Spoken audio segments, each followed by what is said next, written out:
Chapter 1, Vivian. The moment I stepped into my apartment, I could sense something was off. Duck. Growing up with 3 brothers taught me to react quickly to that word. I bent my knees and covered my head with my free arm as a football soared mere inches above me before slamming into the wall. I told you to take the ball outside, Jessica, my roommate, chastised the guys from the kitchen. It's too cold, her boyfriend, Lance, whined from the opposite side of the room. Then improve your aim, I called to him with a half-hearted glare as I hung my purse on a hook and shed my jacket, scarf, beanie, and gloves. Walking to work was a luxury that helped me save money on a car payment, gas, and insurance, but days like this, when the temperature wouldn't break freezing, made me regret the decision I'd made last summer. Hear that, Kirkpatrick? Even Viv knows you suck. Mikey Dankowski grinned and winked at me as I passed through the danger zone to the kitchen. Jessica offered an apologetic smile along with a teriyaki steak bowl. They got you dinner in hopes of softening you up. For what? I asked as I pulled off the lid. The sweet and savory scent hit my nose, instantly making my mouth water. Work had been too busy for me to take a break for lunch, so the bribe was timed perfectly. They want to host a little party here, and I told them they have to clear it with you too. I eyed the guys while I chewed. They continued to clumsily toss the ball back and forth. It was a good thing it wasn't a reflection of their skills with sticks and pucks, otherwise the Fury would have a very bleak outlook for playoffs. It was beyond strange to even be thinking about hockey, a world I paid very little attention to before about 2 months ago when Jessica moved in. I've never been much of a sports person in general, but I at least knew the basics of basketball and football. Jessica and her boss, Danny, gave me lessons when they watched the away games here, but the learning curve was dramatic. Every time I thought I understood, icing or offsides was called and I would have no idea why. A little party? That sounded suspicious. It wasn't that I necessarily cared if they had people over, but making the guys work for it held the opportunity for entertainment. I doubt the whole team will come. Most of them have families they'd rather spend their time with, so it would probably only be a handful. Jess would know. She was close friends with many of the wives and girlfriends of the players from her connection with both Chloe Murray and Danny Glisson. I almost wish I'd known about her friend group before agreeing to be roommates. Jess, on her own, was great. Her outgoing personality balanced out my more introverted tendencies. They spent time together, but not so much that it felt like she didn't have her own space or privacy. It was the addition of the constant flow of professional athletes that made me uncomfortable. What usually happens at these parties? I asked after I swallowed another bite. Dinner, talking, just hanging out. Jess waved a dismissive hand. The thought of feeding and entertaining an undetermined amount of people, the famous people, was daunting, but it wasn't really my responsibility. For Jess, it was just another night. She planned elaborate events far more imposing and impressive as a career. Lance and Mikey set the football on the couch and positioned themselves across from me with the most serious expressions I'd seen on either of them. Vivian, Lance started. Ms. Ashwood, Mikey corrected. Lady Ashwood.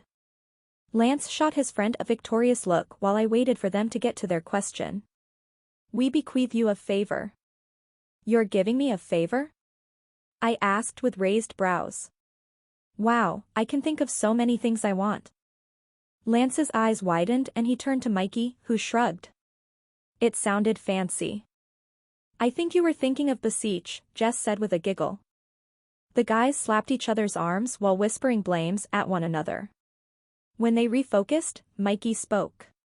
We would like to beseech a favor.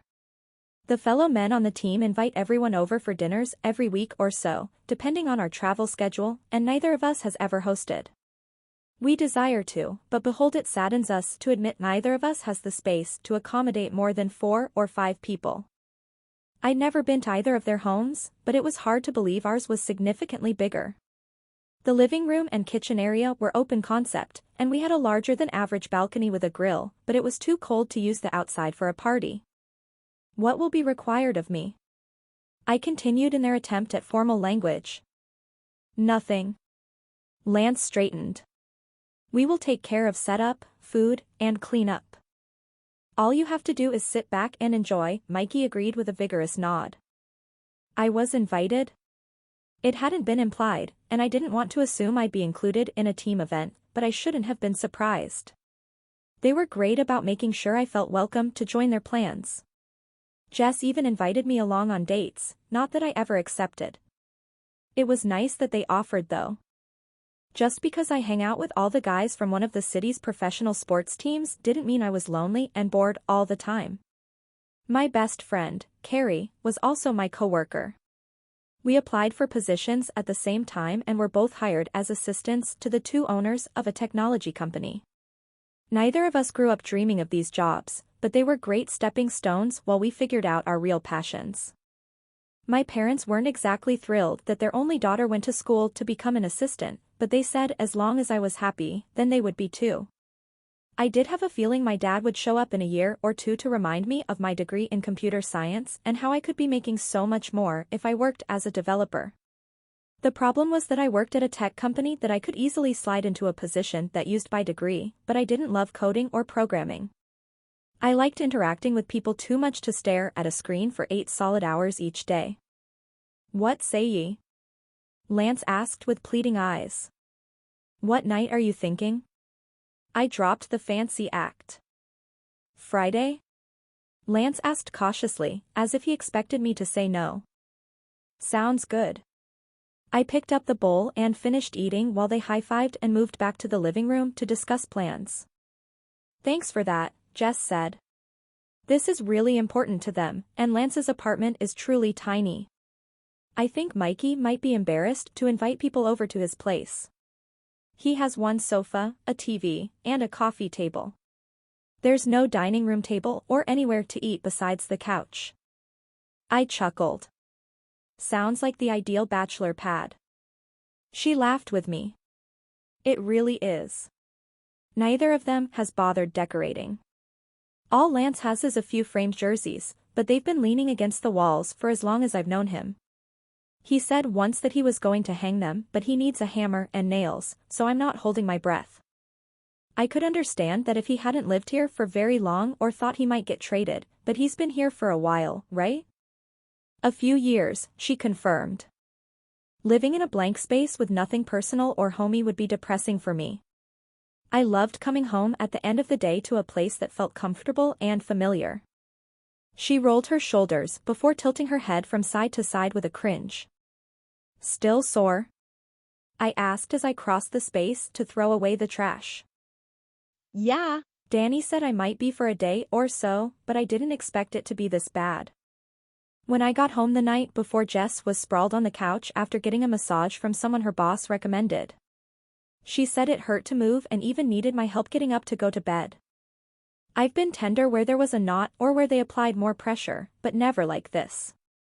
I eyed her. I wonder if you should go back. Her eyes widened. Oh no. I'm never going back. I hid my smile. I didn't want to laugh at her pain, but her newfound fear was a bit entertaining. Maybe try a new place next time, or ask for gentle pressure. She nodded. Lesson learned. I can help. Lance wagged his brows as he passed them to get to the fridge. He pulled out the water filter pitcher Jess insisted on and filled a glass.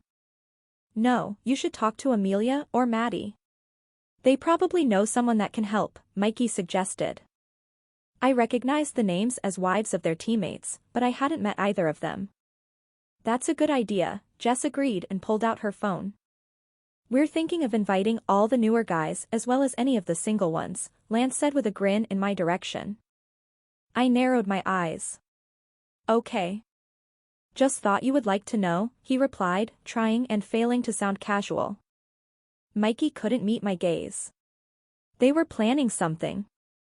I could sense it. That was another talent I developed as a part of surviving my brothers.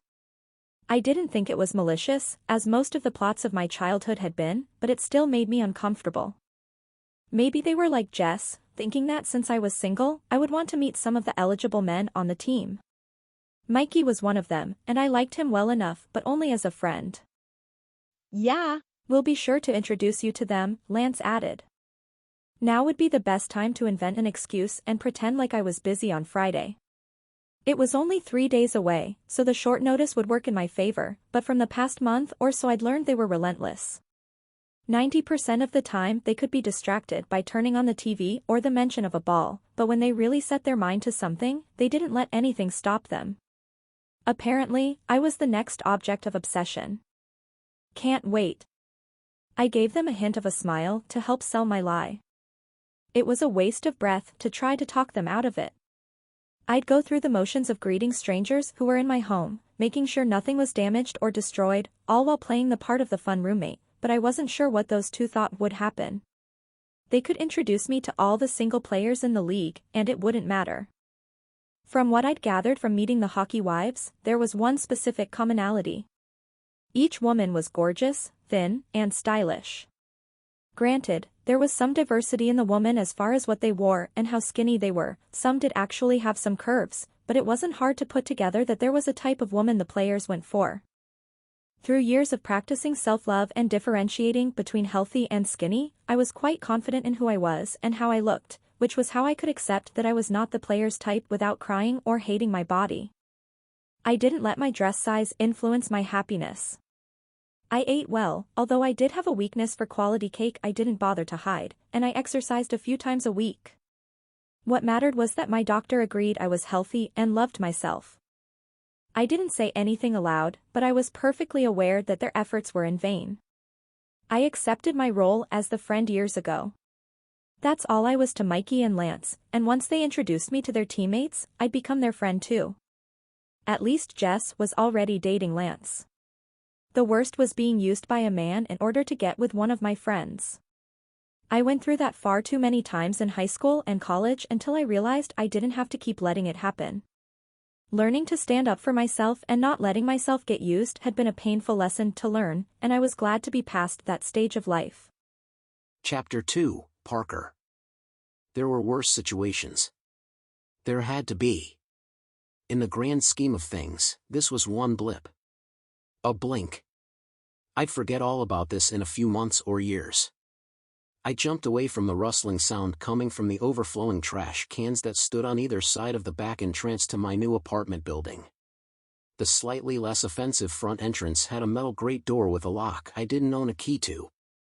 This door was unlocked, presumably always, since it hung a bit crooked and the latch didn't match up to the hole.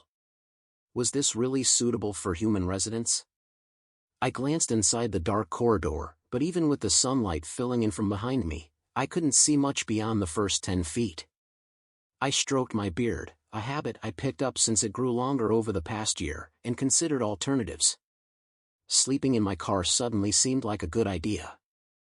The coupe didn't have a back seat, but I'd make it work, at least until I could figure out where I was really supposed to live. Or a hotel. Yeah, that was what I was going to do. I should have looked for one the second I pulled up to this place. As soon as I had a free hand, I was calling my manager and firing him. Need some help, a voice said too closely. I spun in the slushy snow, tightening my grip on my bags, to find a grungy man with a hood pulled low over his head and thin sweats with suspicious stains covering the front. I took a step back. No, thank you. I eased back into the building, and the man followed me. I'm really fine. I insist. His hand reached out, and I caught a flash of silver and diamonds on his hand. It looked like a championship ring. I studied him closer and realized the hoodie he was wearing had a discreet Fury logo on the left sleeve. My shoulders slumped. This was some sort of sick hazing ritual. I muttered, thanks under my breath, and handed him one of my bags. I really appreciate your help, man. He held my bag in midair and cocked his head. You're really just going to hand over your stuff? I managed to hold back a laugh and let him think his ruse was still working. Yeah, I'm exhausted, and I could use a free hand. I forgot what number I'm in. I pulled out my phone and opened the most recent text from Omar, my manager. 311. I looked around the hall for any sign of an elevator or staircase. You shouldn't trust strangers. He sounded confused. I don't, but I do trust my teammates, I said without looking at him. He humphed and pulled his hood back, revealing Mitch Dornan's famously ginger hair. How'd you know? I chuckled. I don't know many robbers that have Stanley Cup rings and team merch.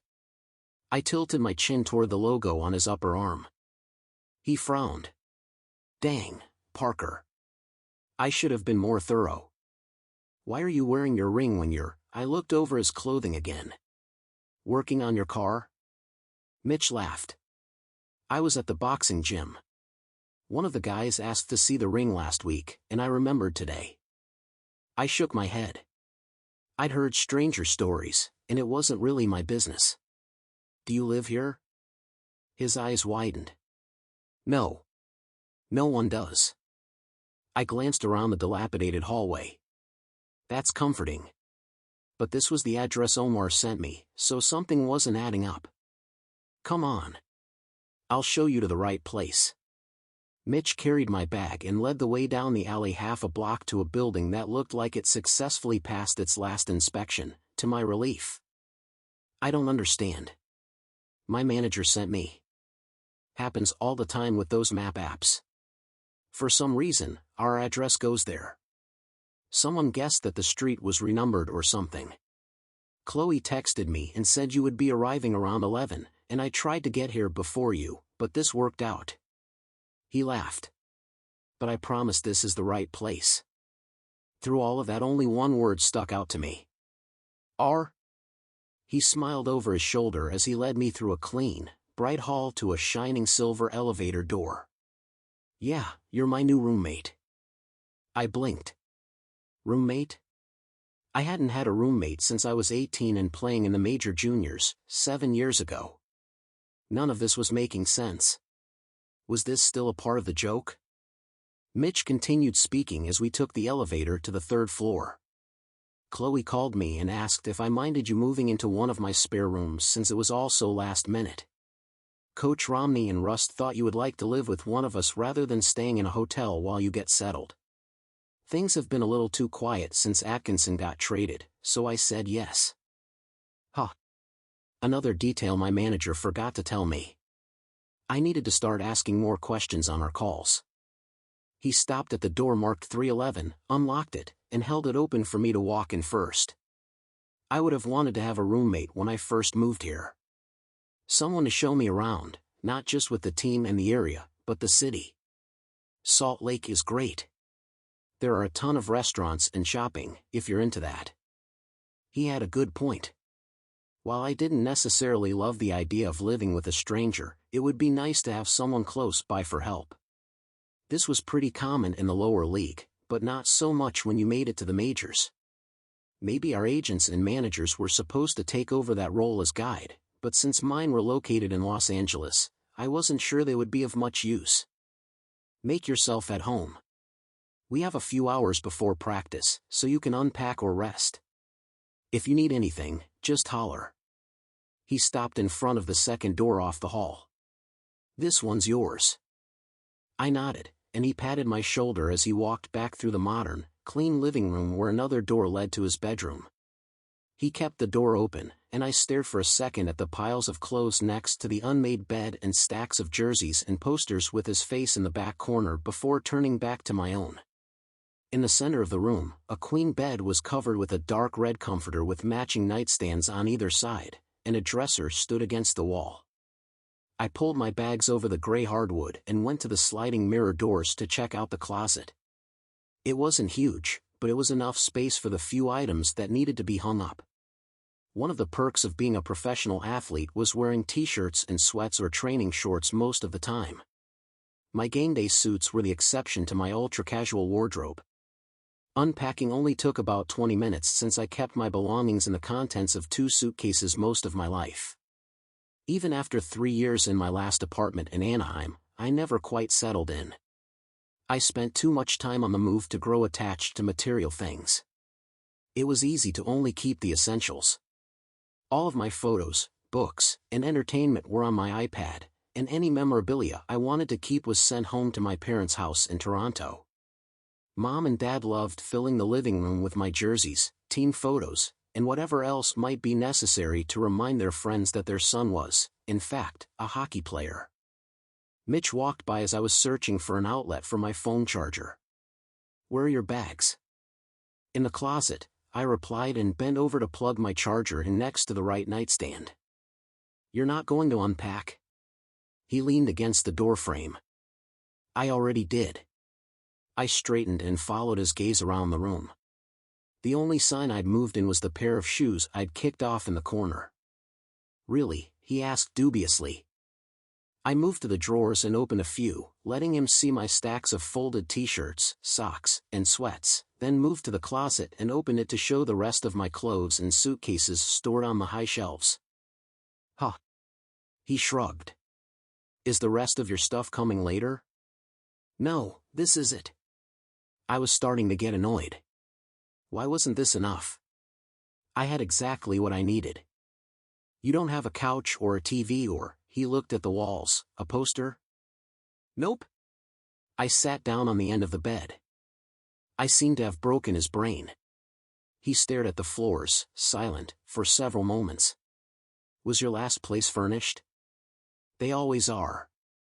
All I need to bring is myself and my clothes." His brows rose. "You're not a rookie." "That's correct." "I don't get it. Don't you have plates or a blanket? Anything?" I started laughing. "Mitch, really? This is it. I'm pretty simple." "Sorry, I'm just surprised. I should be more like you. I'm too sentimental and have a hard time getting rid of anything." I smiled. "That's something I've never been accused of." He chuckled. "I bet not. If you want, we can head over to the arena early and I'll give you a tour before practice." "That would be great. Coach Romney said he wanted me there a few minutes before practice so we can talk." "Good. I'll just grab my bag." He left, and I pulled my duffel out from under the bed. I'd likely be getting a new one today along with Fury gear, so I only checked that I had my preferred lifting shoes and a change of clothes for after.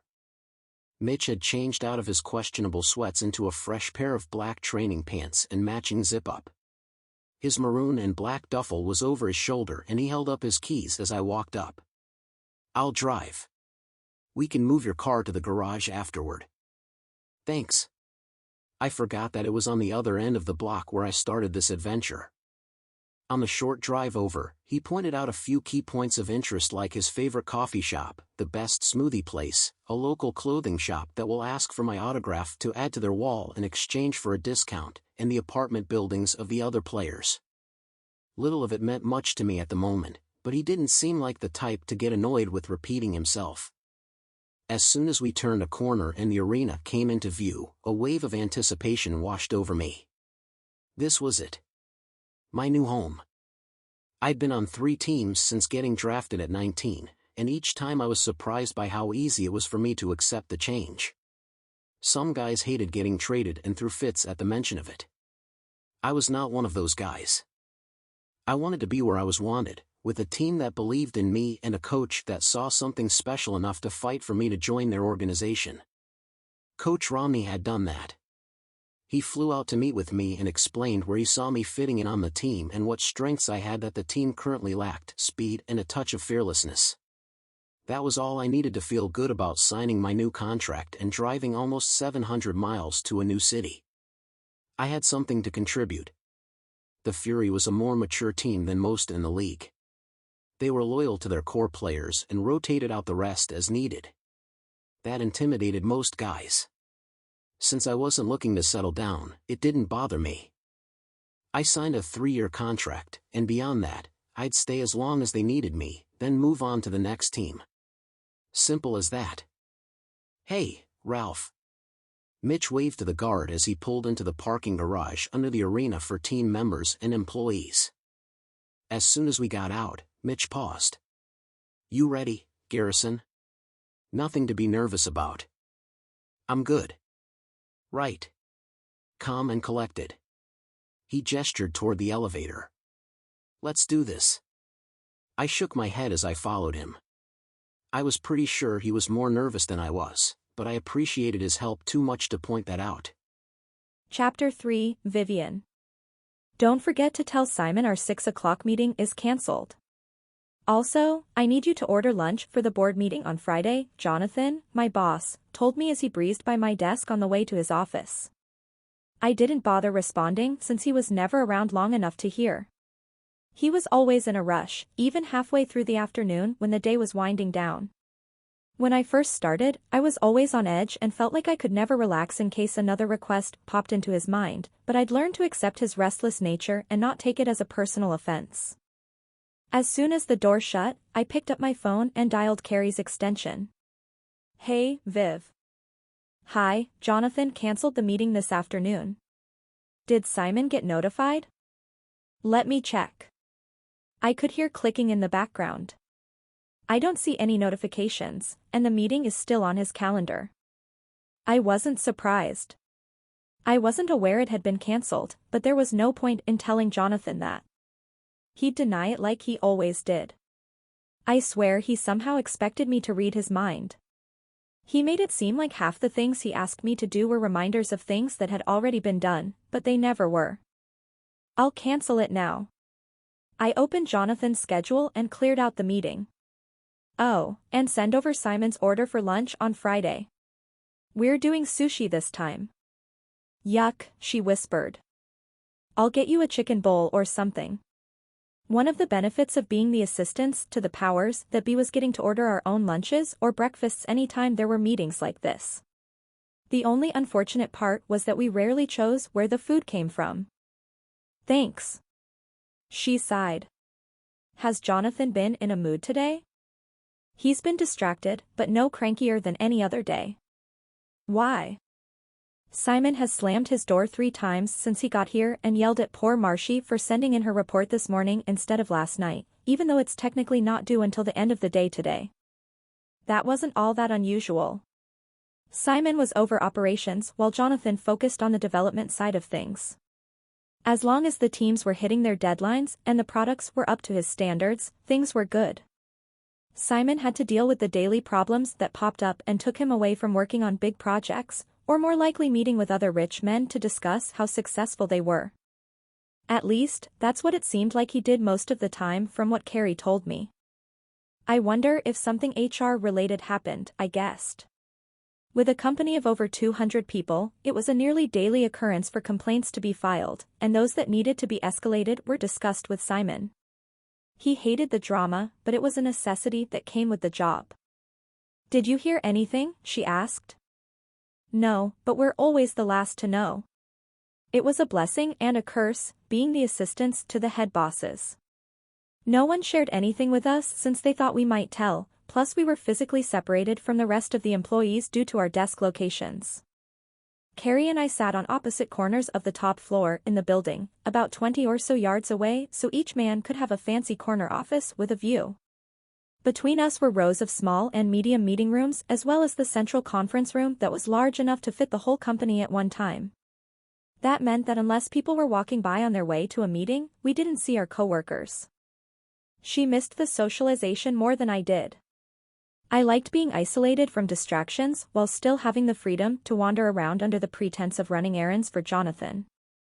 The central gossip hub was the kitchen on the far side of this floor where most people hung out while grabbing snacks and refilling their drinks. That was usually when I overheard the latest office drama. I'm going to get another coffee and see if I can get any details, Carrie said. I could picture her already standing, anxious to hear the gossip. Okay, let me know. I hung up the phone just as my cell lit up. Jessica's name stared back at me. She rarely called me, and never during work hours, so I hurried to pick it up. Hello? Viv? Oh, thank heaven. I wasn't sure I'd catch you. She sounded out of breath, which made me even more concerned. Are you okay? No, I'm really not. We've got this event tonight for the mayor that starts at 8, and the whole setup team is missing. I've called the rental company about 30 times and can't get a hold of anyone. We have 25 tables to set up plus decorations and the food tables, and no one to help us set up.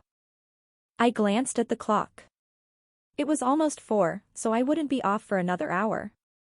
I wasn't sure what I could do to help. Danny is calling Lance and asking for as many guys from the team who can to help, but we need all hands on deck. I hate to ask, but I'm so desperate. Is there any way you could get to the hotel down the hill from the Capitol building anytime soon? I pulled up Jonathan's calendar. Since he canceled his meeting with Simon, he was open for the rest of the afternoon, and I didn't have anything left that needed to be done today. I'll ask. I rarely asked for favors or time off, so I hoped Jonathan would be understanding. Oh, thank you. I will owe you big time. If I can't leave right now, I'll be off in an hour and head over then. I'll text you to let you know. You're the best. I ended the call and stood, tugging down my pencil skirt. The stretchy cotton material always rode up when I wore it with tights, but it was too cold to go without right now. The compression shapewear I wore under those layers made sure all my bumps and curves stayed in place. I knocked on Jonathan's door. Yes? He called. I peeked in and waited while he finished typing. I studied him, trying to gauge his mood. His normally smooth hair looked like he'd been running his hands through it all day, and his face was pinched in concentration, but he didn't seem upset like Simon, so maybe I'd get lucky. My roommate has an emergency and called me for help. Would it be okay if I left a bit early today? He tore his eyes from the laptop screen and blinked at me. Did you finish updating the progress reports? I nodded. Yeah, they're saved in your drive.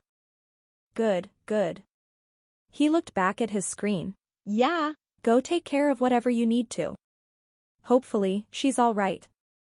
I smiled. Thank you. Have a good evening.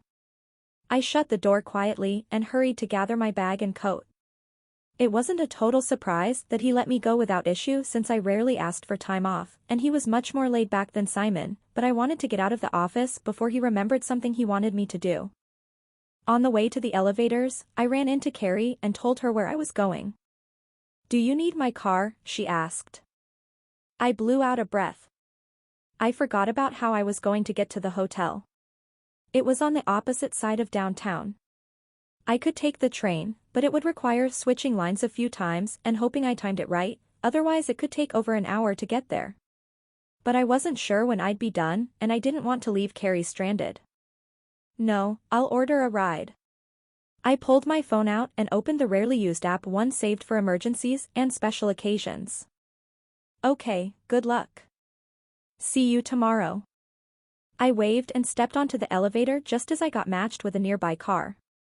The drive was only 10 minutes, and when I followed Jess's instructions on where to find the ballroom, I was met with a bear hug. Thank you. Thank you. She squeezed tightly before letting me go. You're welcome. I chuckled as I pulled off my coat. What needs to be done? She took my things and set them against the wall with her own. We just got the linens delivered, but nothing's been set up yet, so we have to start there. I looked over her jeans, sneakers, and messy bun and realized I was overdressed for this. I took off my cardigan, leaving me in a satin shirt, so I was less restricted, and unzipped my heeled boots. This was as good as it was going to get. Let's get going, I said before following her to where the rows of chairs and tables waited. So far, only 3 round tables were set up. We rolled another table to its designated spot and pulled out the legs, counting to 3 together before flipping it to stand up. Perfect. Only 21 left. Where's Danny? And the other backup? I asked while rolling the next table. Danny's helping the caterers set up, and hopefully backup gets here soon. Jess blew a loose hair from her face. We'd set up another 2 tables when the doors swung open. The cavalry has arrived. Lance bellowed. Mikey followed behind with Jake and Jason. I'd met them a few times at Jess and Danny's office when Lance had invited them over, along with Jason's fiancée, Taylor.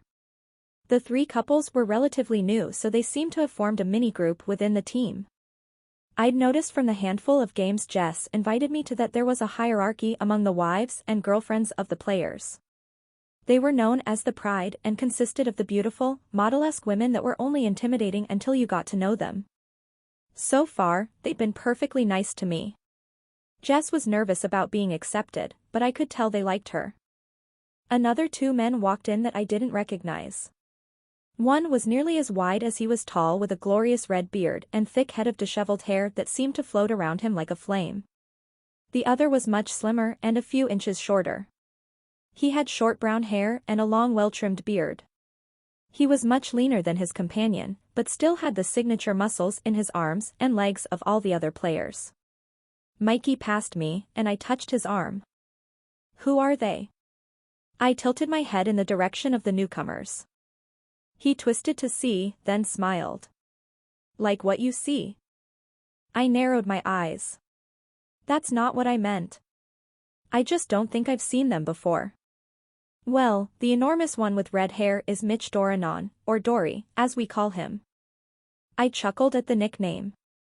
The brute looked like he belonged in the Highland Games throwing logs across fields. How had I ever missed him on the ice? The other guy, with the holy grail of beards, is brand new. Just arrived this week. His name's Garrison. Mikey paused. I forgot his first name. Porter? Peter? Parker, Jake said casually as he walked by. "Yeah, That's it. Parker Garrison." Mikey clapped me on the shoulder and followed Jake to the tables that needed to be set up. Parker Garrison was already at work, setting up chairs with Dory. He was significantly smaller than his teammate, but I was pretty sure everyone looked tiny next to Dory. Parker had short dark hair and deep olive skin with broad shoulders. I stared at his arms, bulging under the strain of carrying several chairs at the same time, then forced myself to look away and get back to work. I rotated between tables and chairs until everything was set up. Jess dumped an armful of white tablecloths against my chest and moved to the other side of the room. "Here, I'll help you." Dory stood next to me with his arms out expectantly. I handed him one and sat the rest on the closest table. "Thank you." I grinned up at him, and we took opposite ends of the linen and draped it over the table before going around and tucking it in front of the chairs. "I haven't seen you around before," he said. "Which one of the blokes do you belong to?" I paused and stared. There were multiple things wrong with his statement, the first being his wording. "I don't belong to anyone." He threw his hands up. "That's not what I meant. I just was making a joke." He rubbed his long beard. "I'm sorry. Bad taste. I'm a feminist, I swear." I pursed my lips, not believing a word of it. I'm digging myself in deeper, aren't I? The apples of his cheeks, the only part of his face besides his nose that wasn't covered by ginger hair, were red. I finally let out a laugh. "I was going to go easy on you because of the whole Dory thing, but I can see you'll need my mercy for your slips-up." He dropped his head and groaned. "Who told you?" "Mikey," I admitted. He searched the room until he caught sight of him. "I'll get back at him." He met my eyes again, and his shoulders slumped. "Fine, you can call me Dory, if you forget about my blunder." I pretended to consider it before agreeing. "And now that you know my name, may I ask yours?" "Vivian, and I'm not affiliated with any of your teammates. I'm Jess's roommate, and she called for extra help." He paused. "So, you're single?" I turned to hide my warming cheeks and picked up another tablecloth. I wasn't positive, but there was a strong probability he was flirting with me. While I wasn't sure I was into the Scottish lumberjack type, it was still flattering. "I am." I flung the tablecloth out so he could catch the other side, and we brought it down together. "Interesting." He kept his eyes down. "Is it?" Finally, he looked up. "Yes, I was just telling the new guy that all the pretty girls in the city were taken by our teammates, but here I am, being proven wrong. There's hope yet." "You flatter me, sir." I raised a brow. "Or are you still trying to make up for your previous comment?" "Never." He acted affronted. "Good, because a few pretty words aren't going to win me over." But it works for them. He nodded back where the rest of the guys were. Well, they have a pretty face to back it up. He let out a boisterous laugh that echoed through the nearly empty room.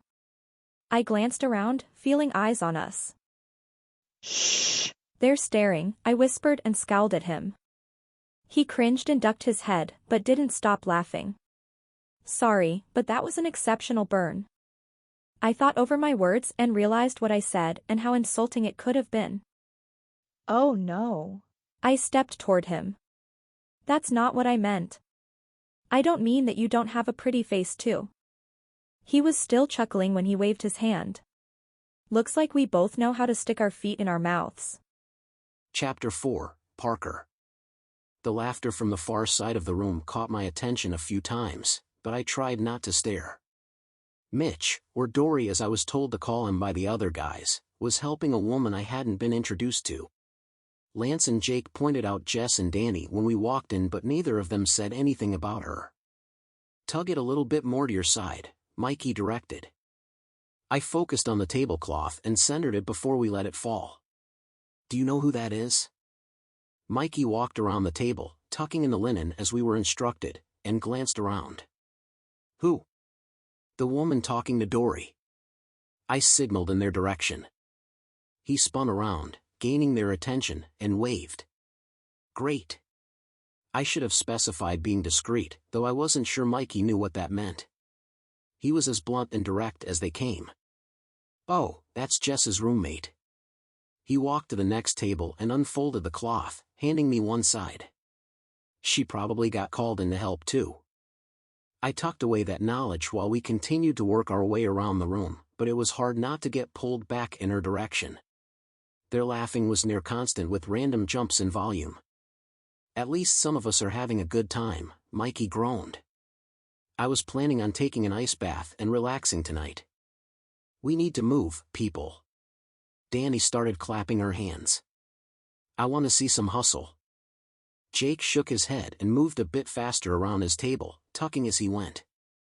She does remember we're free labor, right? Mikey muttered only loud enough for me to hear. I still wasn't sure how I'd been roped into this. I was heading out of the locker room with Mitch when Jake stopped us and asked for help. Since Mitch was my ride, I was forced along. It wasn't like I had any plans for the evening, though. Plus, this showed I was a team player. Hopefully, word would get back to the coaches or captains. New guy, Danny called, and I looked up, assuming I was the only new person she didn't know the name of. Yeah? I stepped back so we could cover our next table. She made her way over and eyed me.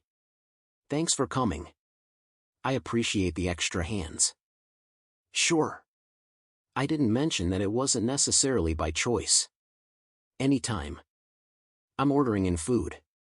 Do you have any pizza topping preferences? Ordering food was always a tricky situation when you're around new people. Do you go the honest route and admit what you like, or try to be easygoing and low maintenance? I like either a meat combo or meat and veggie combo. I didn't add that I'd pick off the mushrooms of anything that came near my plate. Great. You, Lance, and Dory can share one. She turned to Mikey. I'm getting a pepperoni with extra peppers and onions for you. Thanks, Danny. He winked before she moved on. I guess that means we're here for a bit, I mentioned. He groaned.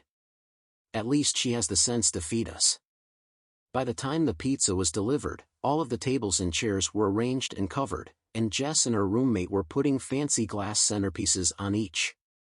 The event was set to begin in an hour, and to me, the ballroom appeared ready, but Danny stopped us from eating to have us move the banquet tables 3 feet across to be better centered in the room. Perfect. She nodded as she slowly turned and scanned the room for anything out of place. Everything's done, Jess confirmed. It's time to let the caterers take over. Danny let out a small sigh. Okay, yeah. You're right. Let's go. Jess picked up half of the boxes, and Lance helped with the other half. We can eat in this room. She led us into a conference meeting room with a large enough table to accommodate us. Mikey dropped a short stack of paper plates and napkins onto the table, then started lifting lids so the pizzas were in a line on one end of the table. Jason and Jake handed out plates to the rest of us. "Thanks for dinner, Danny." "You didn't have to." "We're happy to help," Mitch said while loading his plate. "We really appreciate you guys coming in. There was no way we could have finished in time without you." She turned to her roommate. "And thank you, Viv. I know you had to leave work early. We owe you." So, Viv was her name. I eyed her. She didn't look like a Viv. In my mind, that was someone that wore turtlenecks and fitted pantsuits, with tightly pulled back hair. She had long, straight brown hair the color of dark caramel that hung loosely around her shoulders, and she wore a shiny, green shirt with a pencil skirt that hugged her plentiful curves. She was shorter than Jess and Danny and might have been easily overlooked in comparison, but her bright smile and the constant ring of laughter I'd listened to before kept drawing me in. "Don't mention it. I'm happy I could help." She sounded genuine. "Next spa day is on me," Jess promised her. It was my turn to grab a plate, so I took a few slices and found a seat next to Mitch. "Mind if I sit?" Viv asked from Mitch's other side. "Not at all." He grinned up at her. "I was saving it for you." "Well, thank you, sir." She glanced over at me. "Sorry I didn't get a chance to meet you earlier. I'm Vivian." I offered a small wave. "Parker. He's new to the team. Just arrived this week," Mitch started. "And how do you like things so far?" she asked, locking eyes on me. "Seems nice." I shrugged. "I haven't had a chance to see anything other than the arena. Hopefully you get a chance to settle in soon, but it must be hard to move in the middle of the season." "It's part of the job." I didn't want any of the other guys hearing and thinking I wasn't happy to be here, so I added. "The Fury is a great team though. I got traded mid-season back in my early years." Jason jumped in front from the other side of the table. "It was jarring at first, but I kind of like being thrown into the mix and being forced to adapt. When you're traded before the season, you have time to overthink and psych yourself out." "That's true," I agreed. "Arriving and immediately going to practice and having a game tomorrow hasn't given me any time to do anything but focus on the game." "Have they been nice to you?" Viv asked. I looked around at the guys all watching me and let out a small laugh. "Yes?" "You can be honest," she said, eyeing them. "Yeah, one word, and we'll take care of them," Jess said, in what I assumed was her attempt at a threatening voice. "Well, we can pass word on to Chloe, and she'll take care of them," Danny said with a chuckle. Ah. That was a name I recognized. She was not only the woman from the front office that helped coordinate my move, but I learned she was the wife of one of the alternative captains and the sister of the other. Her sister-in-law was the daughter of Coach Romney, and she was the ringleader of the Pride, the group of wives and girlfriends of the players that came to each game and acted as the spirit squad. Mitch pointed them out to me during practice. Overall, she was the most connected person I'd ever met. I had no doubt if I had an issue with one of my teammates, she would be the one to take care of it. "Don't threaten us like that." Mikey shivered. "She only uses her power for good," Danny reassured me before glaring at Mikey. "If you didn't get yourself into trouble, you wouldn't have to fear her." "I was having a bad time," he grunted. I wanted to know what he was talking about, but stayed quiet. "So?" Viv watched me curiously. "Are they?" I nodded. "Yeah, they've been great. Very welcoming." Lance snorted. "Good answer." "Hey," she snapped at him. "Be kind, or the party is cancelled." He narrowed his eyes at her, but she didn't back down. "Fine." "Party?" I glanced at Mitch, and he shrugged. So, he wasn't invited either. "Oh, Dory. You and Parker are invited to our place on Friday for a dinner party," Jess grinned. "Why am I just hearing about this?" Mitch turned his eyes on Lance. "Calm down. It's not a big deal. I was going to mention it tomorrow." Lance waved him off. Yeah, we're trying to keep it quiet. It's the first time we're hosting, and we wanted to keep it pretty small, Mikey added. Why? Jake asked. It's always Chloe or Emma or Maddie that host, and we rarely get invited. I get it, we're the newer guys, younger, and they've all gotten married and started having babies. I don't think they mean to do it, but they have their group, and I get that, but I don't want to sit on the sidelines forever, Lance admitted. This is like a practice to see how things go, and eventually we can invite more and more people. This was key information for me. There was a divide on the team, at least off the ice. The vets versus the rookies, or at least the younger guys. Where did that leave me if Lance had been on the team for a few years?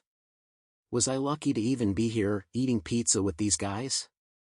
Mitch would have to catch me up later. Whoa, I wasn't aware that was the plan, Viv said, glancing from Jess to Lance. It won't always be at your place, he cajoled, but she didn't look like she believed him behind her narrowed eyes. Then where? She challenged. He looked around the table, pausing on Danny and Jake. Maybe? Nope, Danny cut him off. You've seen our layout. It's perfect for 2 or 3 couples, but anything more, and it's way too cramped. Jason? Lance caught him with a slight raise to his mouth. His eyes darted around. What? Has Taylor ever mentioned wanting to host a dinner party? He asked. Jason shook his head. She pretty much works and plans our wedding. I don't think she has the mental capacity for anything else right now. Lance shrugged. Then I guess this plan is destined to fail. We'll remain the outcasts forever. Jess rolled her eyes. It's not a popularity contest. Some of the guys are just at different places in their lives. That's fine. Mikey and Lance shared a look. What is it? Danny sighed. Do you feel like that? An outsider? She directed the question to Jason. He shrugged. I guess. It wasn't really until Taylor came back in the picture that any of the veterans or the Pride cared about me. And that's because the women got involved, Lance pointed out. Yeah, Jason admitted. They do tend to insert themselves in our personal lives. Danny and Jess shared a grin. I glanced at Viv, but she was focused on picking onions off her pizza. Was she included in that group? So, get yourself a girlfriend, and the team will accept you as one of their own. Jake smiled at Danny. That's true. The Pride is more powerful than any of you could ever wish to be, Danny remarked. I have one. Lance pointed at Jess, who leaned back to avoid getting hit in the face. And I'm good friends with them. Thanks for that. She winked and took a big bite of her pizza. But I'm still treated like a peripheral player, Lance complained. Maybe that's a problem that can only be fixed on the ice, Jake pointed out. Lance glared. What's that supposed to mean? Jake shrugged. I watched them like it was a tennis match, hitting words back and forth. This was a part of the team dynamic that would take time to understand. I didn't want to be too nosy when this sounded like a personal problem with Lance. Murray and Schultz and Hartman care about what you do during a game. You'll earn their respect there, not at some dinner party, Jason said. That's true, Mitch said with a nod. What are you talking about? Lance asked him. You've never been to one of their parties. He rubbed his beard. Doesn't mean I've never been invited. Lance leaned forward. What do you mean? I get an email or text about them occasionally, but I just don't like socializing with the team on my time off, Mitch explained while Lance looked like his head was going to explode. Why not? I'm with you all nearly every day. We practice, train, travel, and have games that take up most of my life. Why would I want to be around you even more? I go to team events and birthdays, but anything non-essential, I sit out. Jason agreed. That's how I felt before Taylor. Lance huffed and leaned back. Don't pout. We'll help you make friends. Jess patted his shoulder. You can use our apartment as much as you need, Viv said with a touch of humor in her voice. We don't want you left out of the sandbox with the cool kids. Lance glared at her, and Mikey poked him in the ribs with his elbow. "Thanks," he finally choked out. "Oh. We've gotta go," Danny said to Jess. She checked her phone and jumped up. "Thanks again, you guys." Jess waved as they rushed out of the room. This whole conversation was bizarre, but I learned more about the inner workings of the team in one meal than I would have in months of practice. I just wasn't sure where I wanted to fit in. Chapter 5, Vivian. They hadn't lied. Lance and Mikey really had taken care of everything for the dinner party. When I got home after work on Friday, the furniture was rearranged so there was a more open area in the center of our apartment.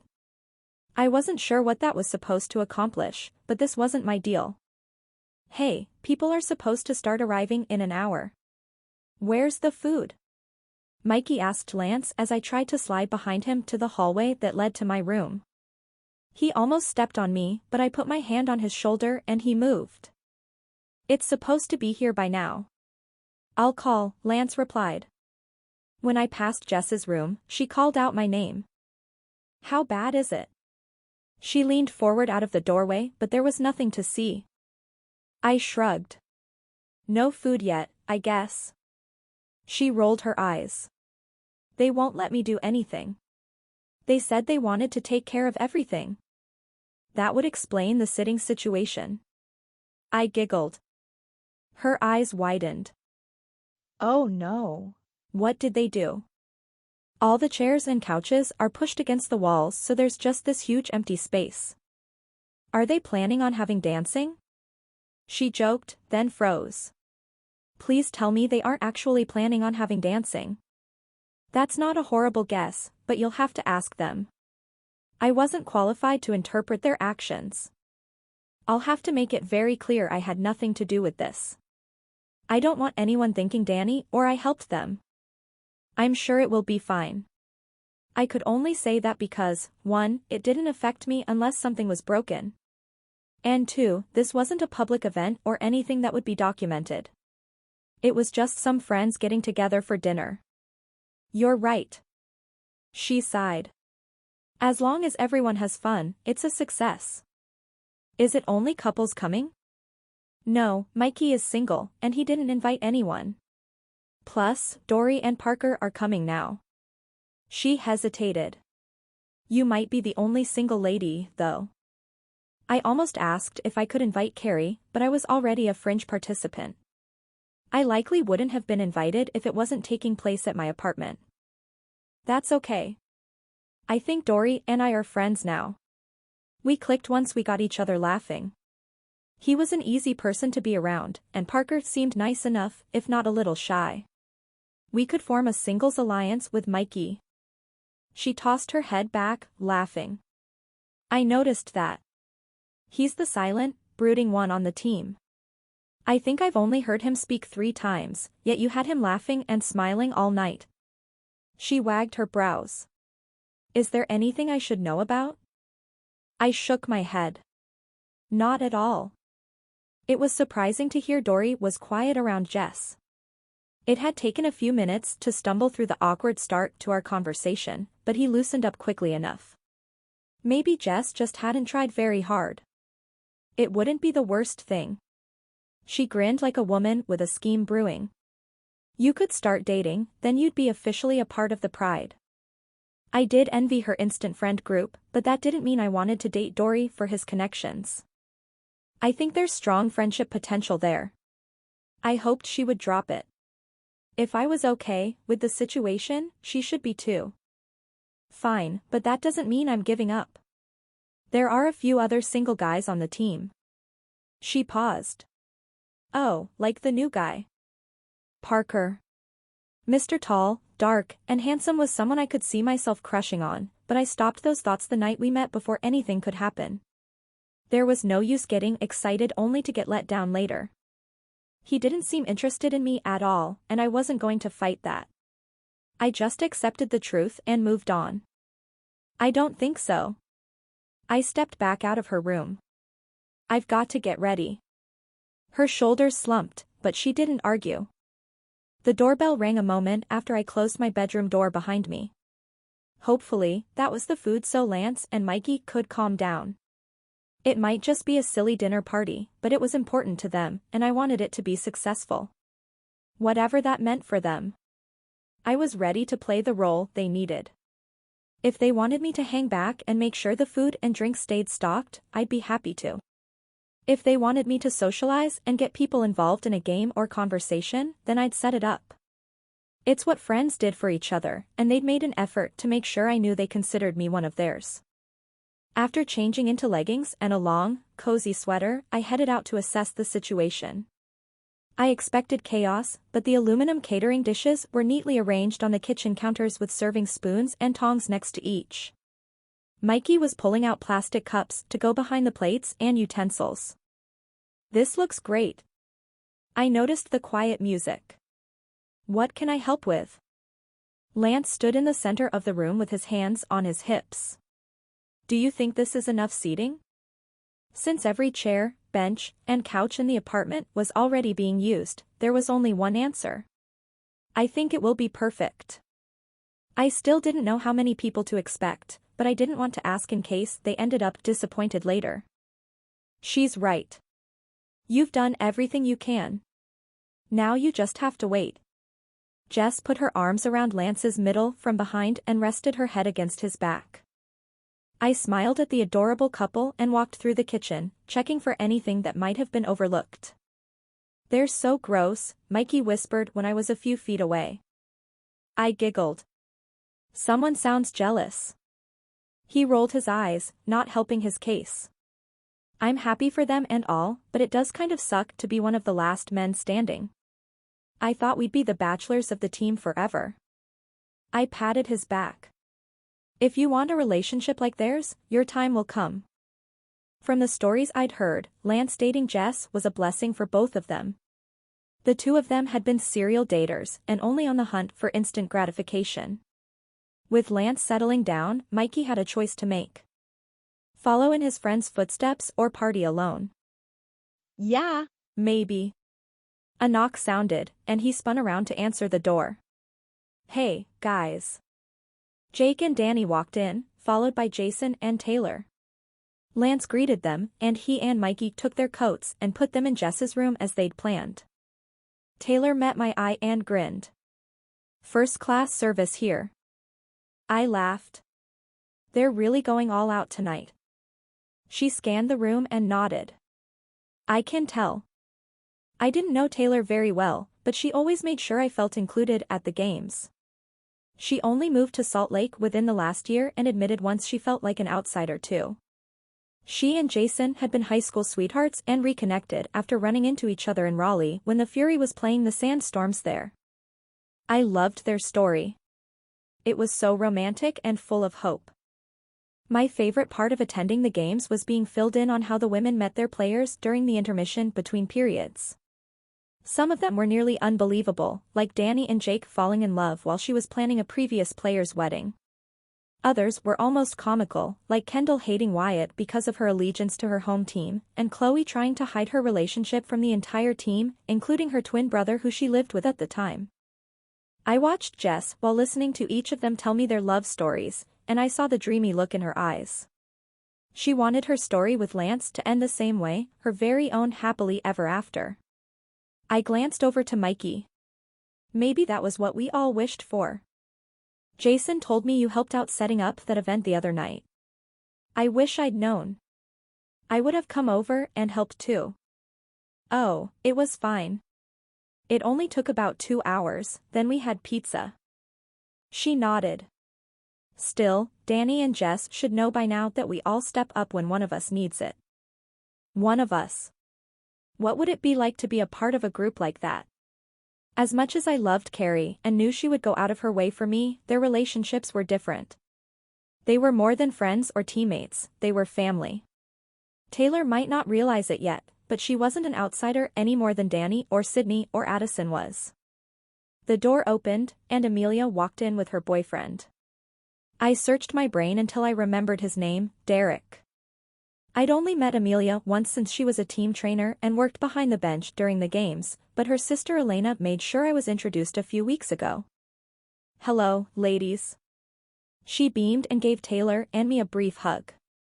It's so nice to be around women for once. Taylor laughed. Oh, your life is so hard being around all those men all day. Amelia snorted. Those very stinky boys that come to me hurting and therefore cranky. I scrunched my nose. Good point. Plus, it's not like I can ogle at my brother-in-law or all my friends' husbands and boyfriends. You better not. Derek appeared behind her and kissed her cheek. Hey, loser, Taylor teased. Derek narrowed his eyes. Aren't we past that? She shook her head. Absolutely not. I will drag this out until your dying day. I looked between them, and Amelia sighed. They had a competition running the steps at the arena, and Taylor beat him. Yes, I did. She said triumphantly. The prize was that the winner got to call the loser by their title. And I didn't set a time limit, Derek grumbled. Fool. Amelia shook her head. How was I supposed to know she was some sort of sprinter? He shook his head and walked away. Taylor laughed. He's still convinced I cheated. It's not my fault he doesn't train enough on cardio. He skates for hours every day, I said. How much more does he need to do? She shrugged. Enough to beat me. Lance let out a whistle that ended all conversations in the room. Thanks for coming, everyone. We're really happy to have you over. The front door opened, and Dory and Parker slid in. All eyes went to them, and Dory held up a hand. Sorry we're late. Parker's face was bright red, and he ducked his head. Welcome. Mikey cheered. As I was saying, Lance continued. We owe a thanks to Jess and Viv for graciously hosting, and the food is ready, so let's get to eating. Here, here. Mikey threw up his fist, and the room filled with laughter. A line formed to get plates, and Mikey and Lance were distracted, so I made my way to Dory and Parker. Hi, guys.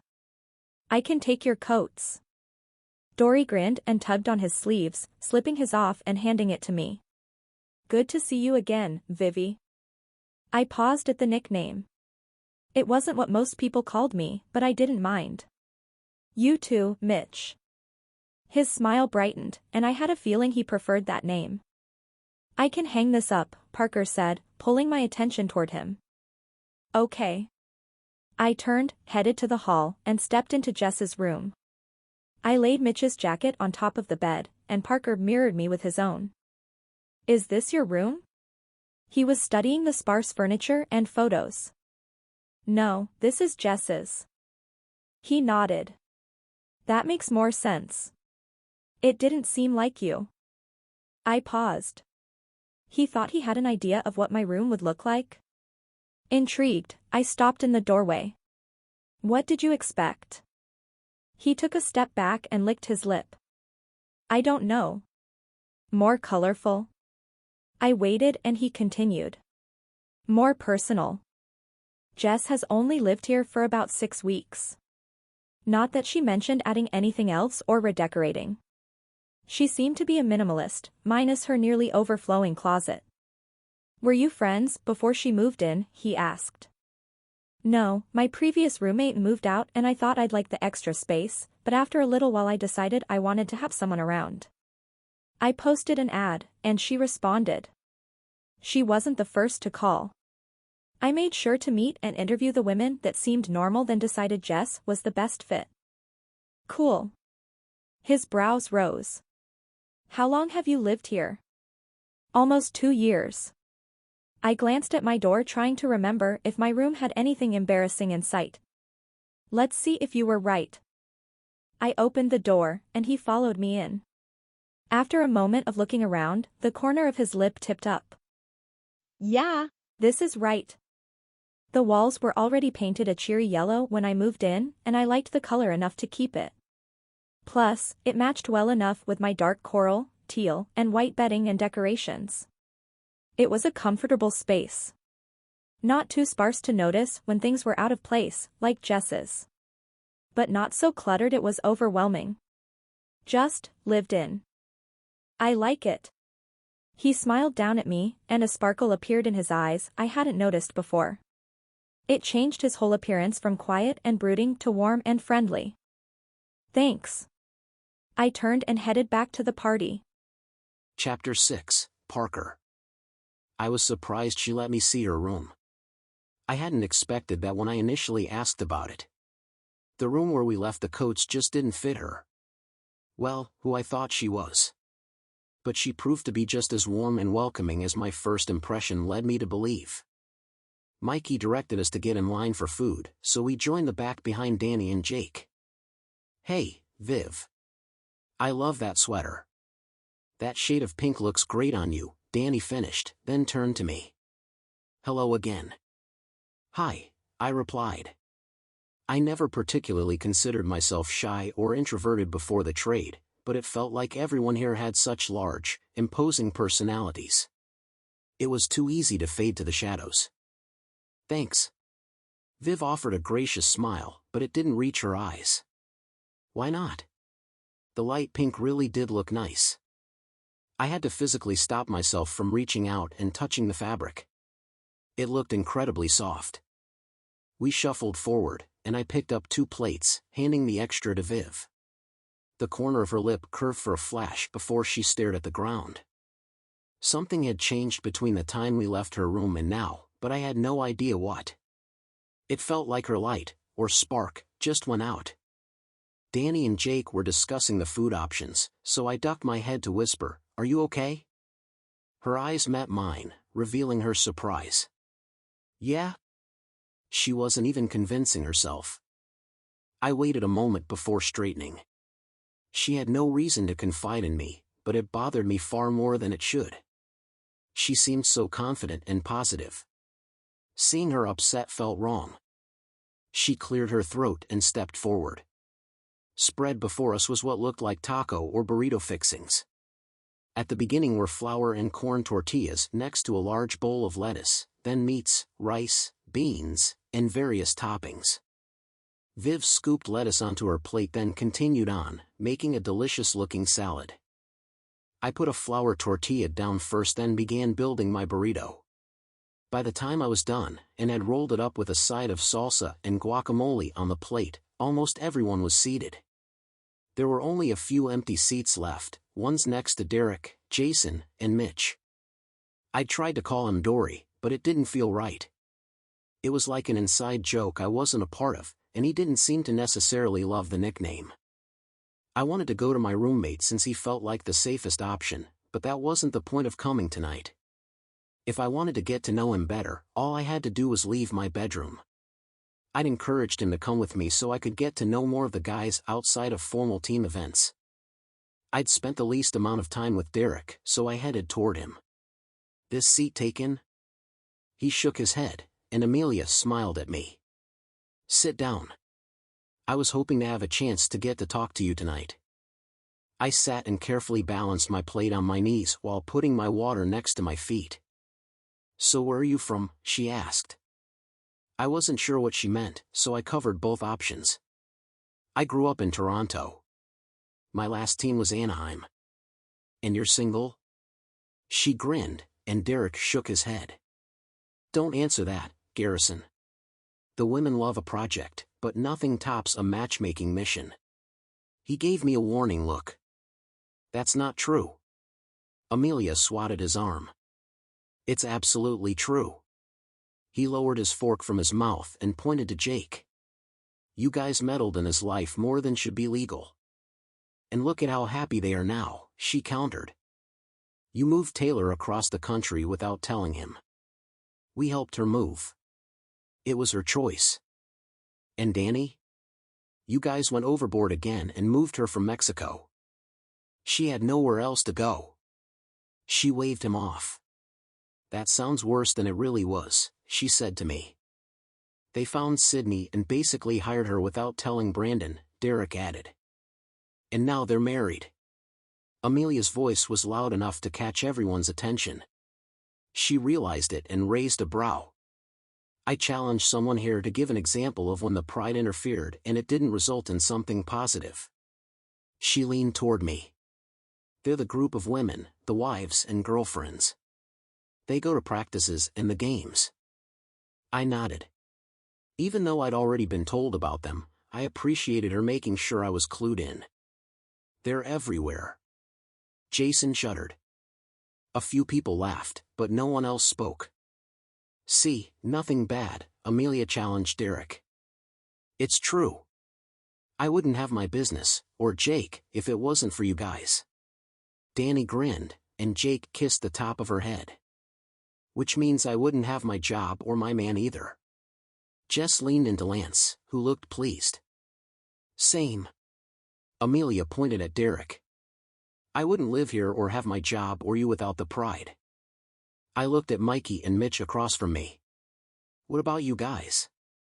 Oh, I try to stay out of the way, Mitch said with wide eyes, like I might have just put a mark on him. They're not my biggest fan, Mikey admitted. Why not? Again, the words were out before I could think better of it, but this was the worst part of being the new guy. There was so much history that you didn't know. The best way to find out was to ask.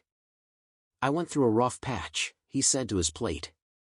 When he didn't continue, I glanced around, but the guys avoided my eyes. This wasn't a topic for tonight apparently. Anywho. Taylor sliced through the tension. What are some things you're into? I glanced at Derek, who wasn't paying attention, before looking back at her. Like hobbies? She nodded.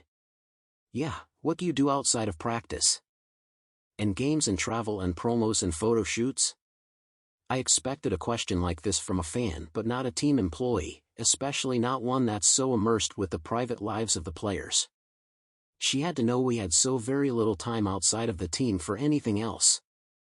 She waited, but I didn't know what to say. There wasn't time growing up for other interests. It was school, homework, practice, and traveling. I didn't learn to play an instrument or draw or even get into video games. I liked music as much as the next person, but I wasn't really dedicated to any single artist or even genre.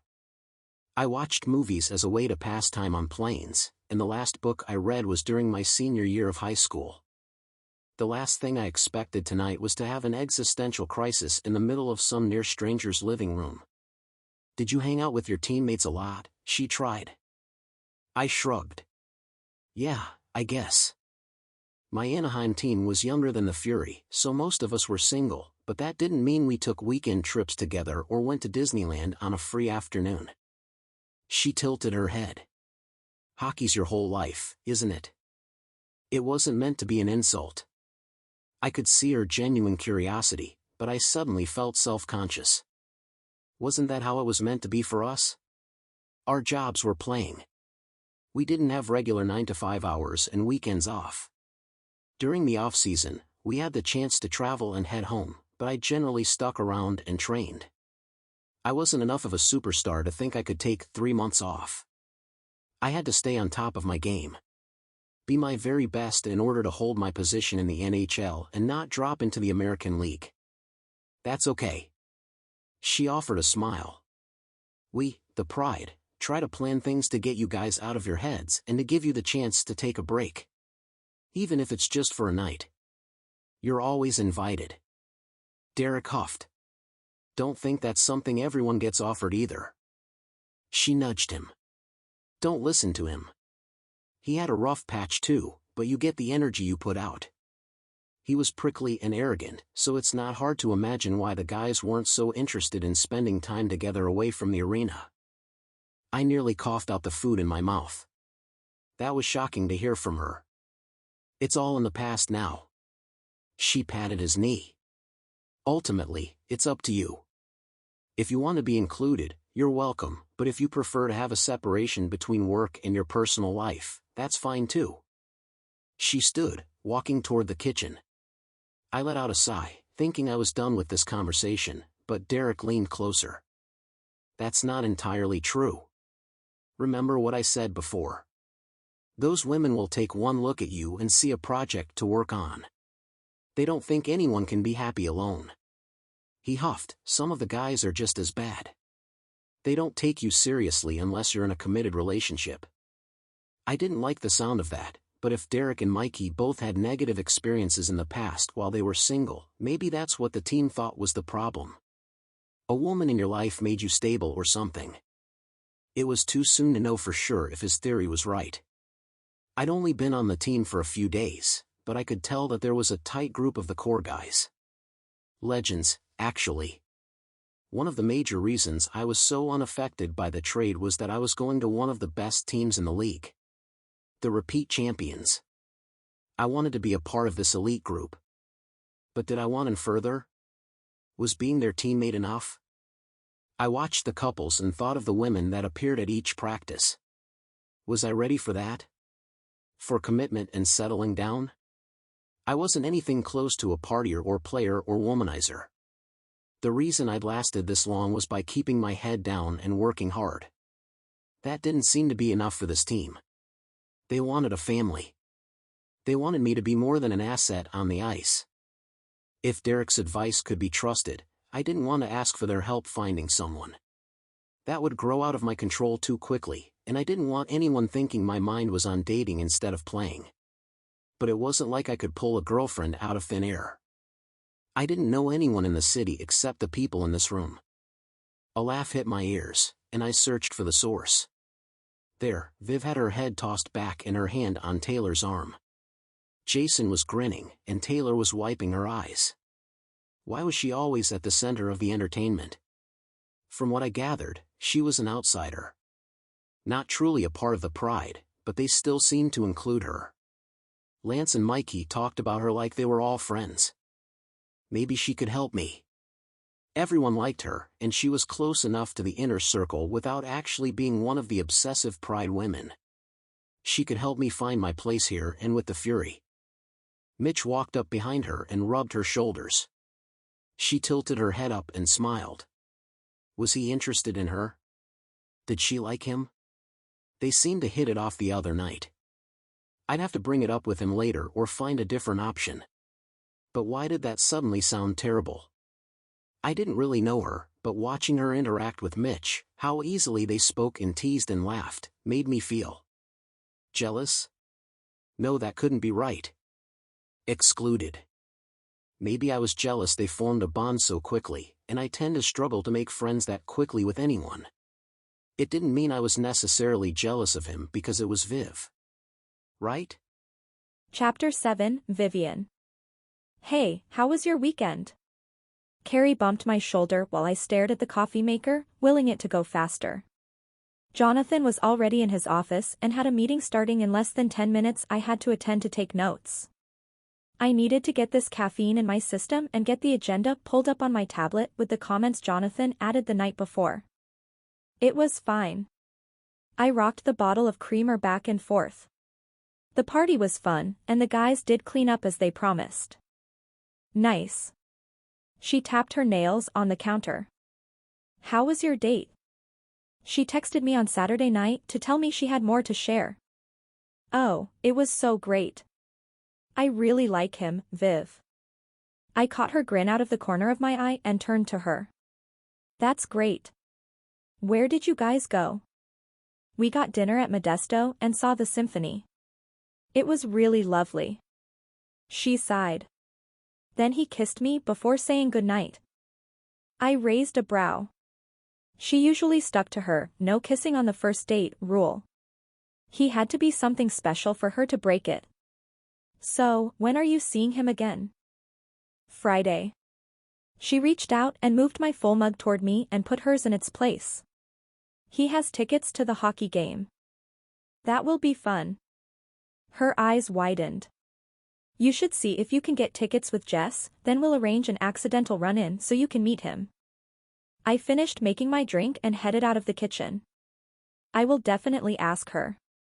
Chugging down my coffee wasn't an option when it was still so hot, but I drank as much as I could manage while grabbing my tablet from my desk and finding the meeting room we were using. No one else was there yet, so I made sure it was tidy and stocked with the correct cords for Jonathan's computer and markers for the whiteboard that took up an entire wall. I settled into a chair in the corner as the various project managers trickled in. At 9 on the dot, Jonathan strode in and began the meeting. For once, everyone took their own notes for the changes and tasks they'd been assigned, so when I sent the follow-up email, they wouldn't be shocked. I also had to speak up once to remind Jonathan of a minor change he'd mentioned in one of his comments. My tablet was linked to my account that also connected my phone and laptop so I could get any necessary messages and emails no matter where I was.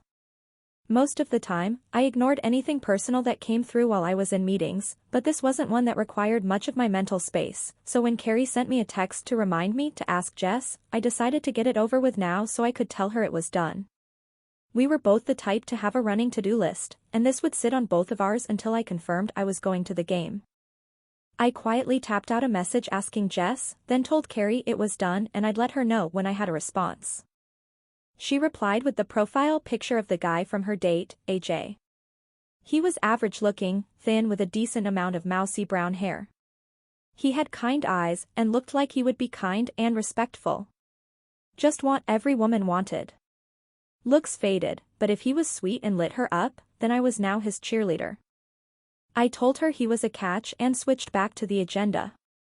One of the managers wrote me a note in the margins, asking me to schedule a follow-up meeting for everyone in a week, so I went to the company calendar and created the event, and sent out the invitations. Jess replied, so I went back to the messages. She already had a ticket waiting for me and recommended I invest in some Fury gear soon since this was going to be a regular thing now. I thanked her and smiled to myself. She'd thought ahead and reserved a ticket for me? Like I was simply a part of their group. I couldn't remember the last time I had a group of friends I didn't have to fight tooth and nail to earn my space in. Where I didn't have to bend over backward to be included. This was how it was supposed to be, a tiny voice reminded me. The people I thought were my friends through middle school, high school, and college took advantage of me. It took me 2 years of being in the real world to see that. That part of me, the wounded girl, expected the same thing to happen with Jess and her group. After all, if anyone was in a position to make demands of the people around them, it was professional athletes and their posses. That wasn't the case, at least not for the Fury players I'd met so far. I sent Carrie another message letting her know I'd be at the game and to come up with a plan to allow us to run into each other without being too obvious, then the meeting ended. I walked out with Jonathan, but he was staring at his phone. Will you get Ben? I need to have him check something for me. He went into his office before I could reply. I sat down and dialed Ben's extension. Hi, Vivian. He sounded like he was having a good morning. I hoped I wasn't about to be the accomplice in ruining it.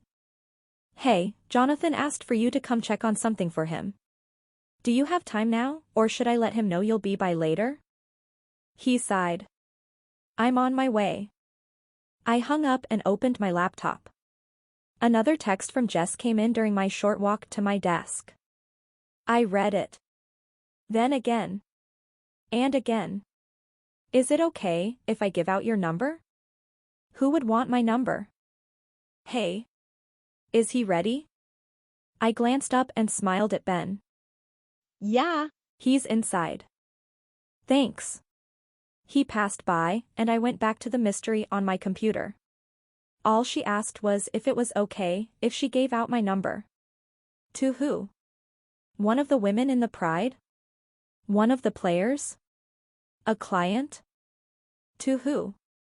I asked for an explanation then tried to move on to my actual work, but Carrie sent me an email with plans for her and her date to get food, and me running into them at the arena. It was much simpler than I expected from her, but I agreed and told her to pick a time and location, and I would make sure I was there. My phone rang, the one on my desk, and I answered it using my professional voice. This is Vivian. Hi, Viv. I stared down at the number, confused. It was a transferred call from our receptionist, Erin. She only let it ring through directly without telling me who was calling if it was someone she thought I knew. Sorry, who is this? I lifted my shoulder to hold the phone in place while I typed Erin an instant message asking for details. Parker. I racked my brain for a Parker that would be calling. None of the members of the board or any of Jonathan's family members had that name. From the Fury? He replied. Erin replied, your friend? I ignored that while trying to figure out what was going on. Oh, sorry, Parker. I just wasn't expecting your call. Was this who Jess was talking about? Why didn't she give him my cell number? Did she even have my work number? Obviously not if it went through Aaron rather than directly to my desk. I know, sorry. I wasn't sure how to get a hold of you. So, maybe it wasn't him that asked Jess. No problem. What's up? I peeked over my shoulder, but Jonathan and Ben were focused on something on the screen in front of them. I was wondering if you were going to be home this evening. That caught me off guard, and I let out a small huff. I should be, yes. I don't think I have any plans. Would it be okay if I stopped by? His voice was so timid. Like he was nervous. Was he asking me on a date? Could it be counted as a date if he invited himself over? Yeah. I'm usually home by 5:30. Unless I stopped for dinner on the way. I did a mental inventory of our fridge. No, there was some chicken and veggies I could heat up. Great, I'll see you later. He ended the call, and I put the phone back before dropping my hands in my lap. What the heck was that? Aaron sent 3 more messages asking if the guy wasn't who he said he was and if I needed help. I told her it was fine and checked that the men were still busy before standing and hurrying across the floor to Carrie's desk. I carefully glanced into Simon's office, but he wasn't there. Hey, what brings you over? She grinned and stopped typing when she saw me. I pulled one of the empty chairs near the entrance to another meeting room over and sat close enough that I could whisper without anyone overhearing, not that anyone ever wandered over to this area. Parker called me. Her eyes narrowed. The new guy? I nodded. I told her briefly about helping Jess and Danny set up and how I met some more of the players. Yeah. He and his roommate, Mitch, were at the dinner party on Friday, so I saw him again there too. Okay, so why'd he call?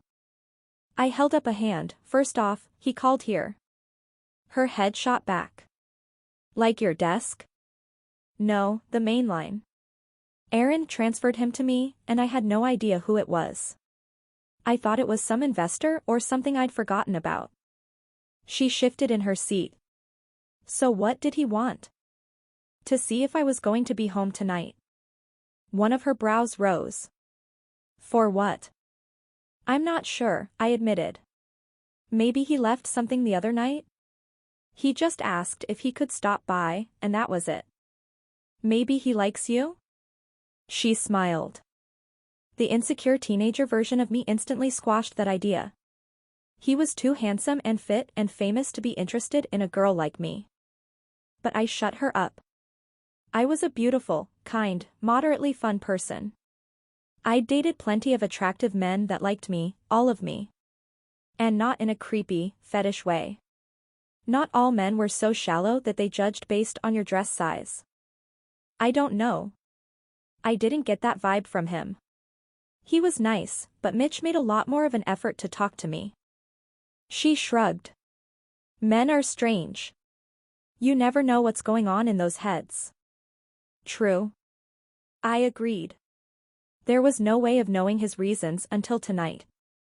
Jess also texted me, asking if it was okay to give out my number, so at first, I thought he was the one she was talking about, but she would have given him my cell, not the main line to my office. She pursed her lips, so there are now 2 callers. What? I breathed out a laugh. Like gentlemen suitors. Didn't they call them callers? I think so, but you're the romance reader. Plus, the other one might not be a gentleman. I've got to wait to see what Jess says. I stood and moved the chair back. I'll keep you updated. You better have more details by lunch. I thanked her and headed back to my desk. This was way too much excitement for a Monday morning. I had one text from my roommate waiting. Mitch asked Lance for your number but wanted to check if that was okay before giving it to him. Mitch? I didn't expect him to be the type to ask around. I would have thought he'd be more direct than that. I told her it was okay, and tried to focus for the rest of the morning, but my mind was several blocks away at the Fury Arena. Chapter 8, Parker. I second-guessed myself with each footstep from my car to Viv's door. When I decided during practice to call her, I didn't think it would be that big of a deal. We'd hung out twice, well kind of. We'd seen each other twice, and both had been nice enough. We clearly got along, so why was it so weird to call her? Maybe I should have asked Lance or Mikey for her number. I could have even asked Amelia or headed up to the front office to ask Taylor or Chloe, but I thought that was lame. This wasn't high school where I went through a girl's friends to talk to her. I looked up the company she said she worked for and asked for her, telling the woman who answered that I was a friend. Viv didn't seem to remember me without having to tell her I was on the team. Maybe I wasn't as memorable to her as I thought. Oh well. It was too late. I knocked on the door, and it opened a moment later. Viv let me in with a wide grin. She looked comfortable in an oversized University of Utah sweatshirt and leggings. "How are you?" she asked while leading us to the kitchen. Her place looked different from the night of the party. It had been one big open space then, but now the area was separated into a dining room and living room with a cozy, mismatched style that mirrored her bedroom. I liked all the different colored quilts draped over the two turquoise couches and the gold and white dining room table that looked like it was actually vintage rather than a remake. Good. I stopped at the end of the kitchen counter and leaned against it. Her smile stayed in place while she watched me. "Would you like something to drink? Have you eaten?" "I don't have a ton on hand.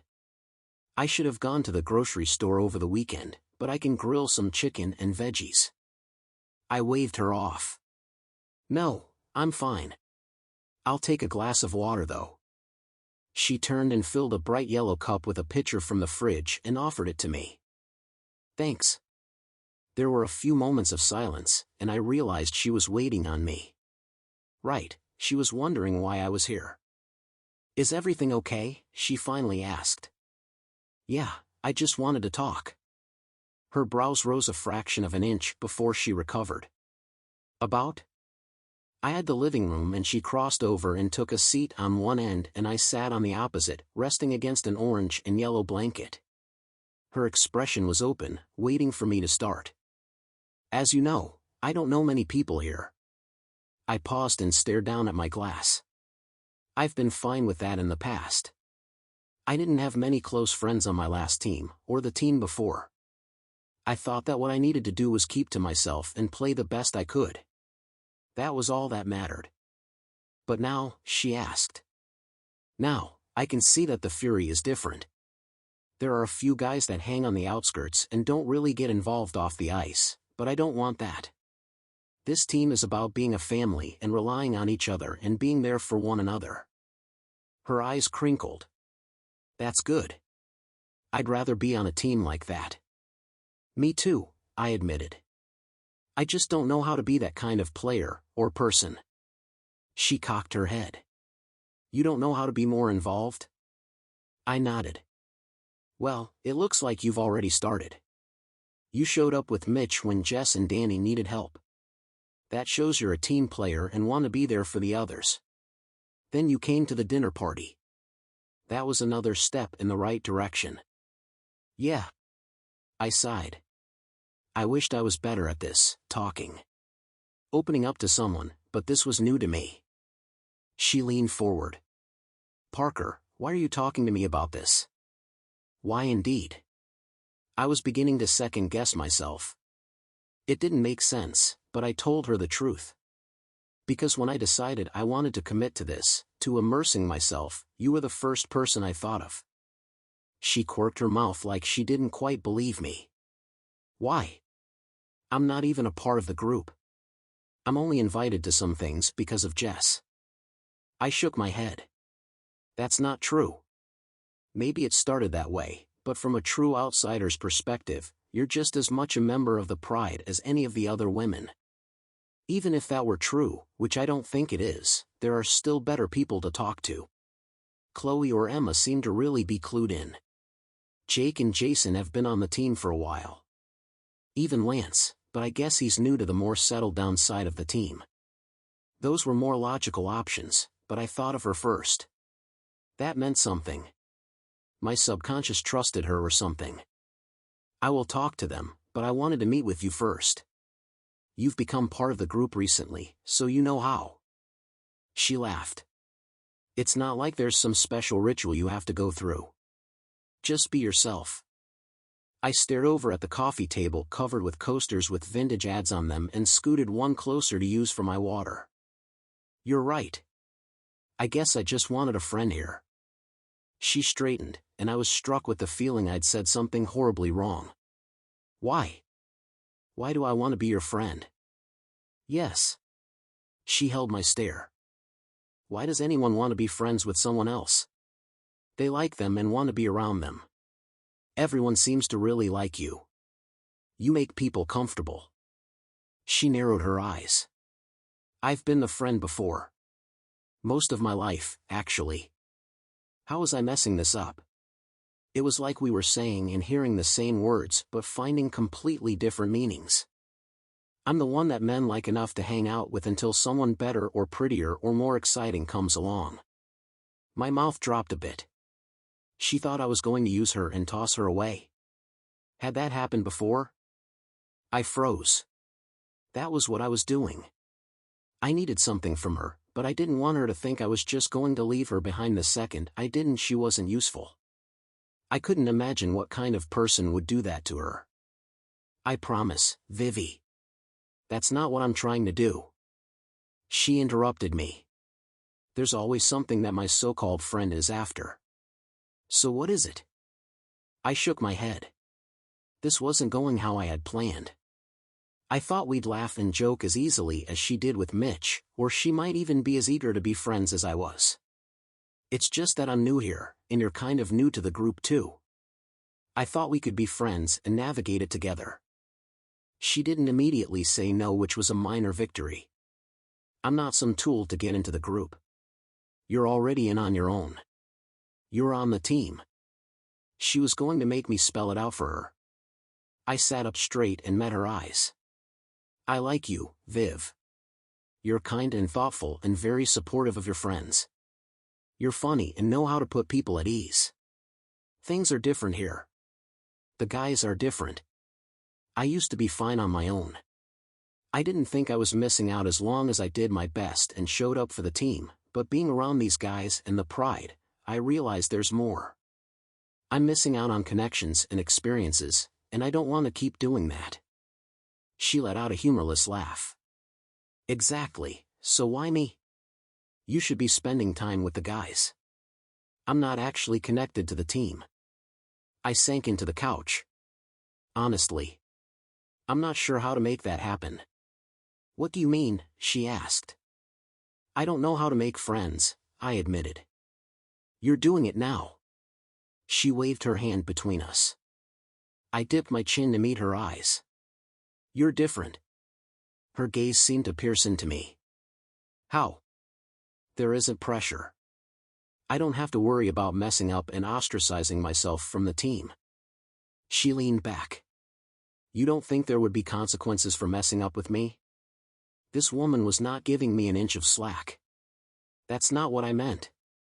I don't know how to do this. I haven't had a friend outside of hockey since I was 14. So you're practicing on me? Maybe? I winced. She stared at the ceiling. I don't want to play that role for you. What are you talking about? It was like we were having two different conversations with very minimal overlap. I'm not here for your entertainment. I'm not the funny fat girl sitting around, waiting for a crumb of attention before I jump up and roll over to beg for more. I was stunned. There were no words. Was this really what she thought of me? Of herself? Don't deny it, Parker. I've been in this spot countless times before. I used to do it, too, but I'm not an insecure little girl anymore. I'm not going to allow myself to be used for your personal gain. Your friendship will end the second you get what you want, and I'll end up forgotten or hurt. I know. Viv, that's not at all what I meant. I was struggling to find words to make her understand. Oh, really? Then how did you think this would play out? Her eyes were pleading with mine to change her mind. To prove her wrong. I swallowed and tried to articulate what I'd been thinking about. We could hang out when we're both available. Get dinners or see a movie. If there's a team event, you could come with me. If you have any parties or anything, you could bring me along. I know you don't know me that well, but I'm asking from a genuine place. I don't have a malicious agenda. I want to believe you, but... I cut her off. Give me a shot. A trial run. What? Try this out with me for a week or two. What are you talking about? I leaned forward. She wasn't saying no, so there was a chance to get her to hear me without wanting to slap me. We'll exchange numbers, and for the next 14 days, we'll act as each other's friend. She raised a brow. I have plenty of friends. I know. I swallowed. But I don't. She sat back, and her challenging look disappeared, making my heart race. Did she finally get it? Had I said the right thing to make her understand? You're really terrible at this. Her voice had softened. I know. She almost smiled. I saw the corner of her mouth twitch but stop. Want to know how normal people become friends? I nodded. They get your number and send a text like. She reached for her phone, pulled up her text messages, and read, "Would you like to get dinner this week? Wednesday and Friday work best for me." Wasn't that basically what I did? She actually laughed. No. You called my work and set up whatever this is. She gestured between us. And made it a super awkward situation. Oh. Her rejection was coming. She sighed and cocked her head while studying me. 2 weeks. I straightened. Really? Yes, but be prepared for any notes or critique I may have. Yes. Absolutely. She watched me for a moment with an almost sad expression. And don't make me regret this. I'll try not to. I wanted to promise her, but we both knew those would be empty words. She cared about actions, not words. This was my chance to prove myself. I was going to show her she could depend on me. That I was there for her just as much as I needed her. After 2 weeks, this whole thing would be something we could laugh about. The ridiculous beginning of our long friendship. It wasn't until later that night I wondered who the text she read was from. Someone asked her to dinner. That sounded a lot like a date.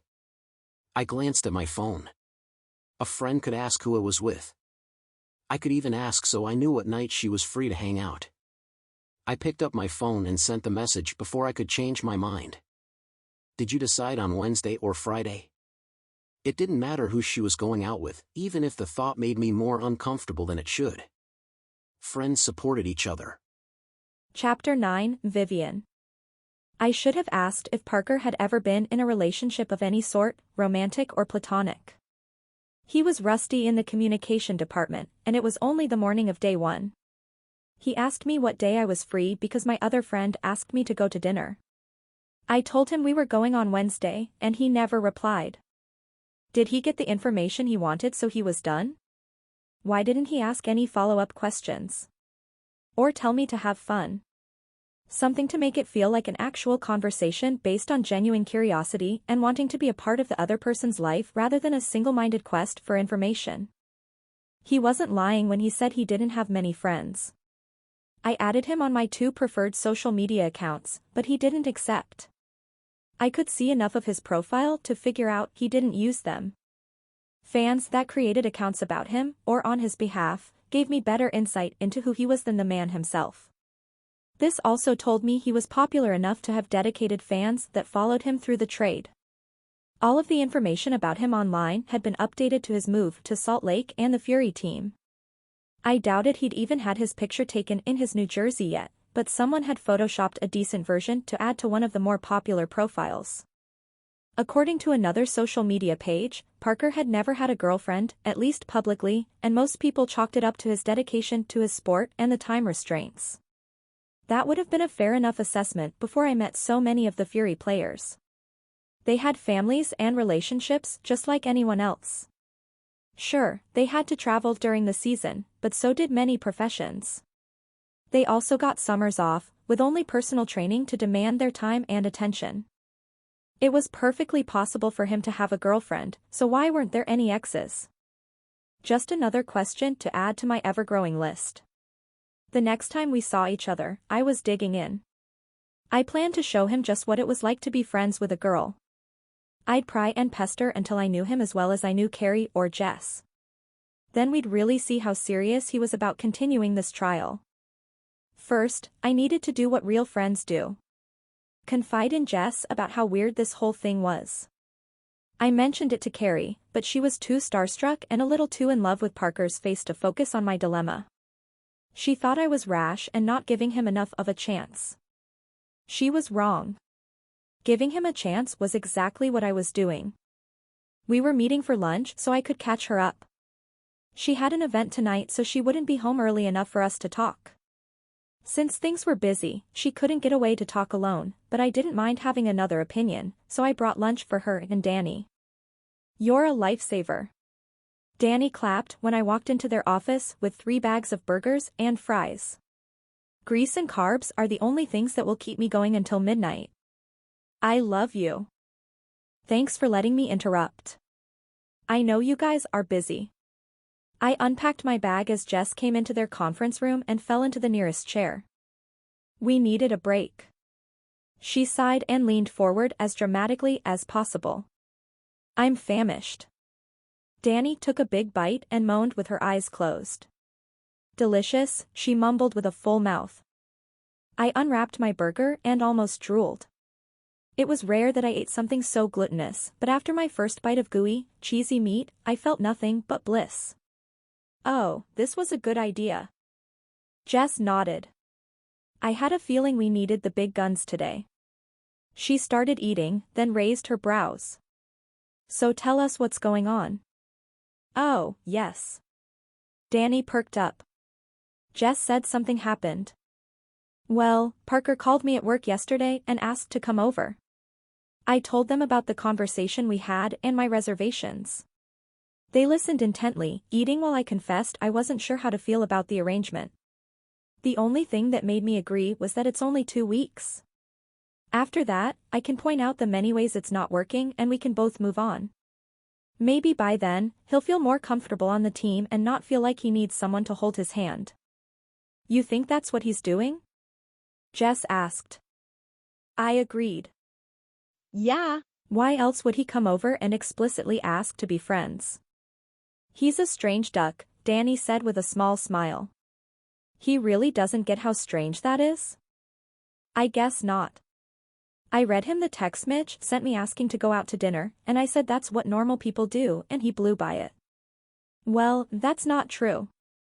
Last night, he texted me asking what day I was going so he would know what day I was free. Jess cocked her head.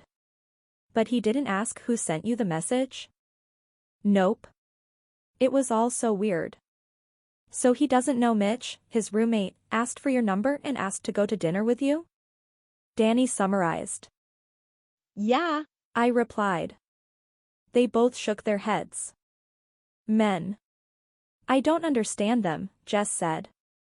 Maybe it means that friendship is really what he's interested in. If he was jealous, he would have asked for more information. He's not jealous.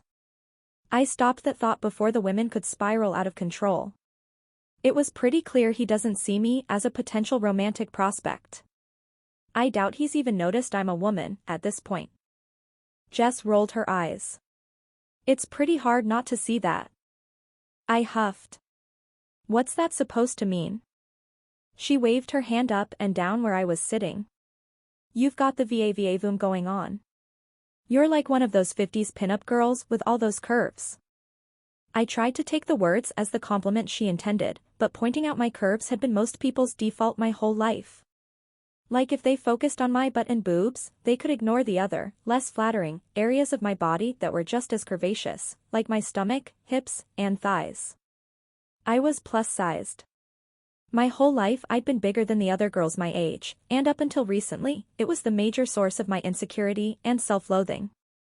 It had only been in the past year or so, as I focused on being healthy rather than skinny, that I learned to love my body. I'm thankful for your interpretation, but don't even start in on you thinking he wouldn't be interested in you for more than friendship, Danny said in her stern, boss lady voice. I put my hand up to stop her. Honestly, I appreciate what you're saying, but it's not the vibe I get from him. I'm not being self-conscious. I genuinely don't think he's attracted to me that way, and it's perfectly fine. We all have our preferences. I'm not offended. Jess cocked a brow. So you think he came to you to ask to be friends without anything else in mind? At first I thought there was some other ulterior motive. In the past when men have gotten close to me, it's been to use me to get something else. In school, it was for me to introduce them to my friends. In college, it was the same, plus I had a few beautiful roommates that guys tried to use me for an introduction. They'd flirt with me or buy me drinks in hopes I'd set them up, like I was some sort of wingman. With Parker, I can't think of what he would want. He doesn't know about my best friend, Carrie, and you guys are all taken, so I don't know what it would be. Danny popped a fry into her mouth and chewed with a thoughtful expression. Okay, so he meets you on like his second day here.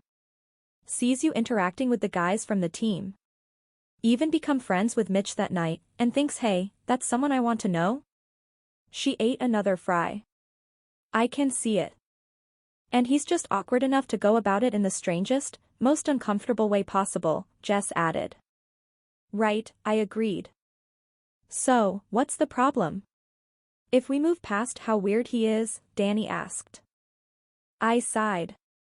There were these alarms going off in my head. Maybe it's just the past haunting me, but something told me that I need to protect myself.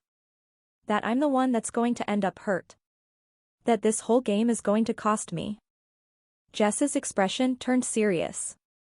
Why do you think you'll get hurt? If he's just asking to be your friend, you only have something to gain. How could I explain this to them without sounding insecure? It feels like taking a step back. Like ignoring all the work I've done on myself to allow someone to have power enough to influence me and my feelings. You're scared of being vulnerable? Danny watched me. That was a more concise way of explaining it. Yeah, I guess so. You didn't feel like that when you met me? Jess asked. I shook my head. No. Or when you met me and the guys and the rest of the team. Danny followed up.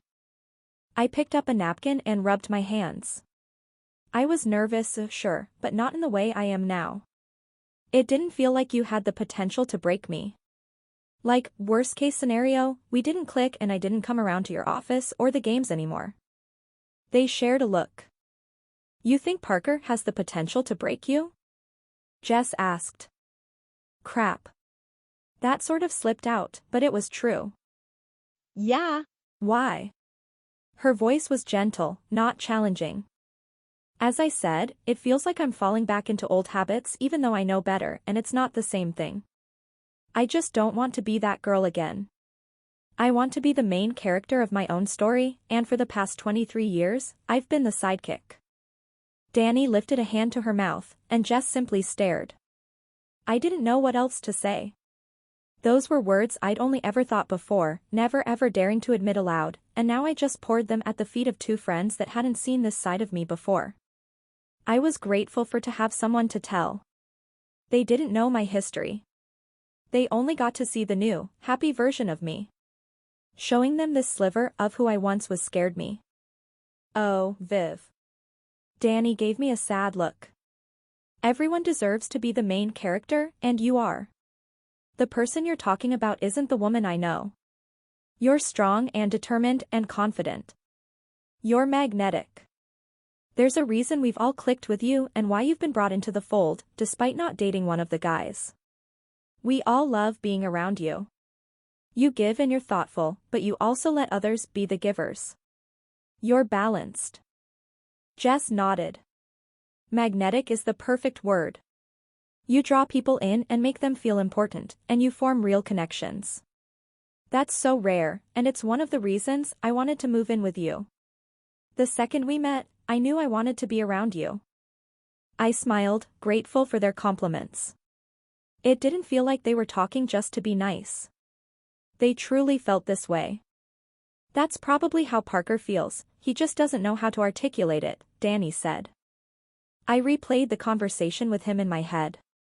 He did say some things like that. Exactly. She gave me a knowing look. I think you need to give yourself and him a bit more credit. He doesn't want to be friends for some sort of trick or bait and switch. He saw someone that's like sunlight. He can't help but want to be around your warmth, Jess said. I leaned forward with my elbows on the counter. Thanks, guys. I didn't realize how much I needed to hear that. We all get lost in our own heads from time to time. Don't sell yourself short. Danny smiled. Plus, we have your date with Mitch to discuss. Jess winked. I held up my hand. It's not a date. It's just dinner.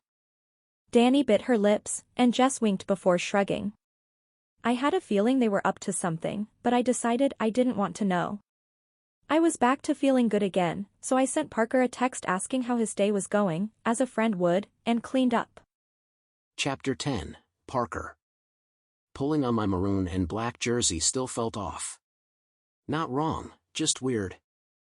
I was so used to seeing myself in white and gold that any time I caught myself in a mirror, I paused. It was only my second game with the Fury, and I predicted that by the 5th or 6th I wouldn't even think about it. That was the nature of our jobs. Adapt. Change. Be prepared for the floor to be swept out from under you and get back up in seconds. The biggest unknown was how to act off the ice. The men around me were hyping each other up, chanting and slapping one another on the shoulders while I sat in front of my locker with headphones in. They had their routine, and I had mine. One day, hopefully soon, they would be the same. It wasn't like I was the only one that chose to be quiet before a game. 3, no 4, others had their eyes closed or headphones on, blocking out the chaos around them. None of the loud group seemed to mind us not participating. I wished they did.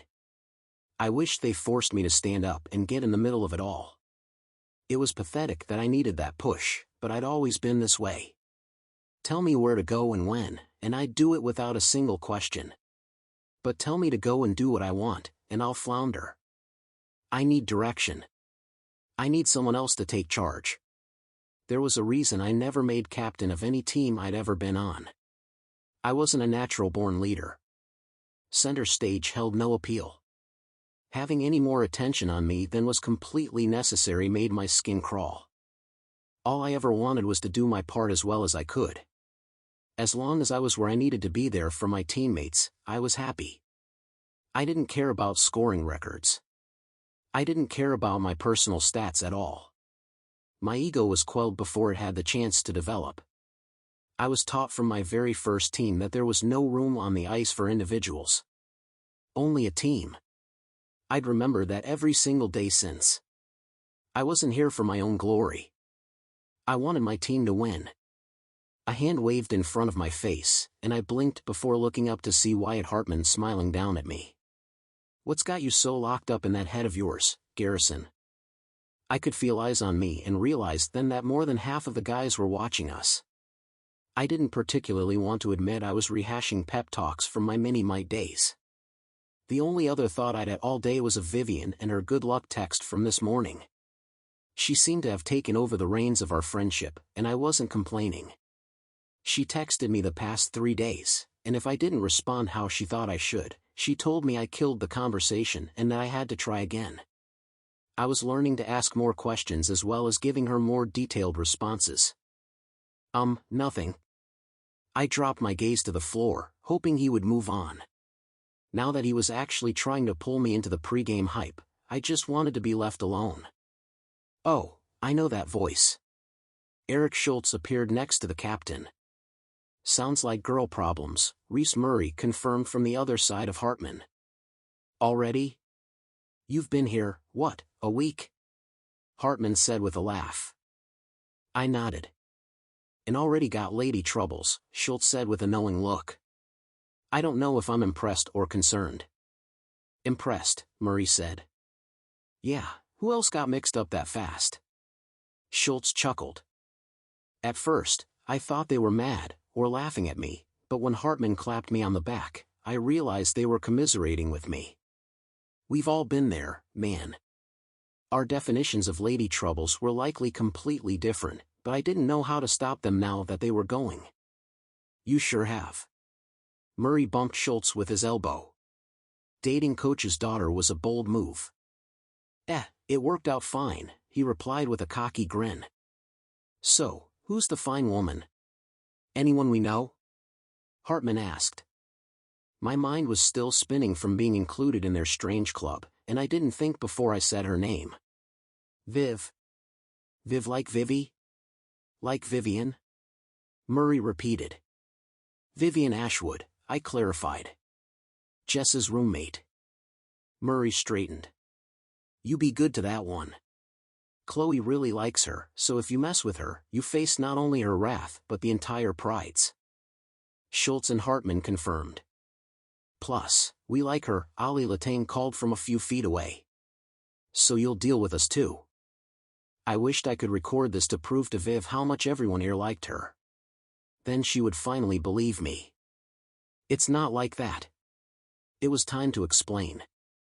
You and Viv? Jason appeared and pursed his lips. I can't say I'm all that surprised. It was only a matter of time before one of the single lads swept her up. She's a doll, that one, Latane said with a smile. Why are you guys talking like that? Schultz asked. They shrugged, and Mitch wandered over. Did you say something about Viv? Oh yeah, Parker's having problems with her, Murray said before I could open my mouth. She probably just wants you to come out of your shell more. I wasn't sure what to say. I never actually said there was a problem, but now I felt self-conscious. What if that was a real issue for her? I was pretty introverted, while she was the type to never meet a stranger. I didn't know you two, Mitch began. His tone sounded off. It's time, Fury. Coach Rust walked in, ending our conversation. I wanted to ask Mitch why he was so interested, but it would have to wait until after the game. We marched down the hall and, one by one, stepped onto the ice as cheers erupted from the crowd. The energy soaked into every inch of me, getting me ready to play like no speech, song, or ritual could. This was what I lived for. This was why I trained so hard and pushed my body to the limits day after day. The fans' reactions to just seeing us was fuel to the fire in my soul. I wouldn't give this up until I literally couldn't keep going. It was the least they deserved for loving and supporting us even on our darkest days. Heads up. Hartman bumped into me, then pointed to a section of the audience. It was where the pride sat. Mitch pointed it out to me on the last game, but I didn't think much of it. I had no reason to then, but now I searched the rows until I found Viv's face. She was waving and grinning like the women around her. I waved, and she jumped up and down a bit. If I wasn't careful, I'd let her presence distract me tonight, and that wasn't why I was here. She was just one in the thousands. I couldn't think about her, our complicated friendship, or the guy's assumption that there was something going on between us. That could all be dealt with later. The whistle blew, and I went back to the bench for the opening ceremony. Jason tapped on my shoulder to tell me to scoot down as the game started, and we sat down. Get a point tonight, he said just loud enough for me to hear. That's the goal every game, I countered. I'll give you 100 if you can pull off an assist tonight. He wagged his brows. As a left wing, that was my primary function. Get the puck from the center, shoot, score. It wasn't like I was out there for kicks and giggles, but if he wanted to give me $100, I wasn't going to turn him down. Sure. I agreed, and he knocked my helmet. After 4 minutes of play, we stood for our line change. Oh, and I meant get an assist before me, he called as he hopped on the ice and skated into position. I almost laughed. Since he was the right wing on my line, we'd have pretty equal footing. He wanted to turn up the competition. That was fine. I slapped my stick down, and Brandon Cullen, our center, gave me a nod. He knew I was ready and hungry for this. When we got back on the bench after 3 minutes of play, after bumping gloves with the team, Jason laughed and hit the back of my helmet. Double or nothing? I shrugged. Sure. It was tough to keep my composure and not break out in a giddy grin. Brandon and I had pulled off a perfect play that ended in him scoring, with me getting a point for the assist. Jason might as well have not even been out there. Keep it up, Garrison. Hartman commended from down the bench. I nodded, reveling in the praise from my captain and teammates. I hadn't done anything I wouldn't have normally, but I guess showing my intention and taking the initiative with Brandon was what pushed us and helped us score so quickly. I couldn't wait to test my theory on our next rotation. By the end of the game, I had not 1 point but 2.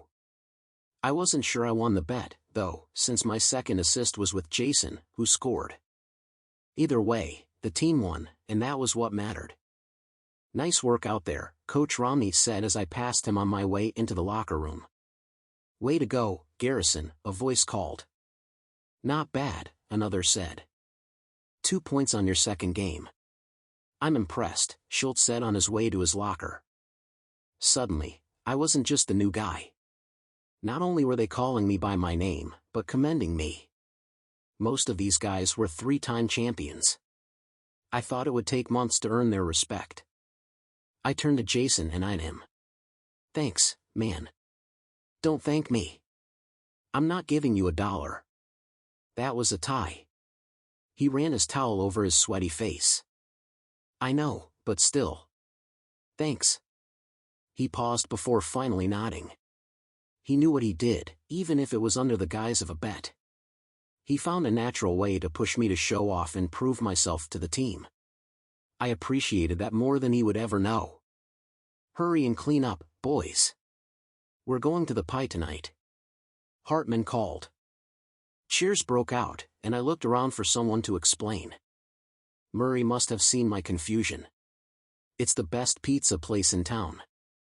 On game nights, especially the ones we win, they know to keep their back room reserved for us. You in? I was being invited. To their celebration. Of course. Cool, let me know if you need a ride. He left for the showers, and I caught Mitch. Hey, are you going? I asked. He shrugged. I don't normally. Oh. I wasn't sure what else to say.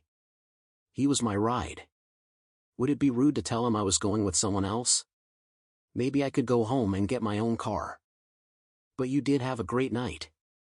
What kind of roommate would I be if I didn't go celebrate with you? I grinned. Thanks, man. By the time we were showered, dressed, and through the press waiting for interviews, the women of the Pride had made their way down to the tunnels. I tried to be discreet while looking for Viv, but it didn't take long to see her running up to Mitch.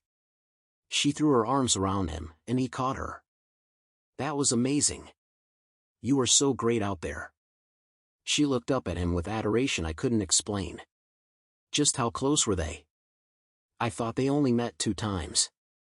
Thanks, it was a pretty good night.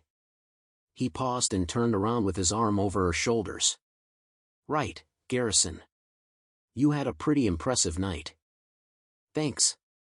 I tried to smile, but my focus was on where he was touching her. You were really great. Vivi focused on me. I can't believe how fast you are. It was almost as hard to keep track of you as it is the puck.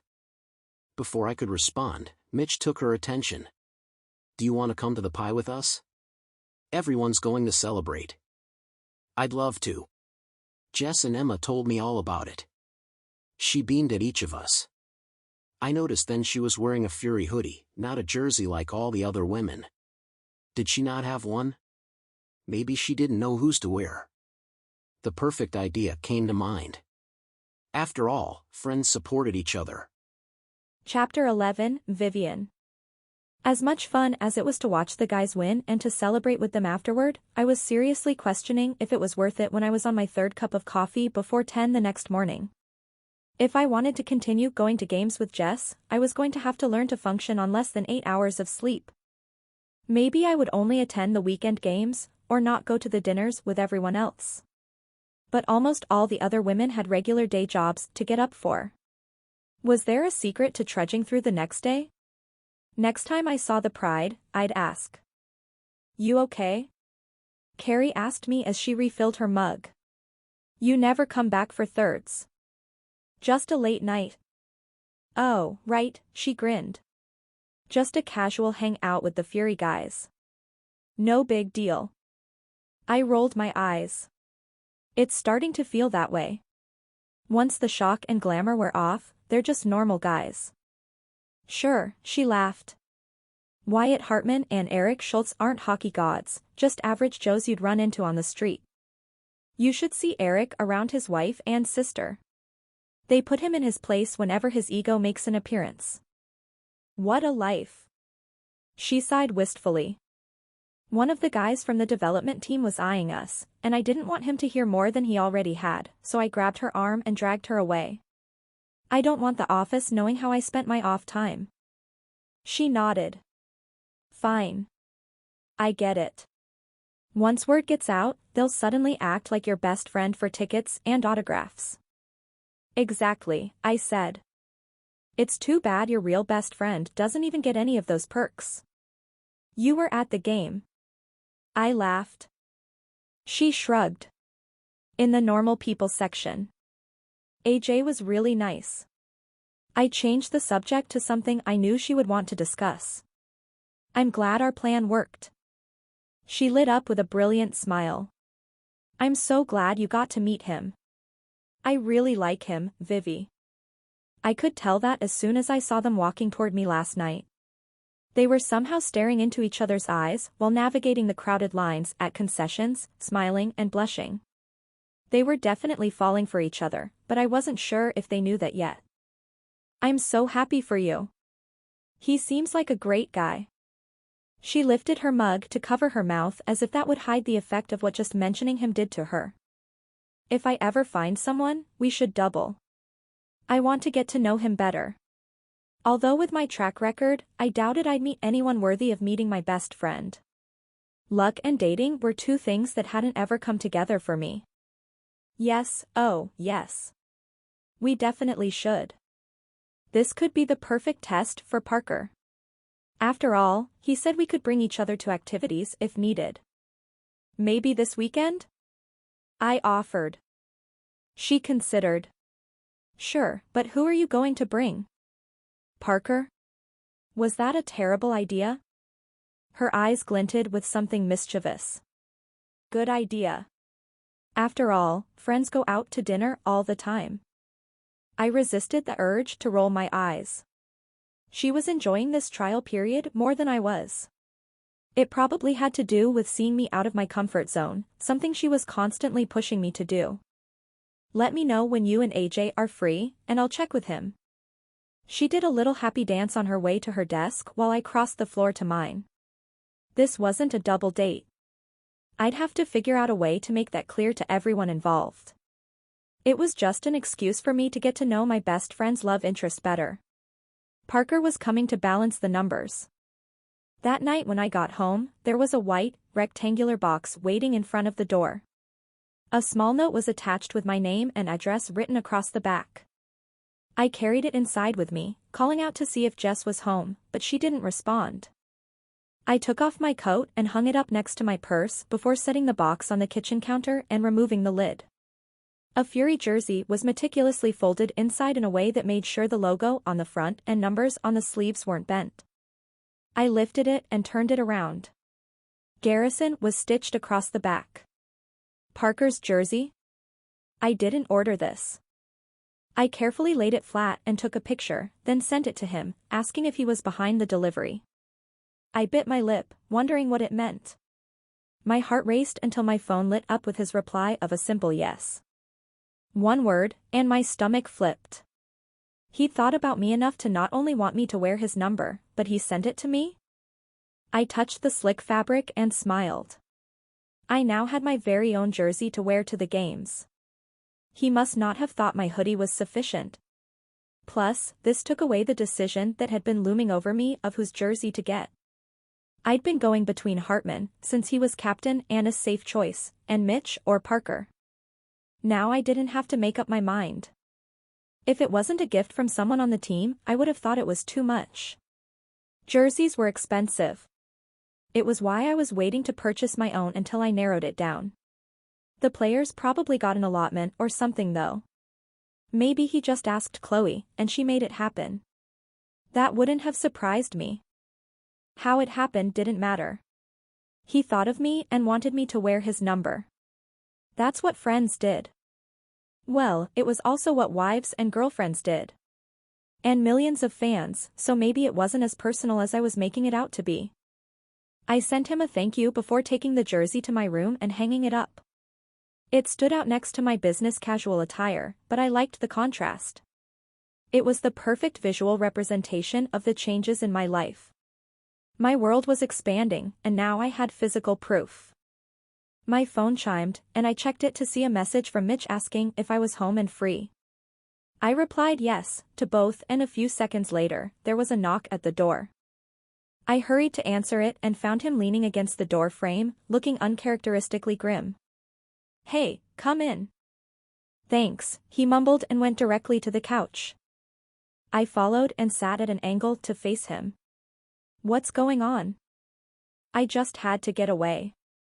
He swallowed. This was the first place I thought of. I was touched, but still too concerned to focus on that. "What or who did you need to get away from?" He rubbed his face. "Myself." Huh. This was not what I expected from a visit with him. Mitch was one of the most positive people I'd ever met. When we went to dinner, I had a side cramp before the appetizers even arrived from laughing so hard. "Tell me what's going on." I wanted to reach out to him, but I wasn't sure of what he wanted or needed yet. "Are we alone?" He glanced up at me. Yeah. "Jess isn't here. She's been working late this week." He nodded. "I don't know how much longer I can do this. I know we've only just met, but I can tell you don't care about who I am, as far as being a professional athlete.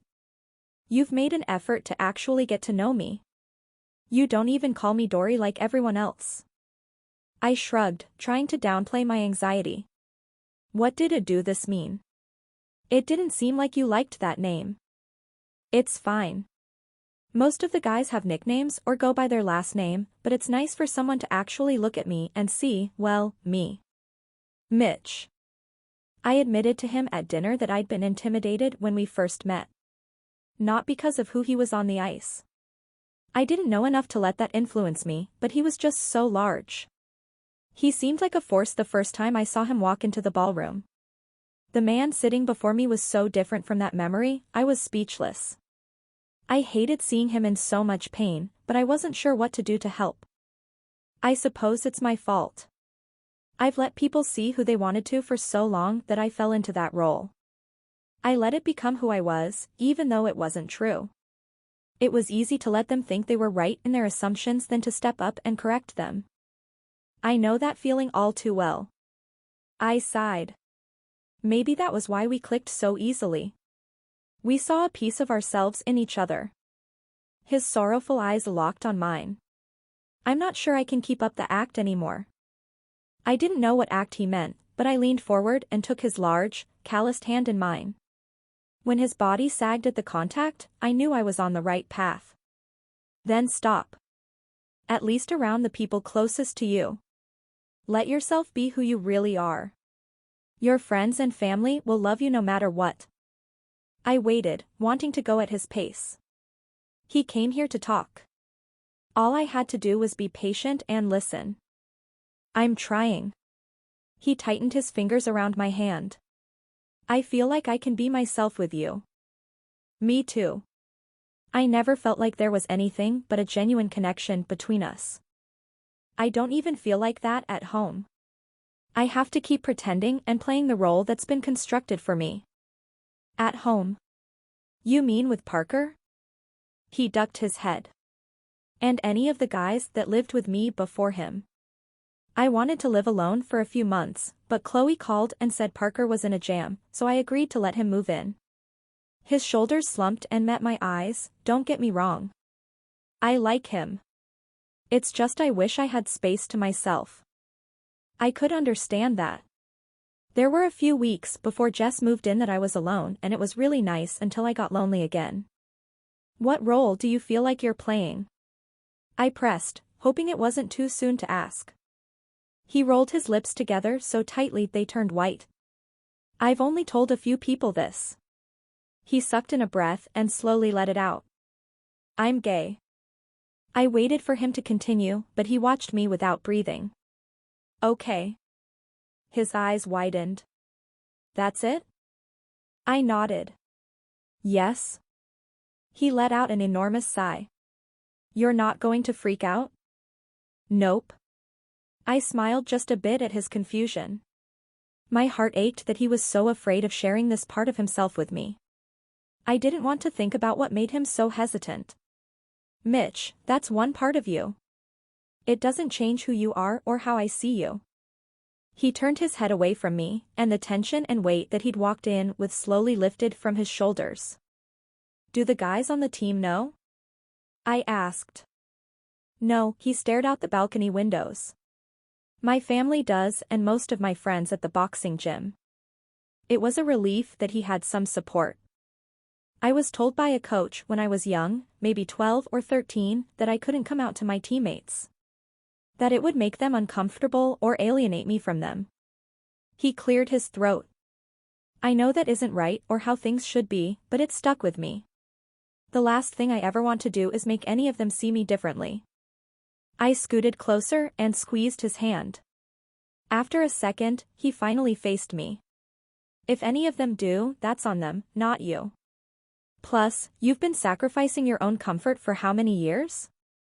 I think you should give them some credit. I have a feeling they'll react better than whatever you have created in your head. He didn't say anything for a moment. You're probably right. I waited until he met my eyes. I'm not saying you have to tell them.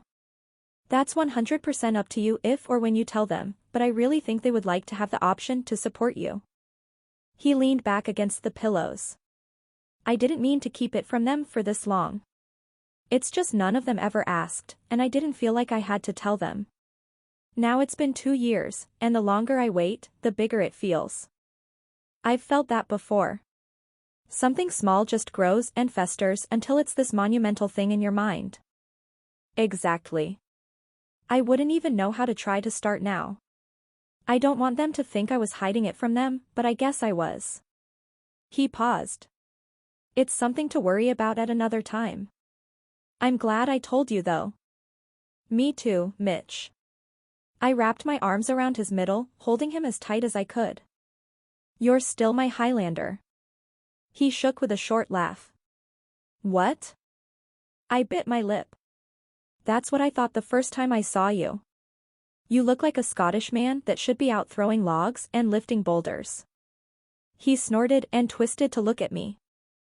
Thank you, Vivi. You just made my day. Chapter 12, Parker. Since I knew Vivian was home, I decided to head over to her place after I finished cleaning up following an extra training session with Brandon and Jason. We worked on a few passing drills after the team's normal practice and then headed into the weight room for another hour.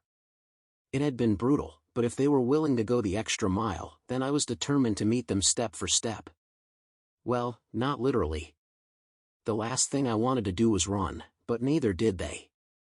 I knocked on her door and waited, only second-guessing my impromptu drop-by for a second. If she was busy, that was fine. I'd just head home. Stopping by unannounced was what friends did, hopefully. I was still learning the rules. Finally, it swung open, and she looked surprised for a moment before catching herself. Parker, hi. She was talking louder than necessary, and I realized I might be interrupting something. She glanced toward the living room, and I followed the movement before freezing. Mitch? What was he doing here? I looked between them. Was I walking in on something? Were they? Her and Mitch? I never would have guessed. I couldn't even think clearly. Hey, Parker, Mitch called out, which seemed to break whatever spell Vivi had been under. Sorry, come in. We were just chatting. She seemed nervous. Were they doing more than talking? I mean, I shouldn't have been that surprised, if so. They had a connection the first night they met. I witnessed it happen. I just didn't realize they were more than friends. I'd been an idiot. She was beautiful. Stunning, actually, with a personality to match. She could be sweet or sassy. Not knowing when the switch would flip was half the appeal of being around her. How could I have thought I was the only one to realize that? I was a fool. I'd been texting her, trying to hang out with her. I even sent her my jersey, and she'd been dating Mitch this whole time. We were friends, only. She was free to date whomever she wanted. Sorry, I didn't mean to just barge in. I should have called. I ran my palms over my jeans. The confidence I felt on the way over vanished. It's cool, man. I need to head out anyway. Mitch stood and gave Vivi a hug before passing me with a slap on my shoulder. I'll see you later. When the door shut behind him, I felt like I was finally able to take a full breath. I didn't mean for him to leave. She waved me off. We really were done, and he mentioned having dinner plans. It was strange for her to know more about my roommate than I did. Oh. She studied me. Why are you acting so weird? I'm not, I lied. You are. She narrowed her eyes. Did you think you were my only friend? I ignored her and sat down on the far side of the couch. You know, you're allowed to have more than one friend, Parker. Viv put her hands on her hips. I have enough room in my heart for you and Mitch. Plus, Jess and Carrie and the other girls from the Pride. Haha. How did she know I was feeling insecure about this? She grinned and dropped onto the couch. Thanks again for the jersey. I can't wait to wear it. I appreciated her topic change. I'm excited to know that there's at least one person wearing it in the crowd. But if she and Mitch were an item, would she even wear it? She laughed. If there aren't more people this week, then it's just a matter of time if you keep playing like you did. Her compliment meant more to me than when it came from the coaches or my captain. Why? Why did her words and opinion hit me so differently? I have a favor to ask you. She looked down at her hands. Was she nervous? I couldn't fathom it. Carrie, my other best friend, she shot me a look, and I rolled my eyes, is dating a new guy, and she really likes him. I said I would go to dinner with them, and it turned into a double date thing. I was wondering if you'd come with me, but it wouldn't be a date for us, obviously. Yeah, obviously. That stung. Was it because she didn't see me that way or because of Mitch? I shook it off and agreed. I'd love to. Great, we're planning on Friday night since you have a game on Saturday. Sounds good. I was only slightly panicking. I'd barely figured out how to be around her and act normally. Now she wanted to add in two strangers? I'd survived much worse. I could do this for her. We were friends. This was exactly what I agreed to. Great. She smiled. By then, we'll almost be done. Make sure you call on whatever favors you need from me before you run out of time. I turned to her. I'm not passing so far. She shrugged. You never know. I'm just reminding you. This was not something I needed a reminder about. I felt every second pass. To me, things felt great. I enjoyed our daily texts, and she mentioned I was really improving in holding a conversation. She was going to start wearing my jersey to games. We were hanging out now. What else did I need to do? Did Mitch have this same stress, or was he a normal person? I knew the answer, but that didn't explain why she didn't ask him to go to dinner with her friend. Why not Mitch? I blurted. She tilted her head. Why not him? What? Why didn't you ask him to go to the dinner with you? I clarified. She shrugged. I guess I could have, but when Carrie and I were discussing it, you were the first person I thought of. A tiny spark of pride flickered in my chest. So you and him aren't? She shook her head. No, I told you. We're friends. Right. It was stupid of me to keep pressing, but it was driving me crazy. But why? What would it matter if they were dating? She and I were just friends. I should have been happy for her. Mitch was a great guy, and she deserved to be happy with whomever she chose. I swallowed back the realization that was slowly creeping up. It's because the thought of them together made me jealous. The name of that uncomfortable feeling tugging in my gut popped into my mind, and I couldn't deny it. I was jealous of Mitch. I didn't have a logical reason to be, but that didn't make the feeling totally disappear. It felt like acknowledging the emotion breathed life into it. Now it was growing and taking up more and more room in my already cramped head. This was the last thing I needed to add to my life. I had more than enough stressors to drive me insane and keep me up at night. Parker? The sound of her voice pulled me back into reality. Yeah? I lost you there for a minute. Are you tired? I shook my head. Sorry, just thinking. About what? She asked while looking at her phone. You. I wanted to say it, but thought better of it. I've just felt overwhelmed for the past few weeks, and it's starting to take it out of me. Is there anything you want to talk about? Not really. I'm sure it will get better as I get more used to things here. She smiled. I think so too. Change as big as what you went through is a shock. Time will help, but I have an idea of what can make it better right now. What? Food. Everything's so much better when you're not hungry. She waved her phone. Delivery from wherever you want. Anything sound good? She had a point, but I didn't know of enough places to have a preference.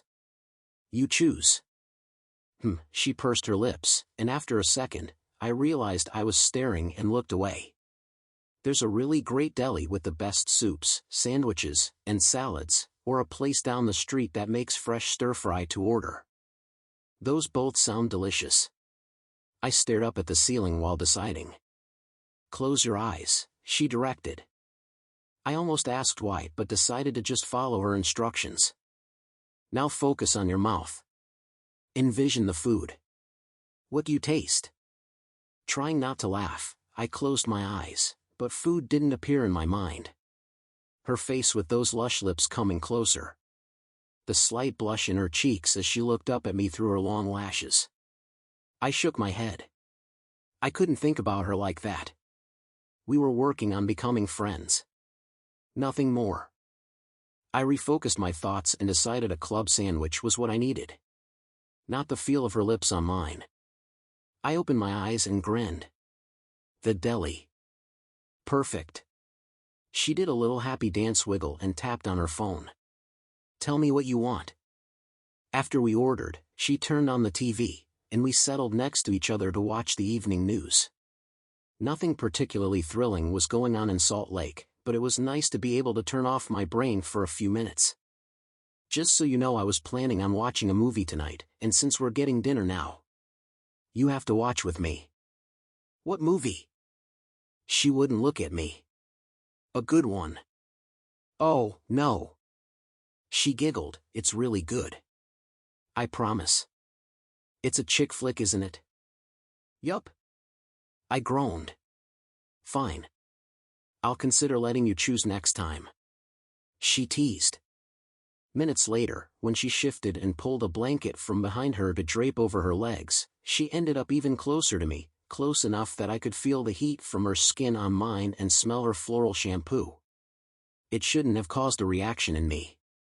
We weren't even touching, yet my whole body warmed, and I prayed she wouldn't look at me. I could only imagine how red and blotchy my face must be. I probably looked like I just spent a solid 5 minutes on the ice during a playoff game. At least I wasn't sweating. Yet. That would be the cherry on top of this whole experience. I might be able to hide it for now, but once the food got here, I'd have to move. I closed my eyes and focused on calming my breathing. I couldn't control most of my body's responses, but I could try my hardest to prevent this embarrassment from happening. She laughed, and I flinched, opening my eyes, thinking she was laughing at me, but she was watching the screen. Then Elena appeared on screen to cover the weather, and Viv perked up. Oh, there she is. I thought she did mornings. Me too. She paused.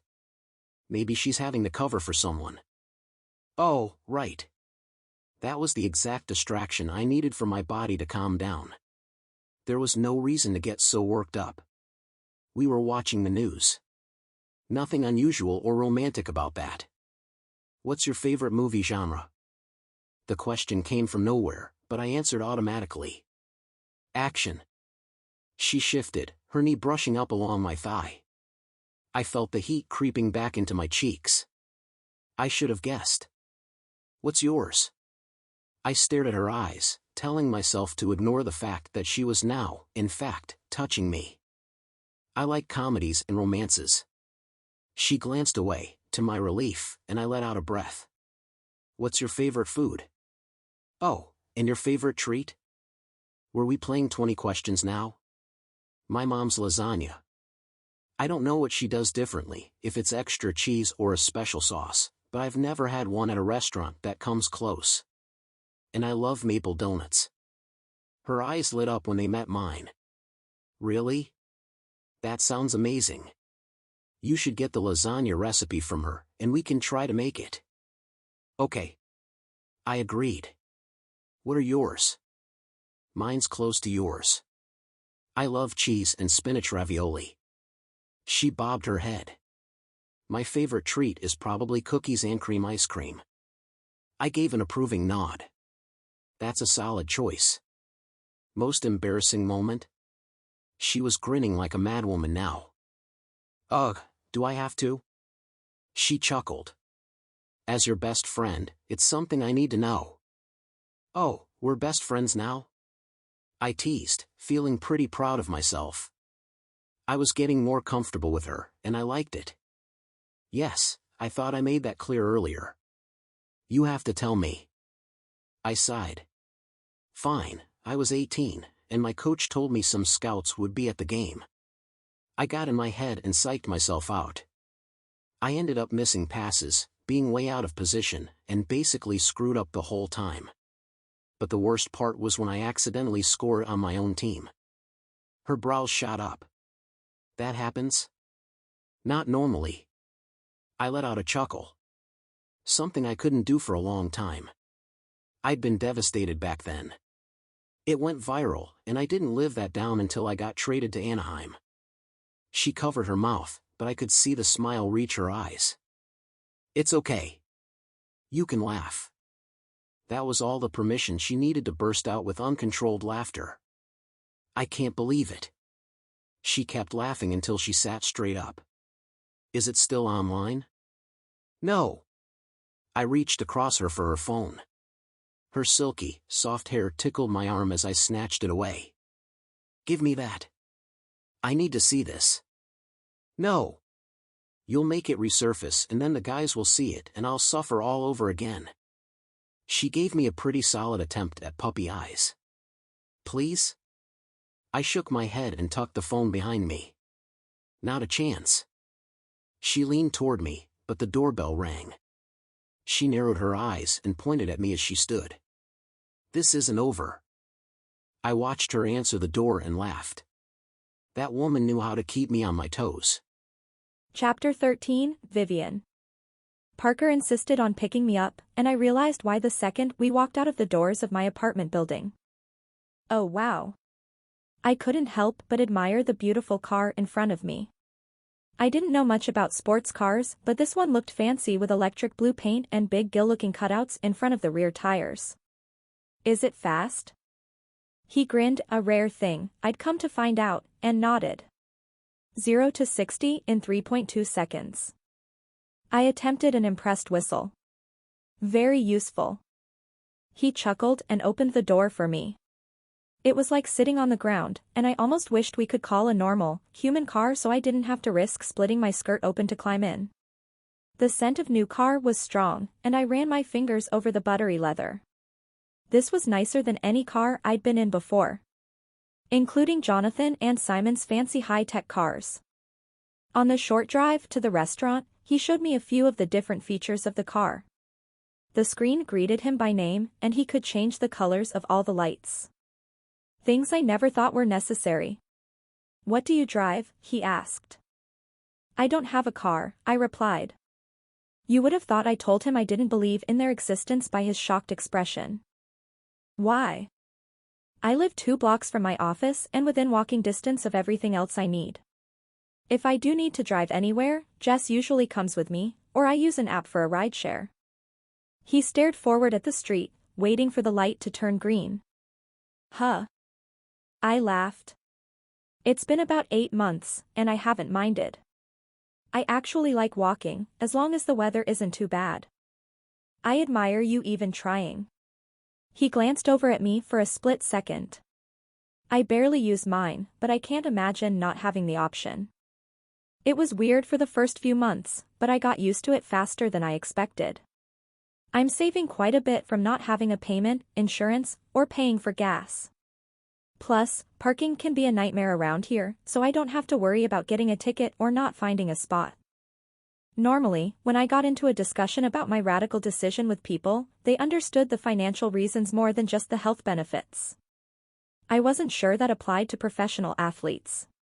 The guys told me they generally didn't make as much as football, basketball, or baseball players, but they still made much more than the average person. I doubted saving a few $100s a month was a big deal to any of them. Those are solid points. It's nice that you can do that here. Back in Anaheim, everything was too spread out. Oh, turn here. I pointed to the right, and he turned onto the restaurant's street. He found a spot and told me to wait so he could open my door. It was nice to have a hand help me out from so low. He effortlessly lifted me up, but maintaining my modesty was difficult. I'd have to remember to only wear pants when riding with him from now on. Thanks. I looked up at him to find him watching me with a smile. Of course. We walked in side by side, almost touching but not quite. Carrie and AJ were waiting in the lobby, holding hands and looking even more in love than at the game. Hi, guys. I waved as we approached. Nice to see you again, I said to AJ before twisting slightly to look up at Parker. This is Parker. Carrie must have prepared him since he just grinned and offered his hand. Nice to meet you. I'm AJ. And this is Carrie, I told Parker while she stared at him with stars in her eyes. Evidently, it was her I needed to worry about, not her boyfriend. Ah. The other best friend, Parker said with a hint of teasing. Carrie's eyes darted to mine. Excuse me? When did he earn the title of best? I chuckled, and Parker put his arm over my shoulder. When I gave her my jersey and let her watch one of the cheesiest rom-coms I've ever had the misfortune of seeing. It wasn't that bad, I protested, but he was right. It had been truly awful. I'd been willing to turn it off, but he said he was proving his dedication, so we both suffered through until the end. AJ, party of 4? The host called from the nearby stand. Here. AJ lifted a finger and we fell into line behind him. The host eyed Parker for a second too long before turning and leading us to a booth toward the back of the restaurant. AJ went to the far side, so Parker and I would be facing away from the rest of the crowd. Did he do that on purpose? To give us more privacy? I appreciated the thought. Thanks, man, Parker said quietly as he lifted the menu. AJ nodded once and slid his closer. I know you're new here, but you're a pretty big deal already.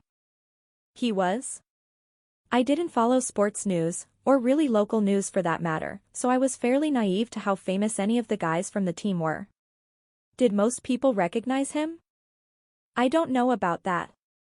Parker ducked lower. A week ago, I would have thought this was false modesty, but I knew him better now. He really didn't think he was a big deal. He was too shy to ever admit that. I was pretty sure if he could play hockey without any of the cameras, fans, or notoriety, he would. He was one of the few guys on the team that was a true introvert. So what's good here?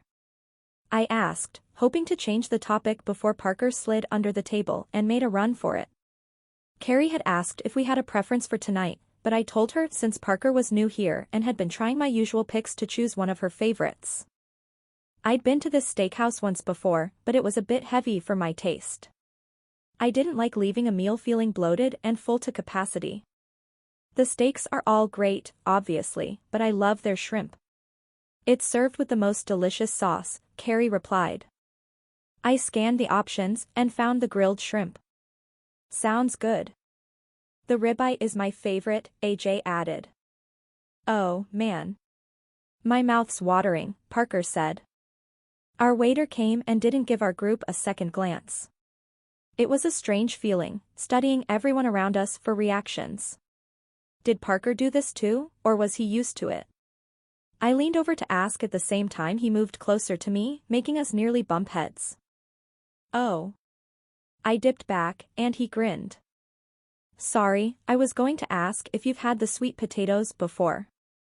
I'm not sure if I'd like the pecans, he asked in a whisper. I shook my head.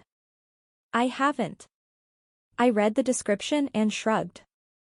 It's probably good. I recommend the creamed spinach as well, AJ said.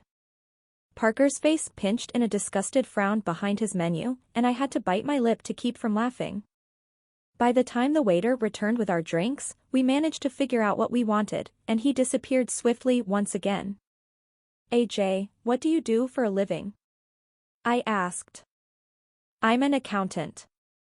Well, there went the hope for that being a conversation point. It was one of the few jobs, much like mine, that no one ever asked follow-up questions about. That's impressive, Parker said, sounding completely genuine. I'm horrible with numbers. I could never do what you do. AJ's face lit up. Same. It only took 1 second before Parker burst out laughing. Fair point. It's a good thing we all have different talents. AJ laughed along with him, and Carrie beamed at me. I wasn't sure how this evening would go, but the guys seemed to be hitting it off. Maybe Parker didn't struggle with making new friends as much as he thought. He needed to give himself more credit. What do you do outside of work? Parker asked. I'm a bit of a gamer, AJ admitted, looking slightly embarrassed. What do you play? I asked. Some video games, but I have a group I play Dungeons and Dragons with every week. We've been getting together since our sophomore year of college, he answered. Wow. Really? That's awesome. Parker leaned forward. Do you guys write any of your own campaigns? AJ shifted, sitting up straighter. Yeah. We usually take turns. That's so cool. I played a bit back in high school with some kids on my team. We had to travel a lot on buses, so that's how we passed the time. I watched them discuss the game but couldn't participate. I knew nothing about it, but I was glad they had something to bond over. Carrie caught my eye and raised a brow. I smiled and mouthed, I like him. She grinned back. Me too. Vivian, did you know much about hockey before meeting Parker? AJ asked. A bit. My roommate is dating another guy on the team, so I've been going to games with her since December. His brows rose. Is that how you two met? Parker and I shared an amused look. We were both helping my roommate set up for an event she planned the first time we met. Then the guys had a dinner party at my apartment, and we got to talk to each other a bit more there. And that's when I decided I wanted to be friends with her. Parker looked at me with true admiration in his eyes. I watched her go from person to person, talking and laughing like it was the easiest thing in the world. I struggle with that, personally, so I really admired her. Then I noticed how much everyone liked her, and I decided I was obviously missing out, so I hunted her down and made her be my friend. AJ laughed, but I spoke up. He's not exaggerating. He really did. She is amazing, Carrie interrupted. I'm glad you realized that so quickly. I have. Parker smiled at me, making my heart tingle with something unfamiliar. She's the first person I've met that I don't feel like I have to try when I'm around her. That was so similar to what Mitch told me. I never realized people saw me that way. I hope to be seen as friendly and approachable, but this was the second time in a few days that it was so openly confirmed and by two reserved men. My heart threatened to burst with happiness. As touched as I was, I didn't feel like I really knew Parker yet. He was private and very much lived in his head, but I wanted him to let me in. I wanted to know more about him. He'd answered every question I asked him the night we had dinner and watched that awful movie. Maybe that was the best way to get him to open up. I couldn't wait for him to start talking. I had to be direct. I feel that way about Carrie. AJ took her hand and kissed the back of it, making my friend blush bright red. Oh, stop, she gushed. I peeked up at Parker, and he was smiling, watching them. Did he want that? A relationship? He never mentioned his dating life. That was another question I'd have to add to my growing list. Parker, where are you from? Carrie asked. I was born and raised in Toronto, but once I got into the major juniors, I moved to Nova Scotia. She nodded. So is that where your parents live now? No, his smile flickered. I lived with a host family while I was there. My parents still live in Toronto. Really? How old were you when you moved? AJ asked. 16, he answered. Wow, that's so young. Carrie put her hand over her heart. I don't think I could have done that. Me either, AJ agreed. I had a pretty good idea that was where my career was headed to the professional level, so I was prepared for it. I was lucky to make it onto a team. My mind drifted to where I was at 16. An insecure, self-loathing girl that was lost and didn't have a plan or passion for anything. I was merely struggling to make it through each day. There was no way I could have made life-altering decisions at that age. His dedication matured him far beyond his years. Even now, we were the same age, but he seemed far more experienced and seasoned in life. That's really amazing. I met his gaze. I didn't even know what elective I wanted to take back then, let alone what I wanted to do with my life. I still don't. He dropped his eyes. I got lucky. That's only a small piece of it. You're also talented and disciplined and hardworking. There's no other way you could have made it this far. He shrugged one shoulder. He had every reason to be arrogant and stuck up, but he wasn't. It was so admirable. And with his blue eyes and easy smile, combined with his shirt that was just tight enough to show off those well-earned muscles, he was undeniably attractive. I cringed at the thought. I wasn't supposed to think of my best friend like that. We were platonic. I needed to remember that. I had to. Otherwise, I was going to end up hurt. Chapter 14, Parker. Vivi invited me up to her apartment after dinner, and I quickly accepted. I wasn't ready to go home, and she was the only person I wanted to spend time with. I made myself comfortable on one end of the couch while she went to change. Ice cream, she called as she appeared out of the hall in black sweats and a faded shirt with the Grand Canyon's outline of the front. She was twisting her long hair around on the top of her head, and in some sort of magic trick, she lowered her hands and the hair stayed in a messy bun. Is it cookies and cream? I asked while trying not to stare at her. The length of her neck was exposed, and I had the sudden desire to trail my finger along the flushed skin. Are there other options? She teased. In that case, yes please. I couldn't put my finger on exactly what it was about her that drew me in like never before. She dressed up tonight, and I'd seen her after work, looking polished and pretty. This was different. Truer. Is it weird for you to go out? She asked while handing me a bowl of her favorite, cookies and cream ice cream. I only caught one or two people staring, but I imagine it can get worse. I poked the spoon against a chunk of black cookie, hoping she hadn't caught me watching her from across the room. Friends don't stare at each other. Not usually. It's pretty rare that I get recognized. Hockey players generally aren't as well known as other athletes, plus being new here means that most people haven't even heard my name yet. Is that what you prefer? She asked while settling into the spot opposite me on the couch. Yeah. I can't imagine what it would be like to have strangers stop you on the street. I thought living with Mitch would expose me to that, but he said it rarely happens to him, and he's been here for a while. I don't think I would like that either. There would be too much pressure to always be on. You couldn't just leave the house like this, she waved a hand down her body, without someone spotting you. I'd hate to have a picture of that floating around the internet. I think you look great. The words slipped past my filter and were out there hanging between us like a bomb. She lifted her head and grinned. If you're aiming for a second helping, it's yours. You don't need to try to flatter me. I swallowed. I wasn't. She laughed and placed a spoonful of ice cream in her mouth, then slowly pulled her spoon out with a satisfied smile. Her lips were so nice-looking. Soft and plump. What was happening to me? This was Vivi, my friend. I wasn't supposed to think of her like this. Why was I fine when she was in a tight dress that showed off her curves in the best way possible, but the moment she appeared in sweats, I started losing my mind. Would she let Mitch see her like this? I doubted it. I wasn't sure where that thought came from, but it made my heart thump. She wasn't vain, but I'd never seen her without makeup and a coordinated outfit.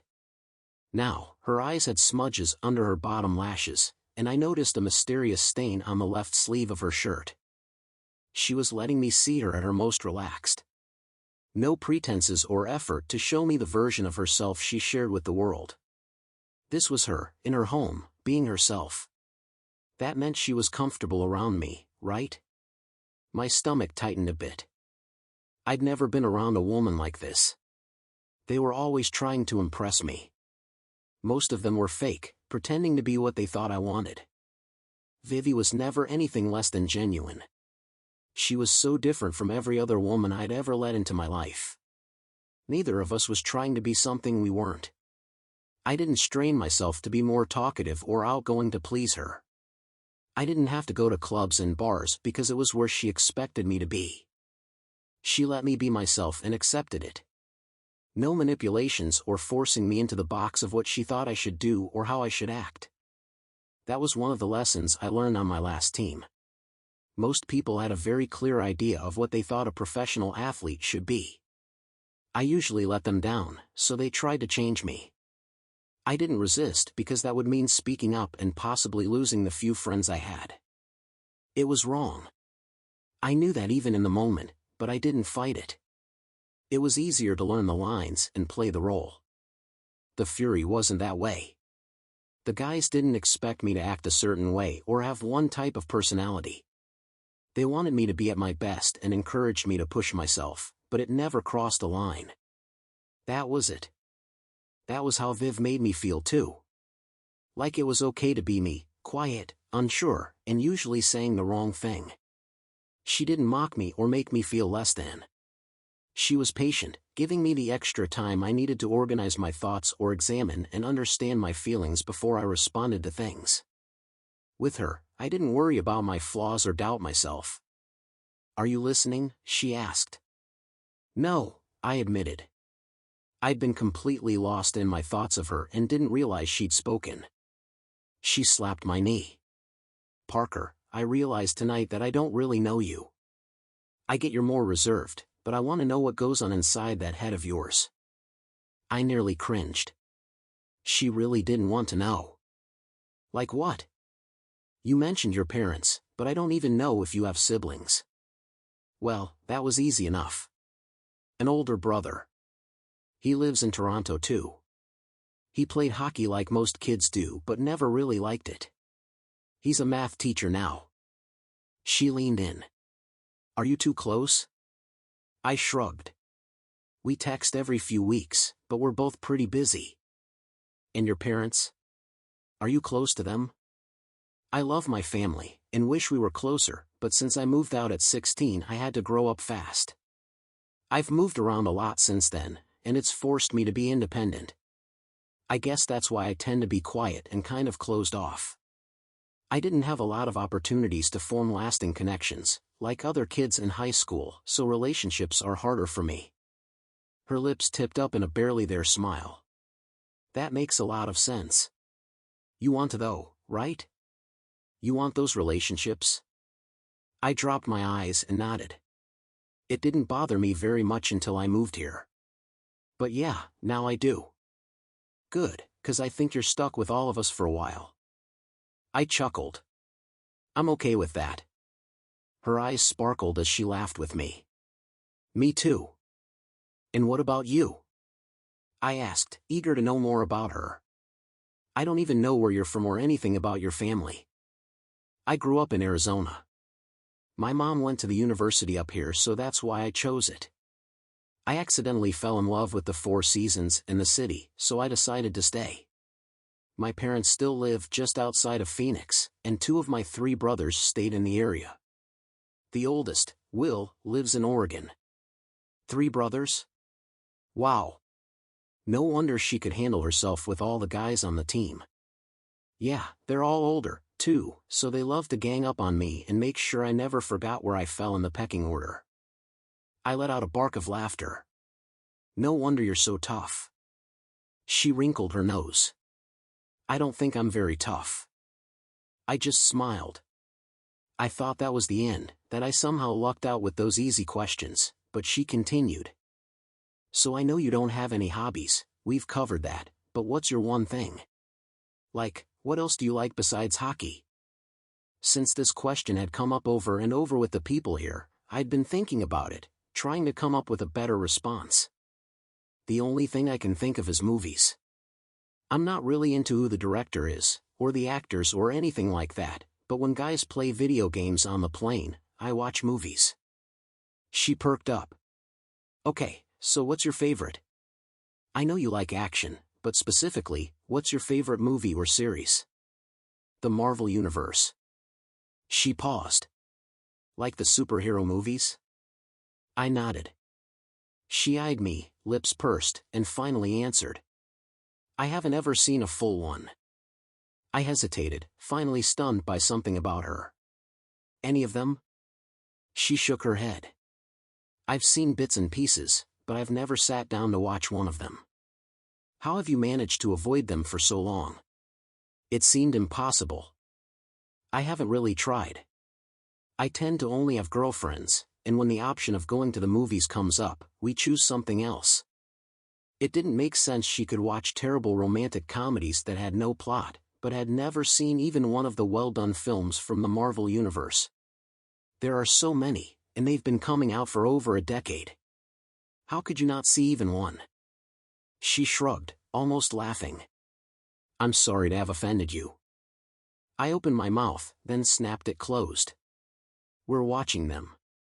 She narrowed her eyes. All of them? I started looking for the remote. Starting now. But, she paused, then shook her head. Should we watch Thor or Iron Man? I stared at her. You can't just jump in wherever you want. We're watching Captain America. We'll work through them chronologically. I took a big bite of my melting ice cream. I didn't realize there were rules.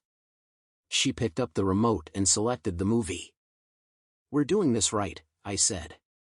And we're not stopping until you've seen them all. She laughed. Fine. I didn't mention that there were 23, so far. There was no way we'd finish in the next few days, so she unknowingly extended our friendship by several months. I'd keep that information to myself for now. Before the opening credits were done, she reached forward to put her empty bowl on the coffee table, then pulled a gray and teal blanket from off the arm of the couch and draped it over her legs. I finished and placed my bowl next to hers before settling back. There was about a foot of empty space between us and I wanted to shift closer, but I wasn't sure how. The memory of the feeling of her so close to me the last time we'd been here wouldn't fade, and I craved her heat touching me. I was losing myself. I put my hands in my lap and focused on the movie, but I knew it line for line, so it wasn't an adequate distraction. She was right there. All I had to do was spread my legs out a bit more and our knees would touch. No, that would be unnaturally wide. She'd know I wasn't sitting normally. But would that be enough? Just some knee contact? If anything, it would only intensify the urge. Pretending like nothing was going on was like having an intense itch I couldn't scratch. This was worse than when I was 13 and at my first boy and girl birthday party. I hadn't known how to act then, and now 12 years later, I was no better off. How could she be so comfortable with me, yet I couldn't bring myself to physically move closer to her? It wasn't like I wanted to put my arm over her shoulder and sneak a kiss. No, that was too far. I wouldn't really mind kissing her. The image of her lips on the spoon returned, and I nearly groaned. "Are you cold?" Vivi asked. Before I could respond, she held up the blanket and patted the spot right next to her. "We can share." I looked at where her hand lay and blinked. "Right there." "Yes. I could do that. Thanks." I scooted over, but she wasn't satisfied. "Come on, I won't bite." She met me in the middle, lining up our legs and arms so we touched from her shoulder to her ankle. The suddenness of it all made me still while she carefully spread the blanket out to cover both of us. "You can use the coffee table." She kicked one foot up and used it to drag the table a few inches closer so she could use it as a footrest. I did the same after toeing off my shoes under the table. She left her foot resting against mine, and I stared at the contrast of my plain black socks to her rainbow fuzzy ones. Once she was content, she sighed and her body seemed to melt against me. I closed my eyes for a second, thanking the universe for ending my agony before the feel of her registered and a new form of torture began. This was what it was like to be so close to something, or someone, you couldn't have. Like a steak dangling before a lion, just out of reach. Vivi was my friend. She trusted me to maintain that relationship. I refused to ruin that. Even if it was so tempting. Chapter 15, Vivian. "You're looking dashing this fine morning," Carrie teased as she appeared in front of my desk with 2 steaming mugs. She offered one to me, and I greedily accepted it before taking a big gulp while she looked over my messy bun and wrinkled shirt. "It's a good thing you came bearing gifts. I'll choose to ignore your insult." I covered my mouth as another yawn escaped. "What, or should I say who, kept you up so late?" She dragged a chair over and sat across from me. "You know I was at the game." I took another sip of coffee waiting for the caffeine to hit my bloodstream. "A game that ended around 9. Plenty of time for you to get home and get a full night's rest in." I yawned again. Jess was driving, and everyone wanted to go out to celebrate again. "So you got home at what? 10? 10:30? I narrowed my eyes. "Since when did you become my mother?" She grinned. "So, what happened?" "Nothing." I took another sip. "We went to dinner, ate, and got home around 11. "We who?"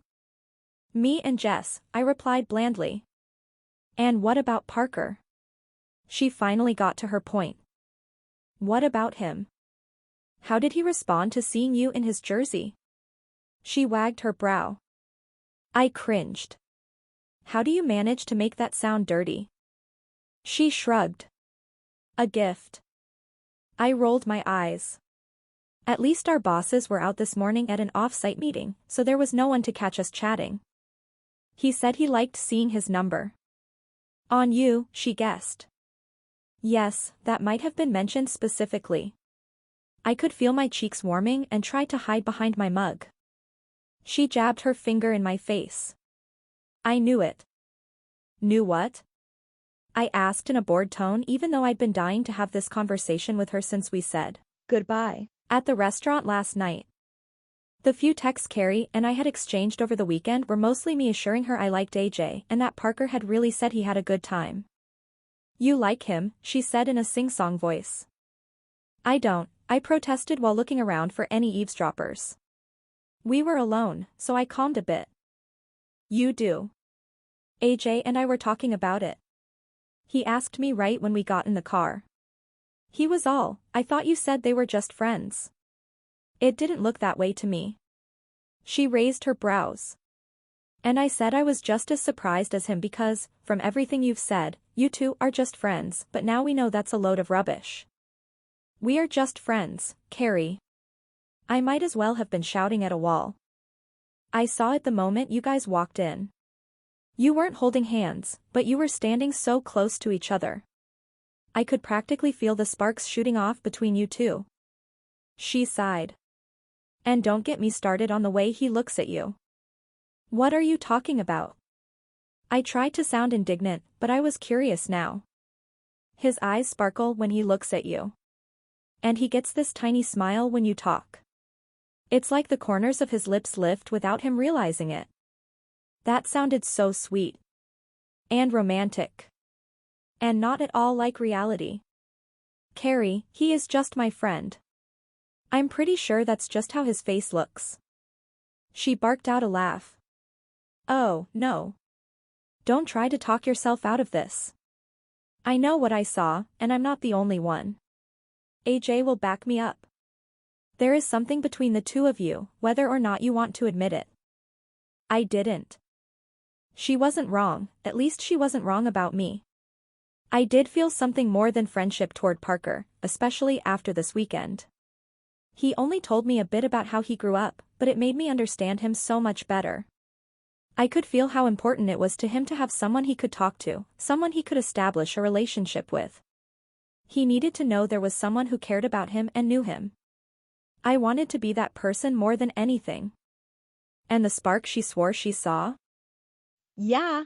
I felt that anytime we were close. It was like a rope tugging us together.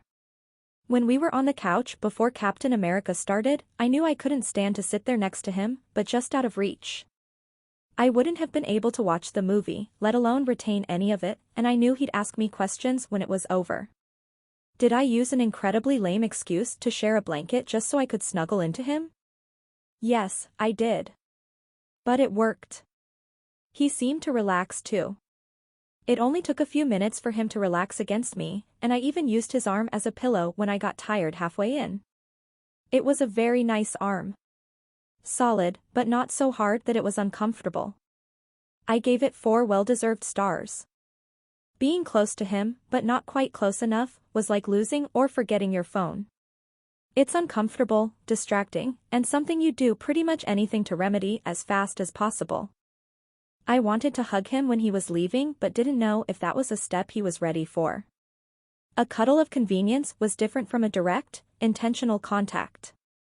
When he didn't even pause after pulling on his coat before reaching for the door, I had my answer.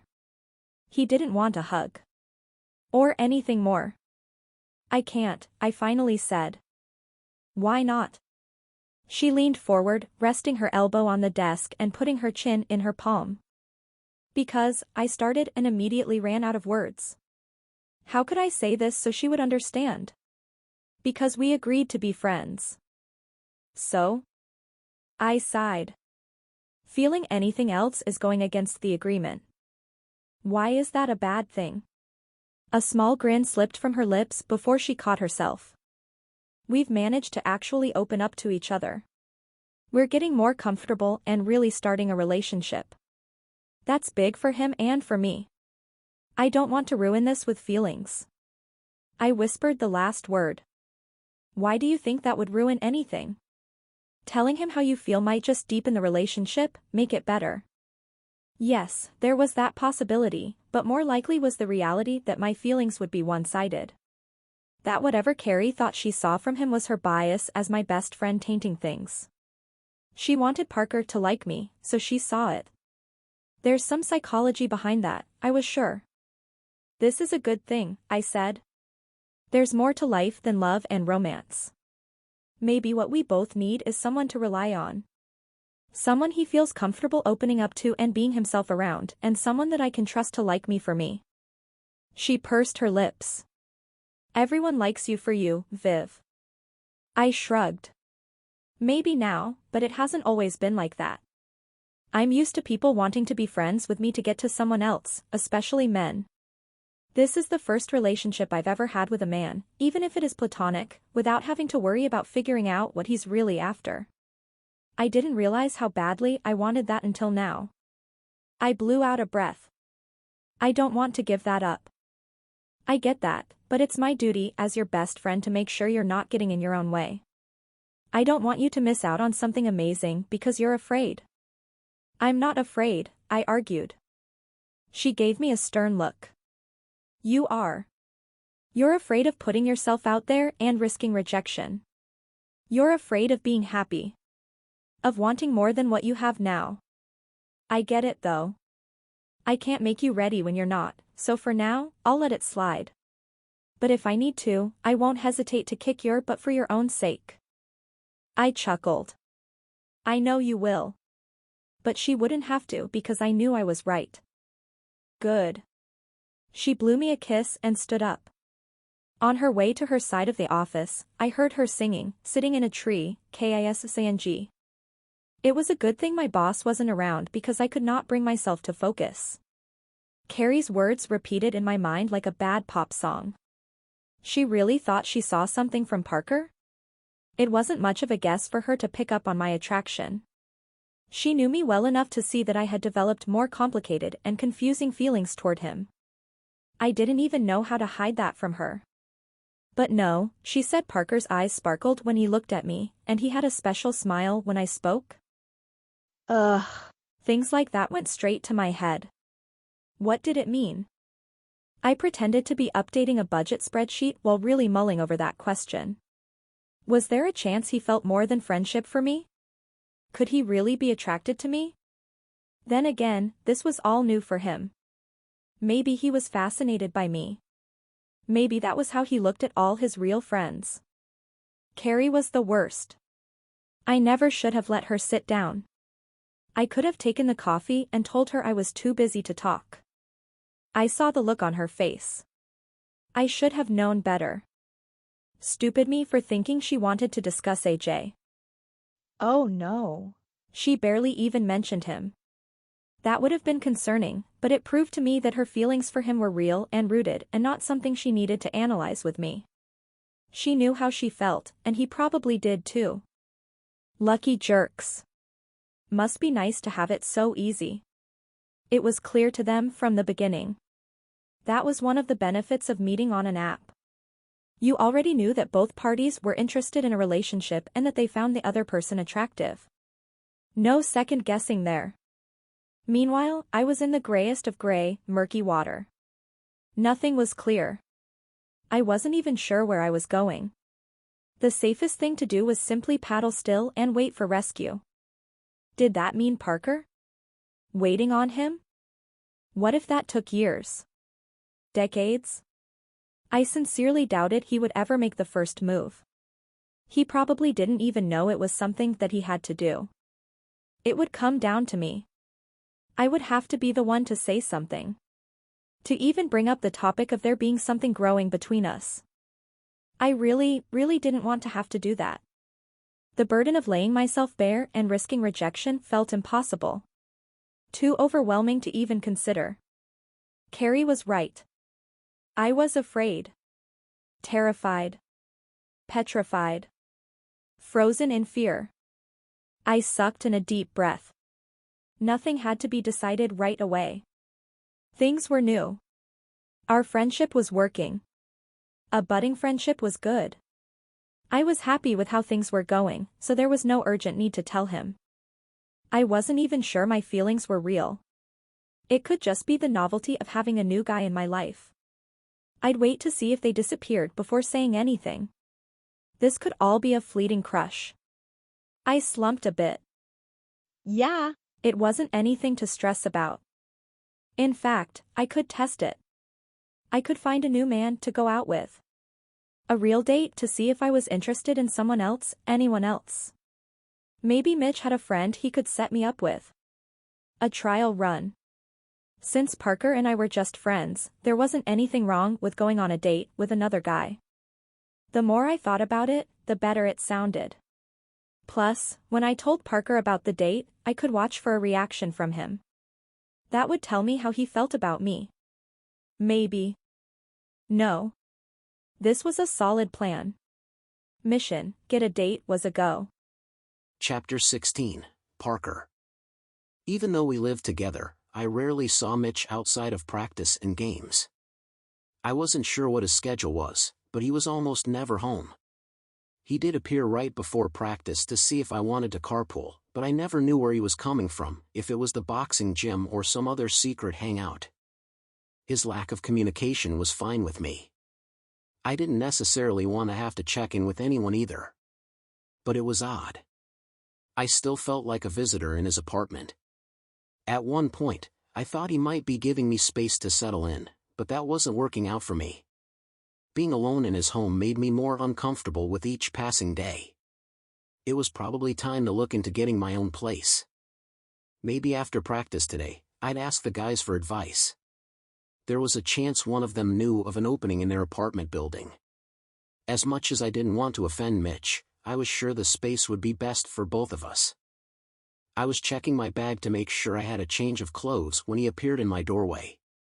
"Hey, do you mind driving today?" he asked. "Sure." I zipped my duffel and pulled the strap over my shoulder. "Are you ready?" "Yeah." We headed to the front door, and he grabbed his bag from the couch. Normally, the silence between us didn't bother me, but there was something eating at me, and there was no way of knowing when I'd have another chance to talk to him. The short drive to the arena was the perfect amount of time. If things got awkward, we'd have an excuse to avoid each other for the next few hours. He pushed the button to call the elevator and stepped back next to me.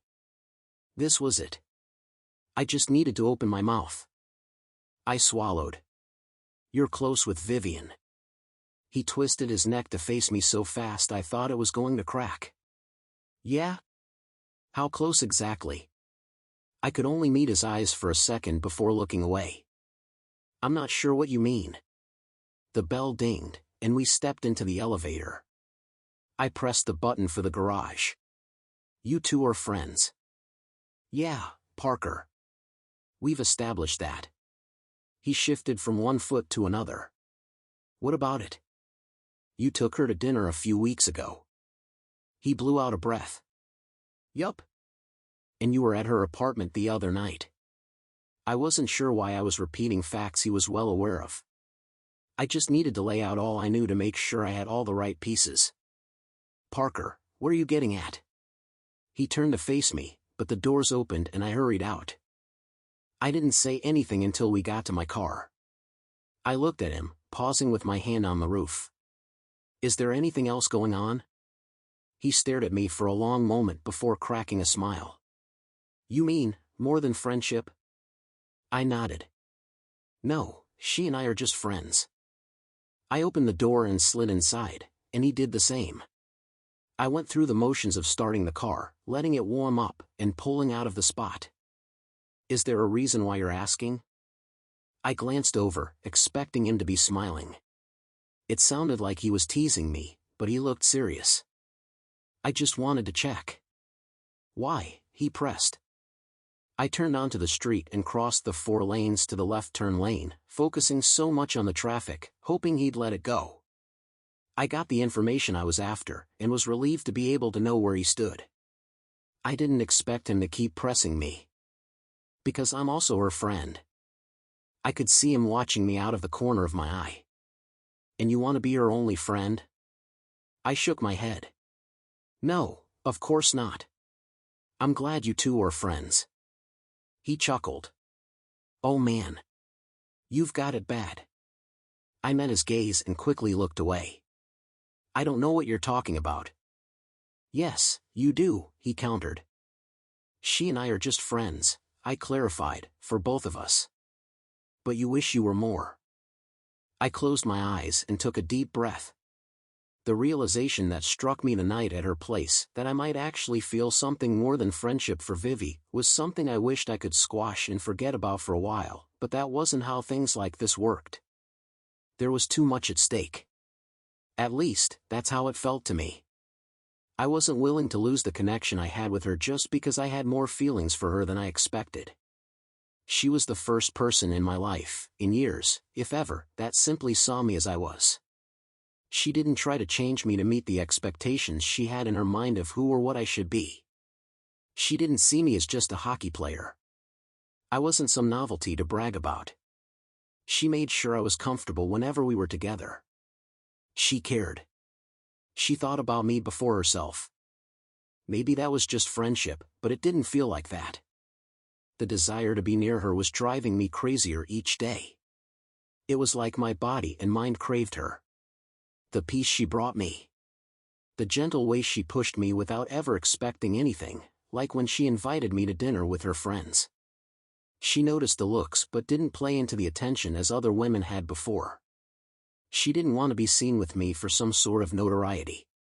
She was perfectly content hanging out on her couch, watching my favorite movies. It was me that wanted to step outside of my comfort zone for her. I wanted to take her out and show her off. I wanted her to wear my jersey so people knew she was with me. It was silly. Juvenile even, but she brought that out in me. She made it okay for me to not be so serious. To open up and laugh and joke. She gave me a break from the daily pressures of my career. With her, we were just Vivi and Parker. Yeah, I think so. He bumped his elbow into mine. Good. Good? I repeated. Why is that good? Because I really like her. I'm going to be protective of her, no matter what, because she's one of the rare ones. She's sweet and honest and real in a way that's hard for guys like us to find. But I also like you. I think you both have something to offer the other, a way to better each other. That's what relationships are meant to do. Not change the other person, but lift each other up. Together. That was more than I expected him to say. It might have been the most he'd ever said to me, but every word pierced my heart. That's how I see her. It was shocking how well he understood us. Me. I know. That's why I think you should tell her how you feel. I turned into the parking lot and waved at the guard. You really think so? Yes, he answered simply. What if she doesn't feel the same? We agreed to be friends, and I really like how things are now. I don't want to ruin that. He grinned. You'll never know for certain until you try. She's the only one that can tell you how she feels, but I have a good feeling about it. He was friends with her, so maybe he knew something I didn't. Or just understood her well enough to guess. Come on, if we're late, we'll be stuck doing drill lines for an extra hour. He got out of the car like things were completely normal. I climbed out and reached for my bag, feeling off-kilter. I was all mixed up. While I had a sense of relief that Mitch didn't also have feelings for Vivi, I was now weighed down by the pressure of acting on this information. Nothing had to happen now. That was the only peace I had. I didn't need to go running off to find her to admit my feelings this moment. I didn't even need to do anything for the next week, or longer. There was no rush. We could take things slow. Continue to get to know each other and gradually let things naturally evolve. One day, the progression would lead to us being more than friends. Come on, I know you're thinking about her, but you've got to focus for the next few hours. Your crush will be there after practice. Mitch chuckled, and I shook my head and followed him over to the elevators where Schultz and Murray were already waiting. Hey, Mitch greeted as we joined them. Oh, hey. Can you guys help settle a debate? Schultz asked. Murray groaned. Don't involve more people. His brother-in-law ignored him and turned to us. As each other's only family, Chloe and I have to look out for one another. Murray shook his head. I've never argued that. In the case of an emergency, I should be able to help her, right? Schultz asked us. I shrugged. Yeah, I guess. Mitch narrowed his eyes. What specifically do you mean? See, even he knows you're up to something, Murray grumbled and held the elevator door open for us all to get in. Reese boy won't let me have the key or garage code to their house. Even though I'm family and live less than 3 minutes away. If there ever were an emergency, I could get there faster than any first responders. I should be able to get to my sister and nephew if needed. I began nodding, but Murray held up a finger. Oh no. Don't twist the story for them. Maddie has a key and the code. If something ever happens or we need you to get in the house, she can. What if she's not around, and I still need to get in? Schultz argued.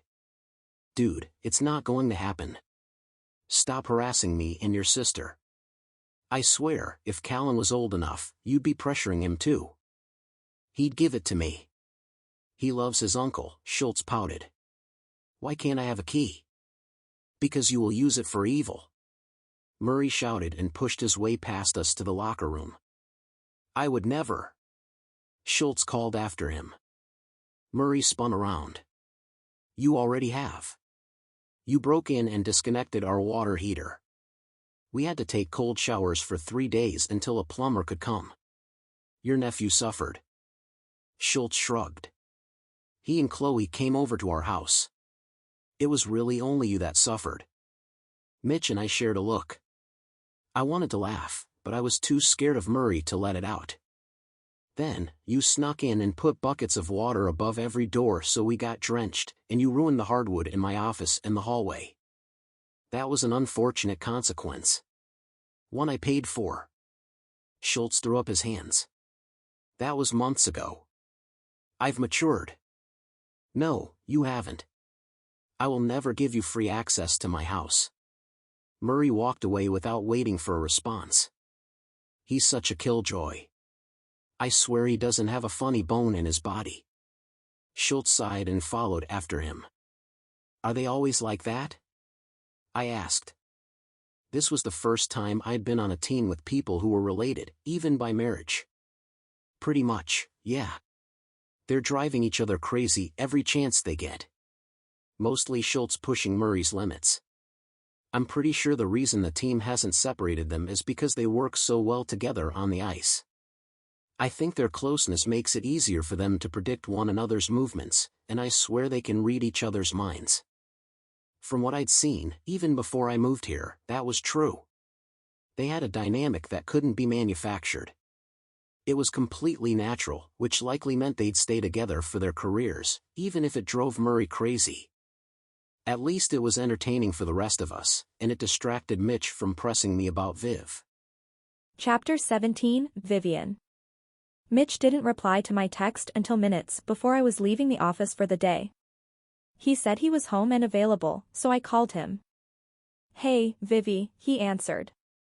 Hi, I have something to ask you, but I'd rather do it in person. So I could see the reaction on his face. Oh, sounds intriguing. I chuckled at his teasing tone. Can you meet somewhere? You don't want to come over, he asked. It's something I'd rather not have your roommate over here. He hummed. Well, Parker isn't here right now. He stayed late at practice with his line. Do you know how long he'll be? The last thing I wanted was for him to walk in during this conversation. Usually another hour or two. If you want to play it safe, we can meet at a cafe or restaurant if you're hungry. I was too nervous to eat, but maybe a soothing tea could help. There's a cafe a few blocks from my office. I'll send you the address. Okay, I'll meet you there. I found the website and sent it to him before shutting down my laptop and making sure everything important was locked in my desk before leaving. It was only a 10-minute walk for me, but he was waiting near the doors when I entered. Hey. He stepped forward and gave me a warm hug. Hi. I smiled up at him. Have you been here before? Yeah. A few times.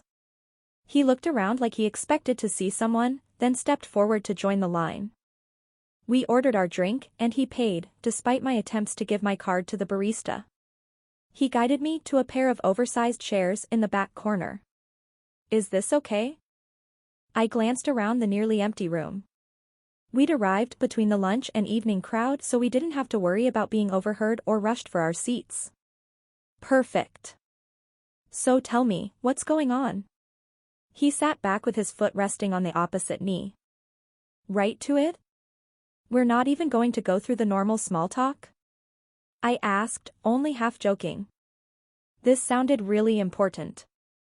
I didn't think you wanted to waste time on pleasantries, but if it makes you feel better. I'm fine. Sore, but that's nothing new. How are you? I attempted to smile, but it fell short. I'm stressed. Okay, why is that? I scooted back in the worn leather, trying to get comfortable.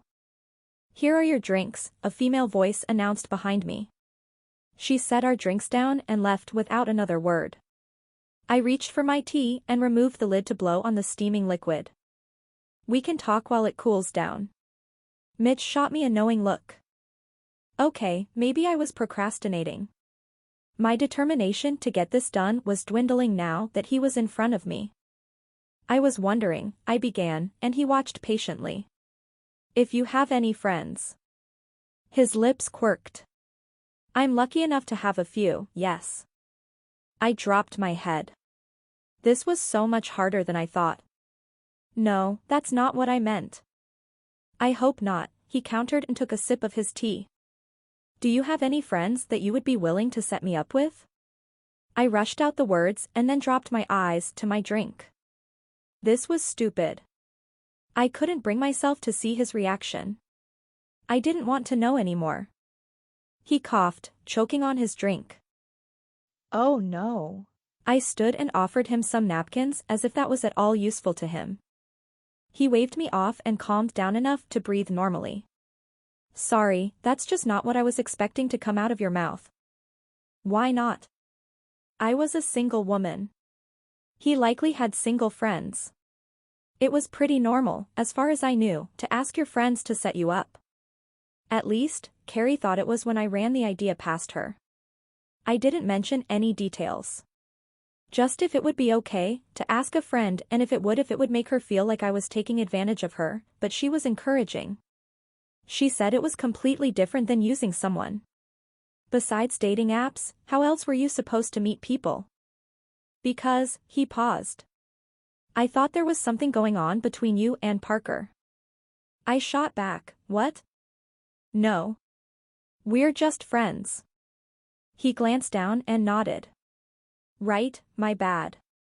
Why do you think there's something going on between us? Yes, I was letting my insecurity get the best of me. I wanted to hear someone else confirm that maybe this wasn't all in my head. I've seen you two together. From when you first met to now, there's a big difference. You're really comfortable around each other. I've seen the looks and little innocent touches that seem to happen at every opportunity. It's like you two gravitate toward one another. I didn't think anyone else, outside of Carrie and maybe Jess, had noticed there was anything going on. Apparently, we weren't as discreet as we thought. It's all platonic. I wasn't sure who I was trying to convince, him or me. If you say so. He watched me over his mug as he sipped. It felt like he was peering into my soul, like he could tell I was lying. It started out that way, I admitted. We only ever intended on being friends, but I think I might have a little crush. He lowered his mug, revealing a smile. But you want to go out with someone else? I have to. I need to figure out if what I'm feeling is just the novelty of having a new guy around that's nice to me and gives me attention, or if there's something real between us.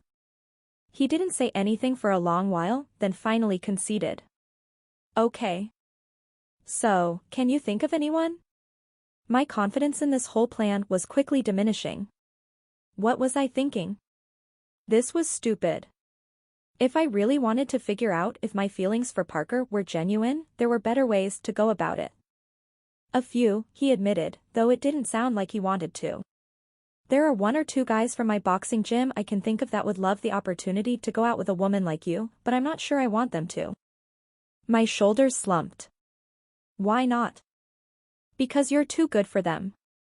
He shot me a look. My barber might be a good choice too. He stared down at his drink. Are you sure you really want this? Yes. I tried to not leave any doubt in my voice. I had to do this. It was the fastest way to either get Parker out of my system or know for certain my feelings were real. I'm not looking for a relationship, Mitch. I just want to see who's out there. I haven't dated in a while, and I think it's time to try. How long is a while? He asked. I pretended to have to think about it, but I knew exactly when my last disastrous experience had been. A little over a year.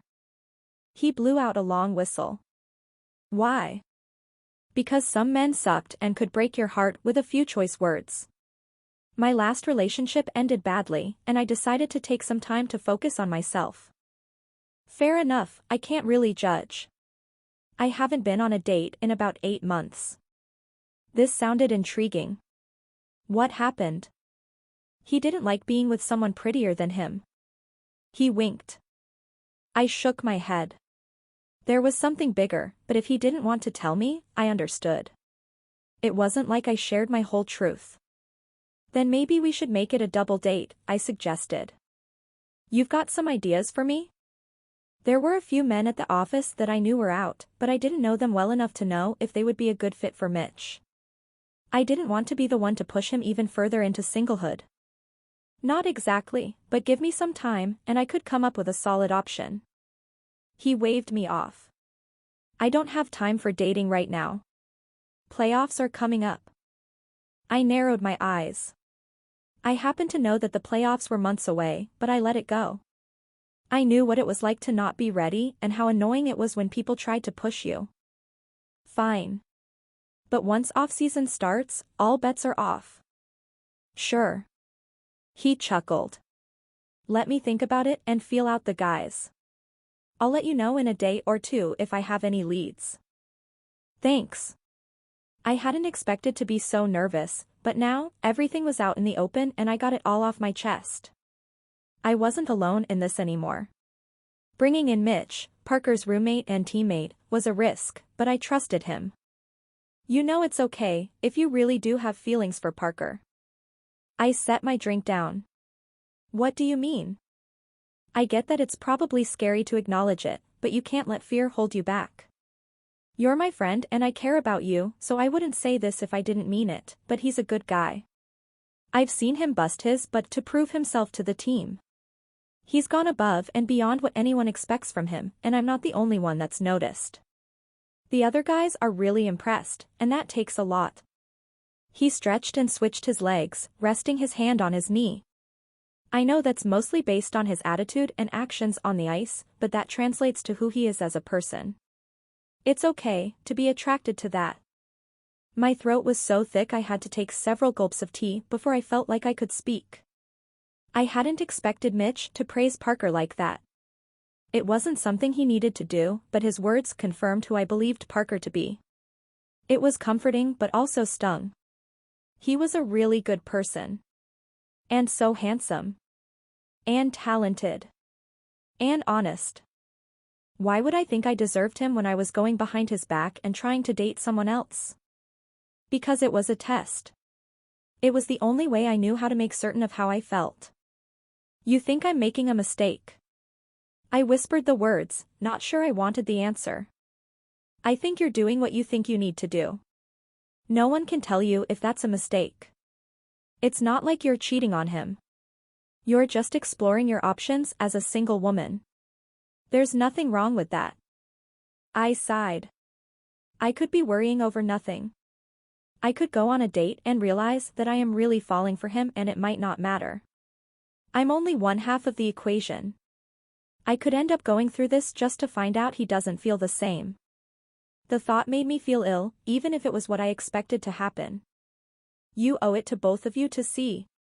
Mitch's voice sounded a million miles away. No, this is all a mistake. I should stop now. I should just let things be. I looked up and met his worried eyes. Things are good. We're good. I'm happy, and I think he is too. Why mess that up? Vivi, that's fear talking. You can't let that dictate your life. Think of all you'd miss out on if you were scared and never pushed yourself. Would you have gone to college? Moved away from your parents? Started your job? Let a stranger move into your apartment? Talk to me? I narrowed my eyes at the last one. You think I was afraid of you? You called me a Highlander. Aren't those men intimidating? I almost laughed but fell short. I am scared, Mitch. It sounds to me like you're about to do something big. Yeah. A big mistake. Chapter 18, Parker. We only had tonight's game left before a week of traveling. It was another change, another new experience, to get anxious about. It wasn't the traveling that was the issue, it was doing it the first time with a new team. Coming in during the middle of the season had a dozen negatives, but trying to stay out of the way and not messing up the established flow was one of the hardest. Navigating my way through the unwritten rules and my teammates' habits should have come with an instruction manual, but the best I had was Mitch, and maybe Jason and Brandon, to give me a heads up. But I couldn't worry about that until tomorrow. We had a game to win before that. I didn't need any of the guys to point out the pride section to me tonight. My eyes found them without thinking, and I zeroed in on Vivi, smiling at her and offering a nod when she caught me staring. She was wearing my jersey again. It felt good. There was something about knowing that at least one person cared about me in the arena of fans that didn't trust me yet. It took time to earn their respect, and I'd get there one day, but all that mattered to me was her. She was here with Jess and the other women and probably came to hang out with them, but I let myself think I was another reason. She was cheering for me. I was determined to make her proud to be wearing my number. Vivi asked for mine. Mitch scooted closer to me on the bench. I told her I'd get it to her in time for the next game. "What are you talking about?" I asked. "My jersey." She said she wanted to support all her friends. I refused to look at him. He was doing this on purpose. I never should have admitted my feelings. I gave him the perfect ammo and expected him to what? Leave it alone? This was my mistake. I should have known there would be consequences. Heckling was the first. "I'm her friend, should I get her one of mine too?" Jake asked from next to Mitch. I would not give them the satisfaction of rattling me. She could rotate through the entire team. It didn't matter, I knew who she was really here for. "Yeah, and we might as well get Lance and Mikey's too," Mitch added. "Hey, what about me?" "We're friends," Jason said from my left. "Don't forget me," Derek called from the chair in front of the door. How had he even heard this conversation? "Nah, she wants to wear the jerseys of players that actually step on the ice," Brandon countered. I cracked a smile, but I didn't speak. "Hey, shut up and focus," Schultz shouted from down the line. "And if she needs a jersey to wear, she's going to wear the Stars." "Yeah, mine," Murray said with a grin. "All of you stop. Now." Hartman leaned forward and locked eyes with each of us. "She'll wear mine. Now get ready." He nodded and I stood with Jason and Brandon. $20 she wears mine before yours," Schultz said to Murray, who bumped his glove in agreement. I shook my head, threw my leg over the boards, and left their taunts on the bench. I had one job to do, and I wasn't going to let them get to me. "Here!" Jason slapped his stick on the ice as we crossed through the neutral zone, and I got in position, waiting for Brandon to pass. It was a play we'd been practicing every night for a week and finally felt ready to try out. The puck shot toward me, and I adjusted my weight so I could backhand it to Jason. He was ready, and we'd moved quicker than our opponents could keep up with. Brandon was ready for a rebound, but it wasn't necessary. Jason's shot was perfect, just over the goalie's right shoulder.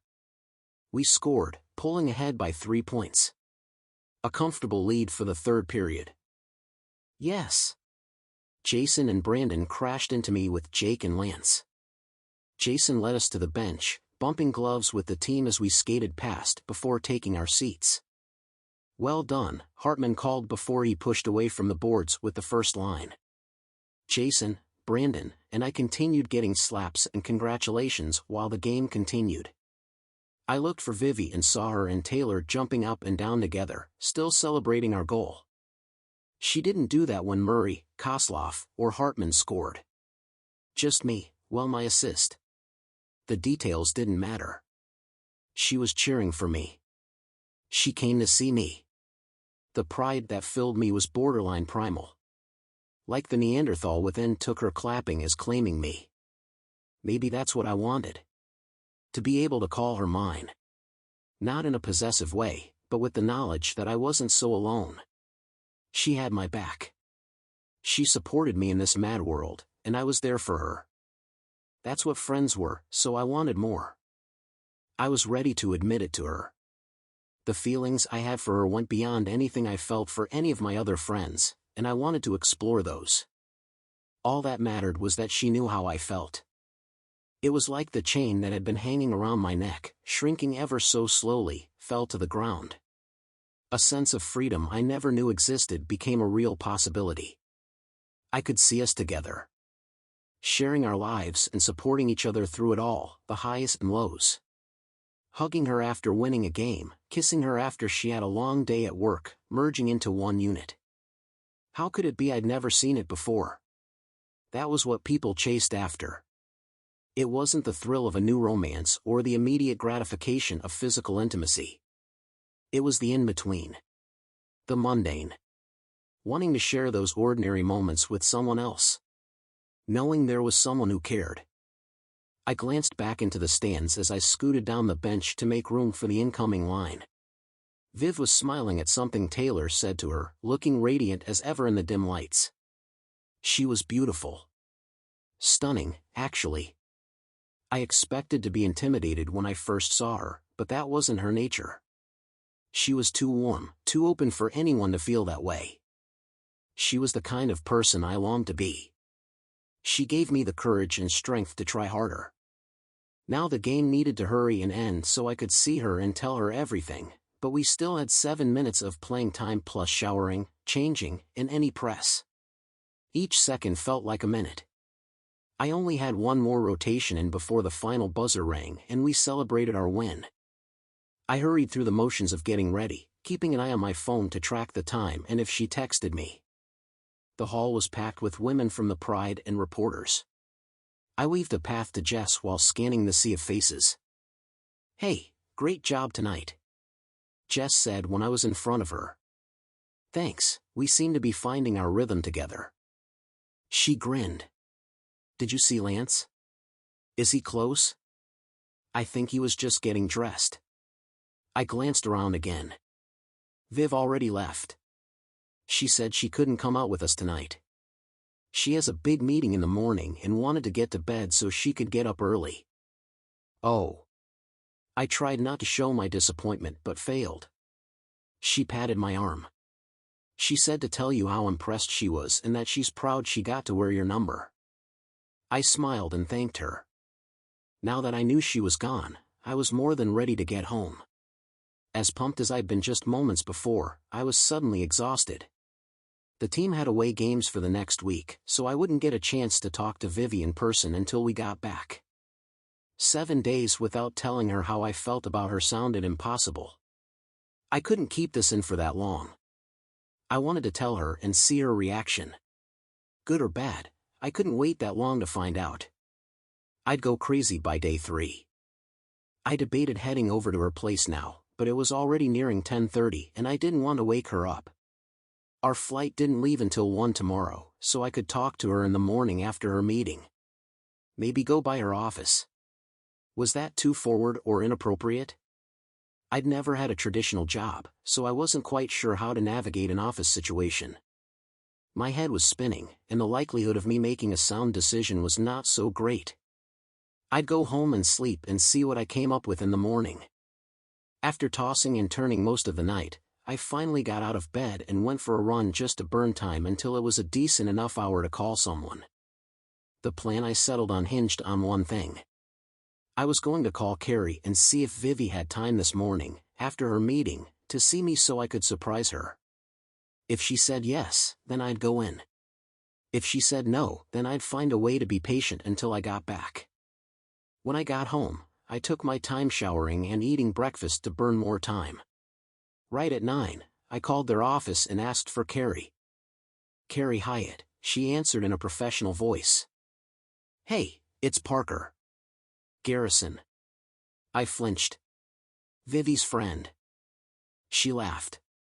"Yes, Parker, I know who you are." "Oh, right. Okay. What can I do for you?" I could hear typing in the background and was reminded I was interrupting her, so I needed to get on with it. "Would you happen to know if Vivi has any free time this morning? Before noon? Hopefully sooner than that if I wanted to talk to her for longer than a minute before leaving for the airport." "Let me check." There were some clicking sounds, then she hummed. "Her meeting goes until 10:30, then she usually meets with Jonathan right after to go over any notes or follow-up items." She paused again. Then a meeting at 11, but it should only go until 11:30. I think you'd be safe to come then. She'll be free until an afternoon meeting. I let out my breath.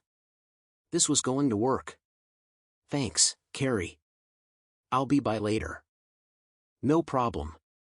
You can ask for me at the receptionist's desk, and I'll walk you over to her so you can surprise her if you want. I hadn't thought that far ahead. That would be great. She really likes the Santa Fe salad from the Market Cafe on the corner near our building. I happen to know she forgot to bring lunch today. I smiled. And is that a salad you also enjoy? Oh yes, as a matter of fact, she replied. Perfect, thanks again. I ended the call with more confidence than I probably had a right to have, but I had a plan. Steps to take. Now, all that was left was figuring out exactly what I was going to say. It would likely depend on the situation. Would we be alone? Was Carrie going to stay around? How much time would Vivi actually have to talk to me? I needed to come up with options so I didn't stand there staring at her with a to-go box in my hands. I fell back on the couch and covered my eyes with my arm. Why did getting on the ice in front of tens of thousands, if not hundreds, of people while an opposing team actively tried to take me down not bother me at all, but telling the girl I liked how I felt seemed impossible? Chapter 19, Vivian. I was rolling out my shoulders in a weak attempt to loosen my muscles and help relieve my stress headache. There was nothing like the days that started the instant you stepped off the elevator and didn't let you come up for air until you left at night. This wasn't at all how my day was supposed to go. I was prepped and ready for the board meeting this morning. I had every base covered, and it went off marvelously. Jonathan was in a great mood and decided to reward everyone's efforts by telling me to order in breakfast. With zero notice. I scrambled to make that happen while taking notes on the meeting for him to review after, as well as coordinating with the people in my next meeting since the board was taking their sweet time catching up with one another rather than getting through the agenda points. It was great. They were happy because the company was exceeding goals and came in under budget and on time on the last major product. They wanted to celebrate, and it fell on me to make it happen. There were only a dozen or so issues with that. Mostly mine. We'd gone over our time, not that anyone was going to complain about that when food was involved. My 11 o'clock meeting was supposed to begin in less than 5 minutes, but there was no end to this on the horizon, so I had to message everyone in that meeting to make sure the team knew to go on without me and delegated the note-taking and task management to someone else. At least I had Carrie available to run things behind the scenes. She went to pick up the breakfast order and brought it into the conference room for our guests, then ducked out and double-checked that my other meeting was in fact taking place as it should. She messaged me updates on what was going on outside the ever-shrinking 4 walls of this room. Only 4 people had asked about Jonathan and tried to get time with him so far. She was writing names and messages down for me, as well as taking the calls that redirected from my phone. Once upon a time, she and I used to both attend these larger meetings, but the hours of damage control it cost us after led to us presenting the idea to our bosses of alternating meeting attendance. As much as that helped, it would have been nice to be able to skip these entirely. I didn't have much interest in listening to rich men talking about how much richer they were getting. Jonathan was almost halfway through his presentation, I knew because I created it, and I was fully panicking. I didn't have the time to be in here. I shuffled things around for the morning, but I had responsibilities screaming my name from my desk, but standing up and leaving wasn't an option. I'd have to do my best to multitask from my tablet. Carrie sent me a message asking how much longer I expected this to take, and I replied with infinitely. There was no end in sight. At this point, I'd be putting in a lunch order too. My head was killing me, but my water bottle and any medicine I had with me were at my desk. Maybe I could excuse myself and sneak away for just a minute. It wasn't like I needed to hear this information. I had it nearly memorized. Another message appeared at the top of the screen. Carrie asking if I could come out for a minute. If she was asking, it had to be important. I checked that everyone's attention was forward, away from me, and got up as quietly as possible. I closed the door behind me and took a few silent steps before letting out a heavy sigh. That bad? Carrie asked, standing next to my desk. I nodded and rummaged through my purse looking for painkillers. And I've got a raging headache on top of it all. Oh no. That's the absolute worst. She glanced away. You have a visitor. I looked around and saw Parker walking toward us. My jaw nearly dropped. What are you doing here? Is everything okay? I rushed out the words. Yeah. It's fine. He gave me a half smile. Carrie told me you're busy, so I won't keep you long. Carrie winked and walked away, leaving the two of us alone. It wasn't supposed to be such a crazy day, but I trailed off, too tired to try to explain. I brought you lunch. A Santa Fe salad from the corner place. My mouth instantly watered. Really? Thank you. That's exactly what I need to look forward to if I'm going to survive this meeting. He grinned. I wish there was more I could do to help. I waved him off. I'll survive. So, he paused, and I realized he probably didn't come just to bring me lunch. I'm heading to the airport now. We'll be gone for a week. Right. Some of the girls mentioned their away games, but it didn't click with me they would be gone for that long in one stretch. That's kind of a long time. He nodded. It's one of the longer trips. I'm sorry. I didn't realize it, otherwise I would have waited to see you after the game last night. Was that why he was here? I understand. He stared at the ground. I just didn't want to go without saying Bye. in person. My chest hurt, it felt so full. He really did come here to see me. To say Goodbye. thanks for coming. I'm glad I got to see you. He met my eyes, and there was a flicker of emotion I couldn't quite identify. I won't keep you.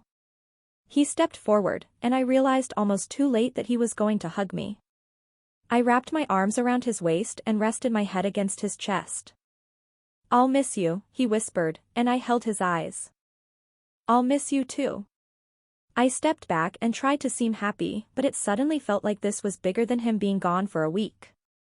This was a pivotal moment when things changed. He went to turn, but I grabbed his hand.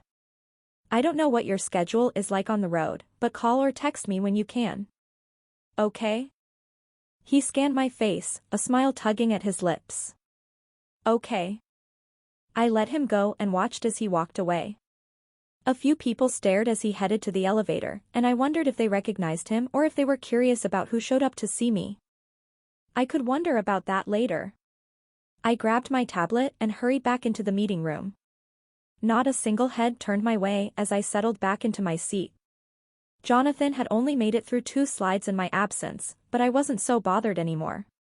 The meeting could last as long as they wanted. Parker came to see me. He came to say Goodbye. because he didn't want to leave without saying it. In person. I couldn't believe it. Carrie sent me a long string of heart eye emojis, but I didn't respond. Parker's visit was a kink in my plan. He wasn't supposed to appear the moment I needed him, like some sort of superhero. It was almost enough to make me text Mitch and tell him to cancel the blind date he set up. Almost. Ezra, Mitch's friend from the boxing gym, sent me the directions for the local sports bar we were meeting at. When I told him I was down for whatever he wanted to do, the last thing I expected was for him to recommend watching the Fury game together. I should have realized then that the universe was screaming a message to me. I was too proud or determined or just plain stupid to listen. The establishment, I couldn't think of a better word to describe it, was in a part of downtown that I'd never been. There wasn't necessarily a seedy side of Salt Lake City, especially compared to other major cities, but if there was, this would be it. At least I held firm in my insistence that I meet him there. Jess let me borrow her car. More accurately, she insisted I take it because she didn't want me relying on a taxi or car service in case things went badly. As much as we both trusted Mitch and his word, neither of us was taking chances. I texted her the address and told her when I arrived. She would check in throughout the night, and if I didn't reply to 2 messages in a row, she would come to find me. It was going to be fine. Just fine. I repeated that to myself as I got out and walked through the old, rotting wood door. The inside was shocking. I actually stopped in the middle of the entry as the heavy door slammed into me. It was bright and clean and crowded. Not at all like the rundown exterior. Was this some kind of joke? A way to dissuade customers? But why would anyone do that? How could a business survive? Vivian, a male voice called from the farthest corner. A large man stood next to a tall table with his arm in the air. I avoided the eyes watching me cross the room, my steps faltering when I realized I had a decision to make. How should I greet him? A hug? Handshake? Fist bump? This wasn't only my first date in a long time, but my first blind date in years. There wasn't a rulebook for how to make it through awkward situations.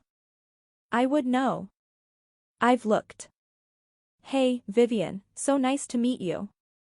Ezra made the choice for me when he wrapped his burly arms around me and squeezed about 10% too tight. I patted his back twice and tried to pull away, but he held on. The thick scent of motor oil and body odor hit me with a force no one could have prepared for. I stepped out of his arms and slid onto the chair across from him, forcing my smile to hold in place. This was one of Mitch's best friends.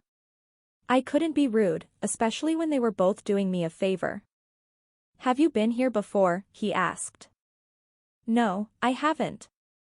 I looked around for a menu, but there was only a small paper listing the monthly beer specials. They've got all the best drafts, but I like them for their local selection. He began listing off the selection, but after the first 4 or 5, I stopped listening. I wasn't much of a beer drinker, or a fan of anything that was a required taste. If I had to try something a dozen times to get used to it, or lie to myself about it tasting good, then I wasn't a fan. Plus, it was a Thursday, and as a rule, I didn't drink on weeknights. Any food recommendations? I asked. Oh man, their wings are incredible. He then switched to listing the sauce options. A nearby waitress caught my eye, and I gave a small nod hoping she would catch on. She turned and came to our table. Would you guys like to order anything? A dozen blazing buffalo wings for me, and another pint when you have a chance. He tapped the rim of the almost empty glass. She gave me a sympathetic smile. And for you? Wings were a disastrous date food, the mess alone would give me anxiety, then there was the munching on bones to contend with. Do you have a boneless option? Sorry, no.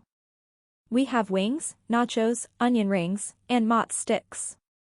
I'm telling you the wings are the way to go. Ezra slapped the table with a wide grin. Oh boy. I'll just have a Diet Coke, please. Coming right up.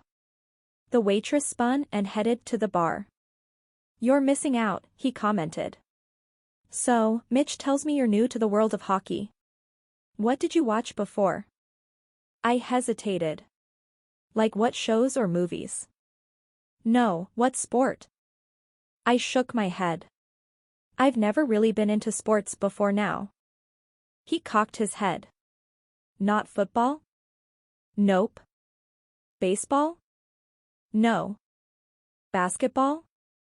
Not that either. Huh. He seemed genuinely perplexed. So no boxing then either? No, I've never seen a single match. That's too bad. He took a big gulp of his drink and smacked his lips. Nothing better than finishing a long day with a good beer and a good game. I had no idea what to say. Was this the right person? Mitch really thought he and I would get along? 5 minutes together, and I was ready to leave. My phone vibrated in my pocket, and I pulled it out enough to text Jess that I was alive. Ezra didn't even notice. He was still talking about all the benefits of sports programming. What do you do for a living? I interrupted. I didn't want to be rude, but if this night could be salvaged, I was going to try. I'm a warehouse manager, but my passion is restoring old motorcycles. I was actually working on an Indian before I came over. That explained the oil smell. One day I want to open my own shop. That's very cool. How did you get Game's on, he shouted, cutting me off. He was staring behind me, and I looked over my shoulder to see a massive flat screen with Parker's face in the center. Was the universe against me? They were talking about the rising star of the Fury and what they expected to see from him tonight. Was it a sign? Maybe this was the universe's way of screaming at me that all I needed and wanted was right in front of my face. Literally. My next 2 attempts at conversation were ignored since Ezra was so enthralled by the game, screaming and cursing at the refs as if they could hear him in Florida.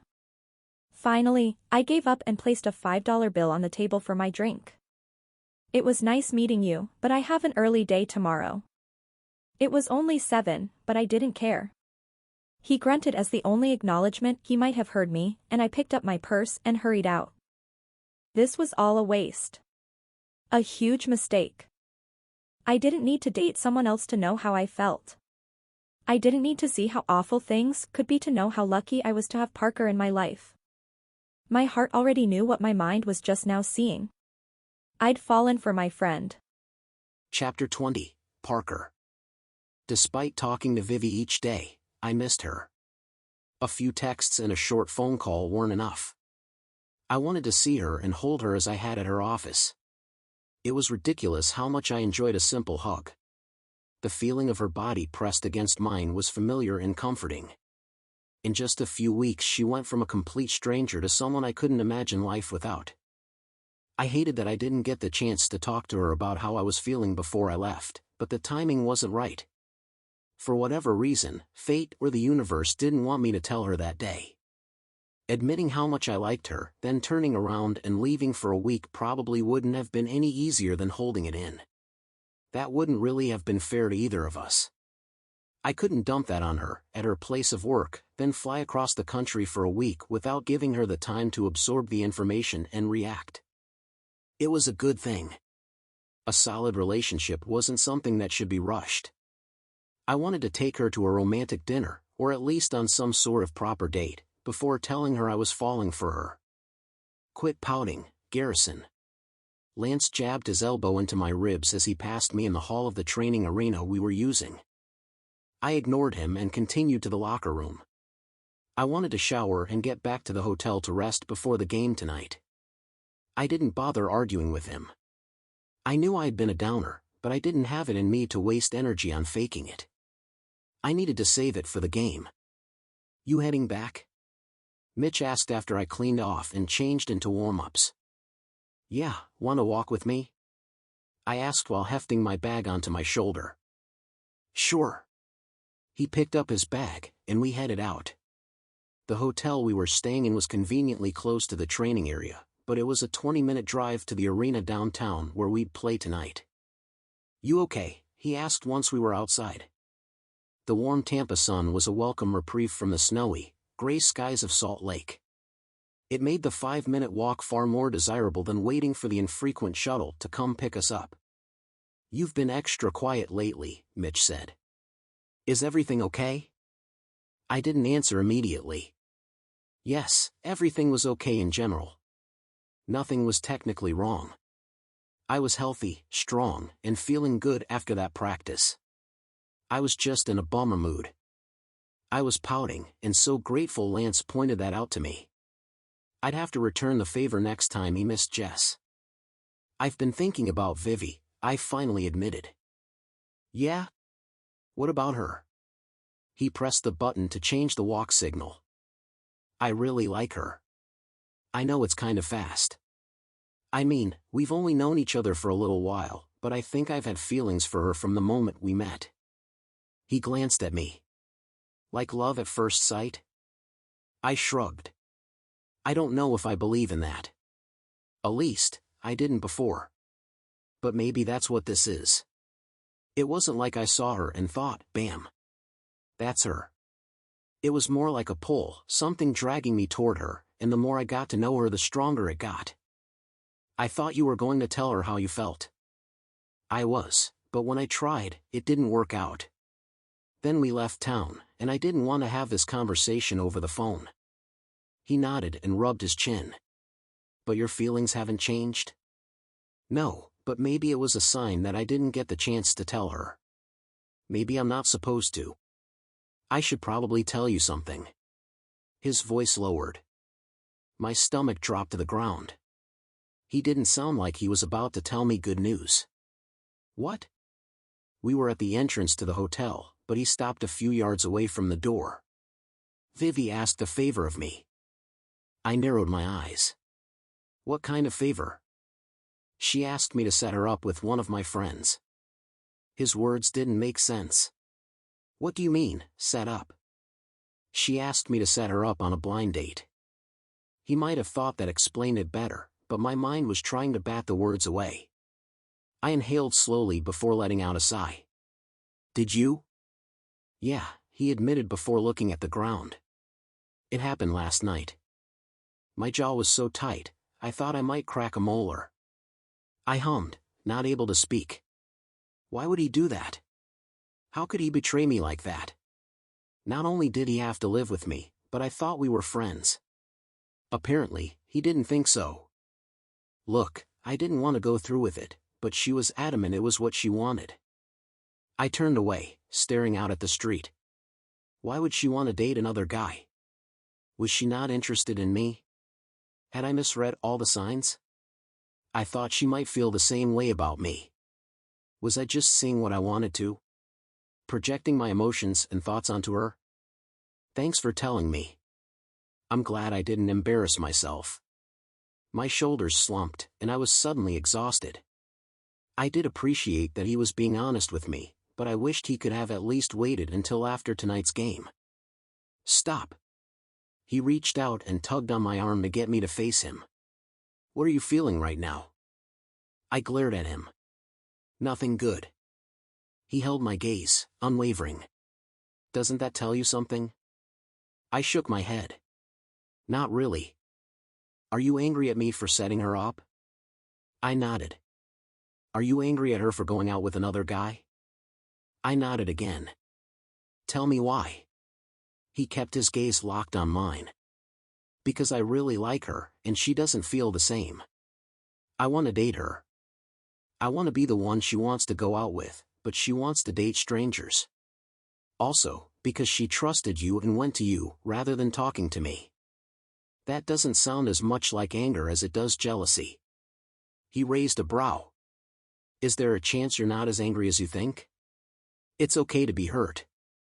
Be mad at me for participating, but put that aside.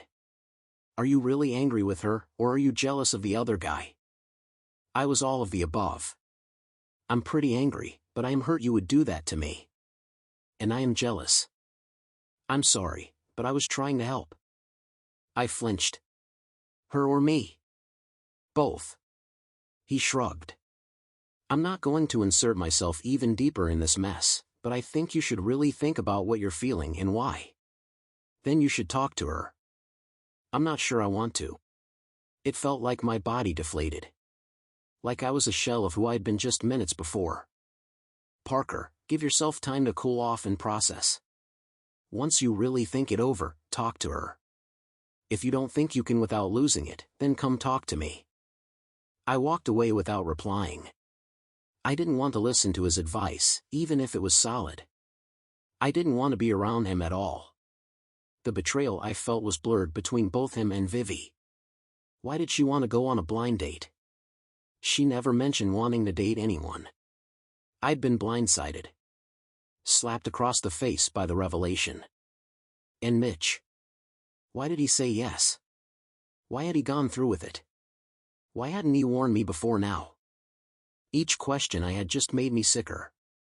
When I got to my room, I dropped my bag on the ground and fell face first onto the bed. I knew I wouldn't be able to sleep, even for an hour or two, but I didn't want to do anything else but lie there and try to figure out how I'd been so completely wrong about Viv. I never in a million years would have predicted that she wanted to date someone else. I thought that was the direction we were headed. How could I have been so stupid? I wasn't experienced with women or dating or relationships, but I didn't know I was this off. The worst part was how much I physically hurt. My chest was tight, my stomach rolled, every limb felt heavy. Was this heartbreak? It had to be. What an idiot. I was immensely grateful I hadn't told her how I felt. How humiliating would that have been? I'd never be able to look her in the eyes again if I'd stood there while she told me that she only saw me as a friend after I poured my heart out to her. Maybe the universe was watching out for me. I thought it was working against me, but now it seemed like it had my back. More so than my roommate. I wasn't sure I could consider him a friend after this. I let my anger and hurt simmer until it was time to get up and change into my suit. I pulled on my jacket and slipped on sunglasses. I didn't want anyone taking a picture of me looking as dejected as my face currently depicted. "Hey, you ready for this, Garrison? You were looking good earlier." Brandon and Lance were walking down the hall and waited for me to catch up. This was perfect. I needed a distraction, and being around them wouldn't let me slip back into my pity party. "Yeah, I'm feeling good." It was a lie right now, but within a few minutes, I'd be back to normal. I was good at compartmentalizing. I could slip out of my normal life and into player mode like flipping a switch after this many years of practice. "Should we knock and get Mitch?" Brandon asked. "I think he's the only other one on this floor." He looked from the row of doors then to me. He probably expected me to know which was his, us being friends and all, but I just shrugged. "We can wait for him downstairs." I kept walking to the elevator. Lance stayed at my side. "Did you get a chance to watch the videos Coach sent? The Gators have used the same play in their last 4 games, heavy on the defense. I think they're starting to rely on that, so you guys have to watch for openings." I agreed. Yeah, I wondered why they were relying so heavily on defense. I don't think their injured list is that bad. "Me either," Brandon added from behind us. We stepped onto the elevator, and he pressed the button for the lobby. "Have you heard any talk about their offense being weak this season?" I asked. The Gators hadn't been playing this way for very long, maybe only a few weeks before my trade. "Not really. Maybe this is a new strategy they're trying," Brandon replied. "Nah, I think it's their goalie," Lance said. "He's a young guy, only been in the league for 1 season, but he's the best they've got. I think they're trying to keep the other team from even entering their zone." I huffed out a laugh. "Well then. There's their weakness." Brandon smirked. "Let's spread the word." Lance chuckled as we walked out, looking even cockier than normal. He walked up to Hartman and Schultz and began talking to them. "I'll talk to them." Brandon nodded toward Broussard, Fisher, and Kosloff. I was about to walk toward Jason, Jake, and Derek until I realized Mitch was with them.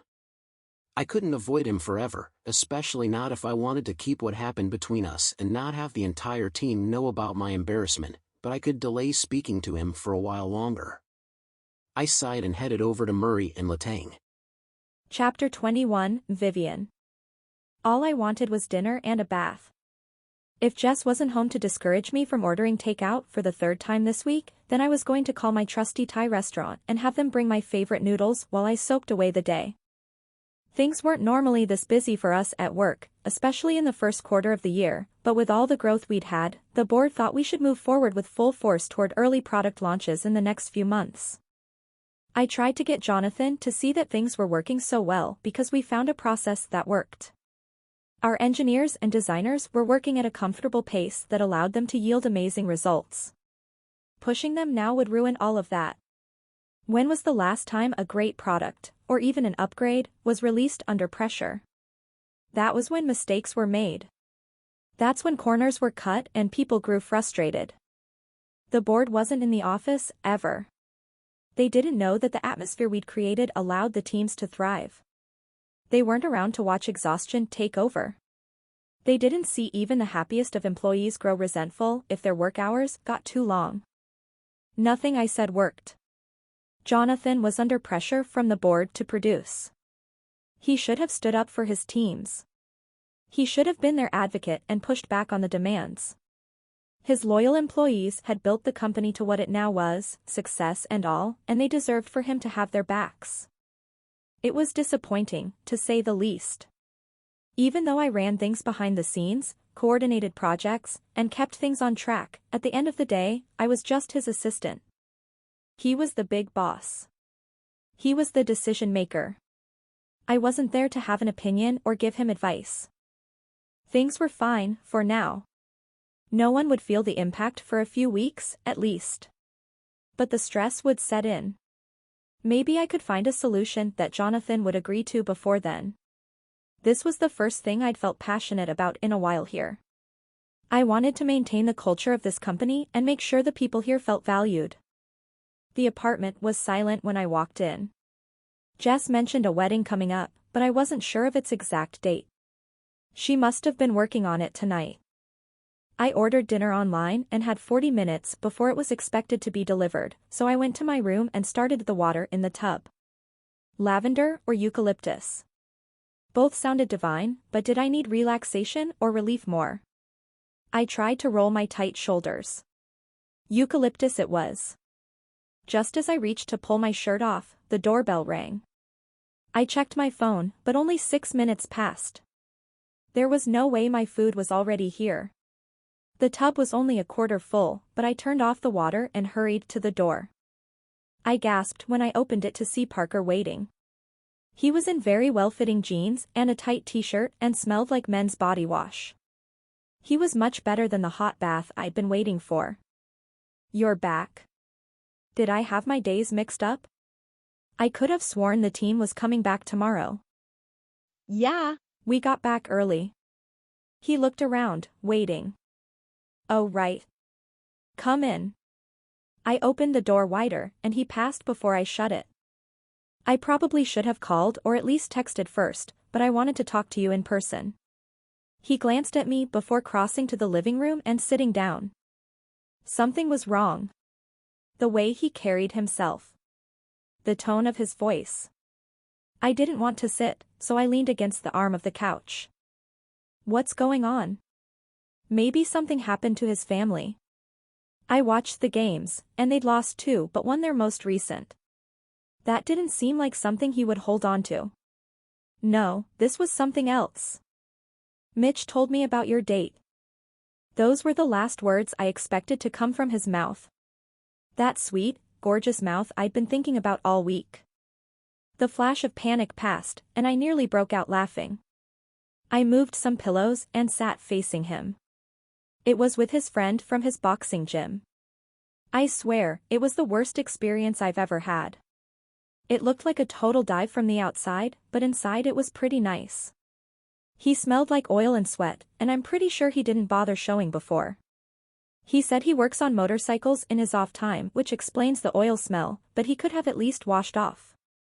As if that wasn't the worst part, he just wanted to watch the game after we ordered. Oh, and they didn't have anything except fried bar food. I still don't know why he picked that place. Anyway, he barely said 2 words to me before his attention was sucked into the game. I chuckled. He did not. His focus was on his hands in his lap. Why did you want to go out with him? I swallowed. Was he mad? He was mad at me for going on a date? Since when was that a problem? None of my other friends cared. I wanted to see. I just don't understand, he cut me off. When Mitch told me, I thought he was joking. He shook his head and sighed. He was really upset. Over me going on a date. My anger turned to confusion, then faded to understanding. He wasn't mad. He was jealous. I trailed my eyes up and down his body. I could see it now. The sag in his shoulders. How he wouldn't meet my eyes. His dejected tone. How long had he known? Was he like this for the whole trip? Why didn't Mitch warn me? He could have at least given me a heads up that he'd spilled the beans so I could prepare. Parker, I started, but he lifted his head and the pained look in his eyes made me stop. The day I came to your office, I wanted to talk to you. I had a whole speech planned, but you were so busy and I didn't want to take too much time or distract you. He blew out a breath. I still can't decide if that was a blessing or not. What do you mean? My heart was racing. He'd come to talk to me? About what? At first I thought having to wait to tell you was just another roadblock. Some obstacle to overcome, but now I think it was a sign. A break to force me to rethink things. No. That sounded horrible. The opposite of what I wanted. Please, let me explain. His head shot up. Explain? You don't need to tell me anything. We're just friends. You're free to date anyone you want. That's the thing. I don't want to. I rushed out the words before he could stop me. That's what I'm trying to tell you. The date was so bad, and I turned to look at the screen and they were talking about you. I saw your picture and realized how dumb it was that I was even there, so I left. He blinked and met my eyes. You left? I was only there long enough to take a few sips of my Diet Coke. His brows pulled together. Does Mitch know that? I nodded. I called him on my way home and asked him what on earth he'd been thinking. The whole point of that date was to treat it as an experiment, but I swear he blew it on purpose. He didn't say anything.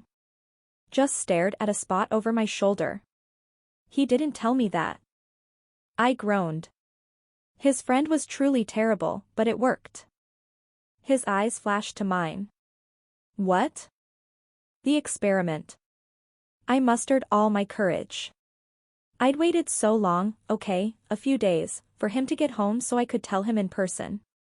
What do you mean? I went on that date because I was confused. I paused. No, that's not completely true. I was scared. He shifted. What were you scared of? I swallowed. This was it. Time to be brave.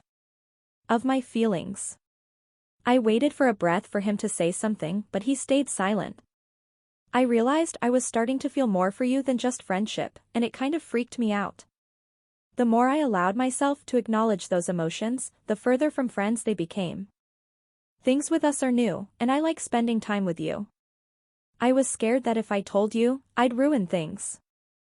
So you went on a date with someone else? He asked, his expression wounded. When you repeat it back like that, it sounds pretty stupid. His brow rose. I thought if I went out with someone else, I would be able to compare how I felt around them to how I feel around you, and it would clarify things. I told myself it was the shiny new toy excitement of having you in my life that I was feeling, not anything real. I tried to convince myself that I'd feel the same thing with any new guy, but I quickly learned that's not the case. He took in a long breath. So these feelings? I bit my lip as my face warmed. You're sure about them? He asked. Yes, Parker. I'm certain. He looked down again. I scooted closer to him, needing to take his hand. I hesitated, fearing he'd pull away, but his fingers slid through mine and he squeezed. I should have just told you, but I didn't want to lose what we were building, I admitted. Vivi, his voice was hoarse. You're not going to lose me. But? I asked. I could feel it hanging in the air. This was where he'd let me down gently. The "it's not you, but me" speech. When he'd tell me he only saw me as a friend. No buts. I couldn't stop thinking about you, even before the trip, but every second I was gone, I wished I was right here. I'm just as scared as you. I don't want to mess up what we have either. I'm not the best at opening up and letting people in, but it's different with you. Being with you is as easy as skating for me. He smiled. That's super cheesy. I traced his jaw with my finger. It's perfect because that's how I feel. Minus the skating. I'm horrible at that, but being with you is effortless. I don't feel like I have to put on an act. You accept me the way I am. He nodded. I don't want you to change a thing. That was the first time I remembered anyone ever saying that to me. My eyes burned, and I fought back the tears. I'm so glad I met you. Me too. He scanned my face before leaning forward. My heart nearly exploded from my chest when his lips touched mine. The relief and excitement and joy that filled me was almost too much. This was all I'd been wanting and thinking about for nearly 2 weeks, and it was finally happening. His hand wrapped around the back of my neck, and I gripped the front of his shirt as he deepened the kiss. He pulled back enough to touch his forehead to mine. This is real, right? My cheeks were already aching from smiling. I want to take you on a proper date. Okay. I would agree to just about anything at that moment. Tonight?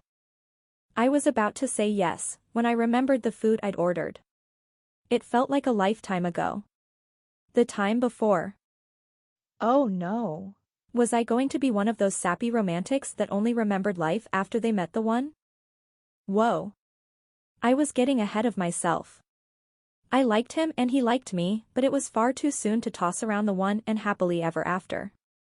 I ordered something, but we can go after it gets delivered. Sorry, I interrupted. He sounded genuinely remorseful. I would definitely rather have had this talk than the bath I was planning on. Wow, that's quite the compliment.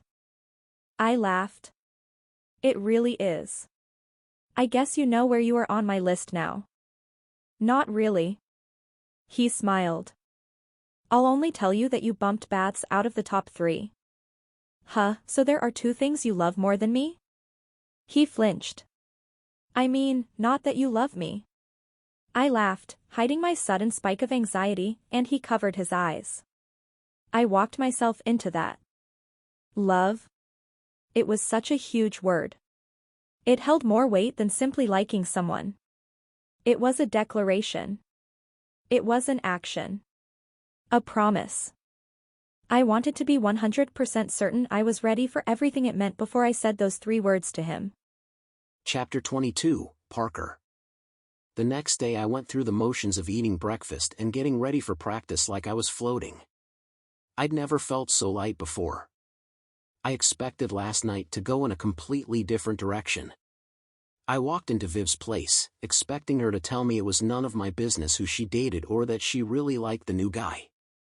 The chance that she might actually feel the same way about me after what Mitch told me never crossed my mind. If anything, I was expecting her to tell me that we could stay friends just from a distance. Instead, my world changed. She wanted me. She liked me. Not some random friend of Mitch's. Nope. Me. And not because of who I was. She didn't care about the hockey stuff. She supported me, but I could have been anything and she would still like me.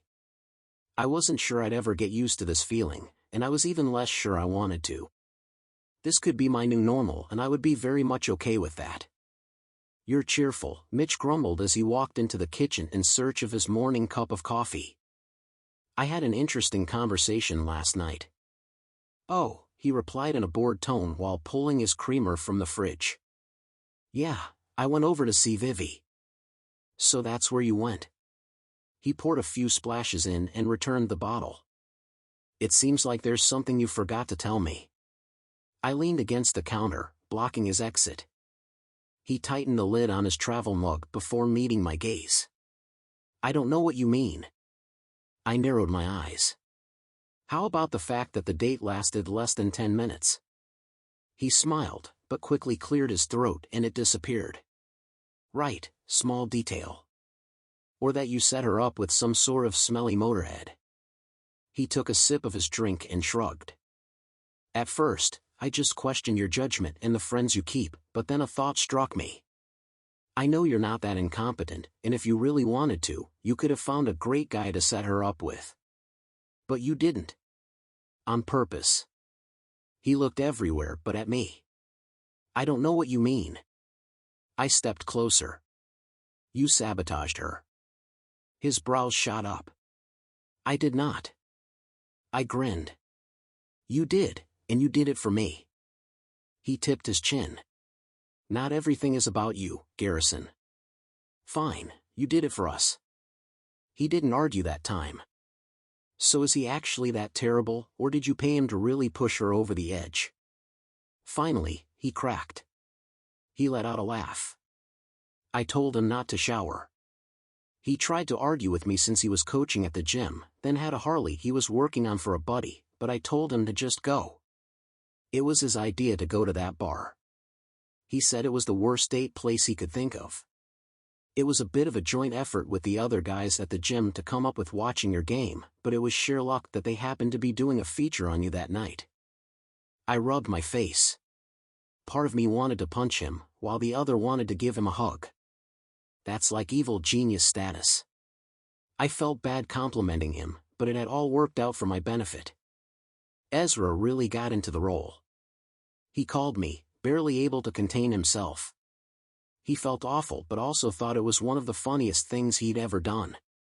He said even if he wasn't acting like a disgusting jerk, it was clear that her mind was somewhere else. Then she saw you on the screen, and it was like a switch flipped and she just left. I tried not to let that go to my head, but it made me feel pretty good. I'm sorry I got involved, but she came to me really confused and thought this was what she needed to sort out her feelings. I already knew how you felt about her, so I just twisted things a bit to make sure she got her head straight too. I let out a laugh. You should have told me earlier. I wouldn't have spent the past few days mad at you. He shrugged. When I saw how you reacted in Florida, I knew it was real for you too, but when you questioned it, I panicked. I wanted to push you to admit to yourself how much you cared. That you didn't want her to be with anyone else.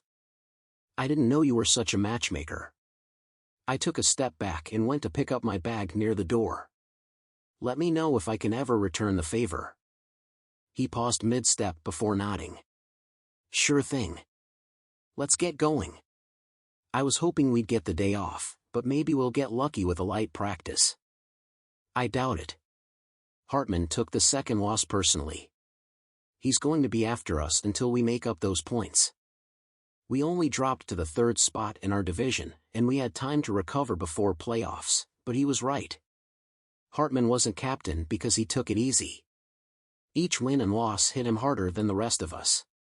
His determination to be the best kept the rest of us at the top of our game. You couldn't help but respect him, and the last thing any of us wanted was to disappoint him. He wanted another championship, and he was going to get us there even if it killed us. There's no such thing as light practices for the Fury. Mitch clapped me on the shoulder before locking the door behind us. That's what ice baths are for. I chuckled, then thought of Vivi. I bet if I introduced her to ice baths, they'd fall even further down the list. Not that it would help me move up. I had to figure out what her first two loves were in order to knock them down. I didn't mind a challenge. All I wanted was to get to know her more and more. With enough time, I'd know everything she loved and hated. Her favorite memories and the ones that stung. I wanted it all, but that was a part of the journey. Your smile's freaking me out, Mitch teased as we got into his car. I was thinking about Vivi. I figured. He pulled out of the garage and headed toward the arena. I'm assuming I don't have to make the speech. Which one? The one where I make it clear that if you hurt her in any way, I'll make you pay. I swallowed. Got it. Mitch was one of the nicest guys on the team, once you got past the burly exterior, but I knew he could throw a punch as well, thanks to all the time he spent at the boxing gym. He'd live up to his words and make me regret ever meeting Vivi if I messed up. We predicted correctly. Practice was grueling. Even though Coach Rust and Romney were on the ice with us, they let Hartman take the lead. He pushed us to go harder and faster and longer than any of us thought possible. We were exhausted after a long streak of away games, but he continued to punish us for the 2 points lost. Schultz and Letang, even Brassard, tried to get him to take it down a notch after an hour, but he wouldn't listen. It reminded me of my high school days when we'd run drills until we crumbled as a part of conditioning. I refused to be the first to fall behind. Or second. Not even the third. Maybe after 4 or 5 others slowed down, I'd allow myself to show weakness. I was still proving myself, and while I didn't feel the need to show off and come out at the head of the pack, I certainly wasn't going to be the weakest link. My hair was dripping sweat into my eyes, and my face itched under my beard. I wanted this torture to end. We went another 15 minutes before a whistle blew. Coach Rust stepped forward, calling it a day. Hartman glared at him but didn't argue. If we don't stop now, none of you will be able to play tomorrow. Rust addressed us but kept his eyes on our captain. Hit the showers. You guys stink. A few of the guys laughed, but that would take up any remaining energy I had in my body, and I still had to make it down the hall to the locker room. I sat on the closest bench and dropped my head into my hands. Here. Brandon handed me a water bottle, and I downed it without taking a breath. Thanks, man. He fell into the spot next to me, and Murray strode toward us like he wasn't feeling the pain at all. Chloe saw how hard we were going and has dinner ready at our place. It wasn't an invitation so much as a statement, so I just sat there, staring up at him, still marveling at how normal he was acting. She tell Sid? Brandon huffed out. Yeah, she sent out the text. He shifted his attention to me. Jess and Danny are picking Vivian up on their way over. I wasn't sure what to do with that information. She was going to his house. For dinner. Do you need a ride? Brandon asked, and I looked over to see him waiting for me. Oh, maybe. I came over with Mitch, so I'll check to see if he's going. Not only was I invited, but I was expected to attend. Murray turned. Hey, Dory. You coming? Mitch stopped with his shirt halfway off. To your house? Sure. There you go. Murray patted my shoulder and walked away. I was too stunned to react for a moment. Is that normal? I asked Brandon. What? The dinner? Oh yeah. Usually once a week or so, one of us will host. He answered casually, as if this wasn't something some of the guys on the team seemed to obsess over.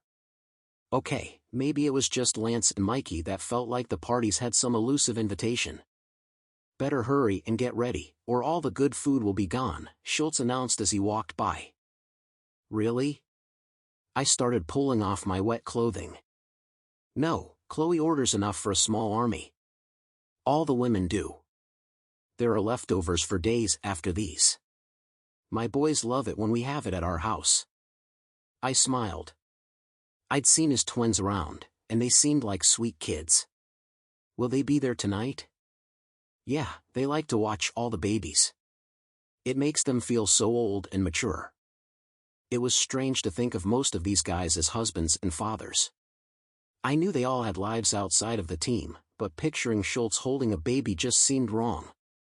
After we got ready, I texted Vivi to make sure she did have a ride. When she confirmed, Mitch and I headed out of downtown to the base of the mountains that bordered the city. Massive houses lined the bench, and he pointed out Latane Street, then Schultz's, before turning into a cul-de-sac where he parked. There were half a dozen other cars on the street, but I wasn't sure if Vivi was already there. I couldn't wait to see her. Are you ready for this? Mitch asked. For dinner? I shot him a questioning look. Was there something I needed to do to prepare for a meal? For your first official outing as a couple. I froze. We hadn't really discussed our status or decided on a label. We liked each other and were planning on going on a date this weekend. Did that automatically mean we were a couple? Oh no. Did I break you? I shook my head. No, I just hadn't thought about it. Crap. Now I wanted to find her and talk to her before everyone else arrived and people started talking. Don't worry. The piranhas will circle for a while before they bite. What was he talking about?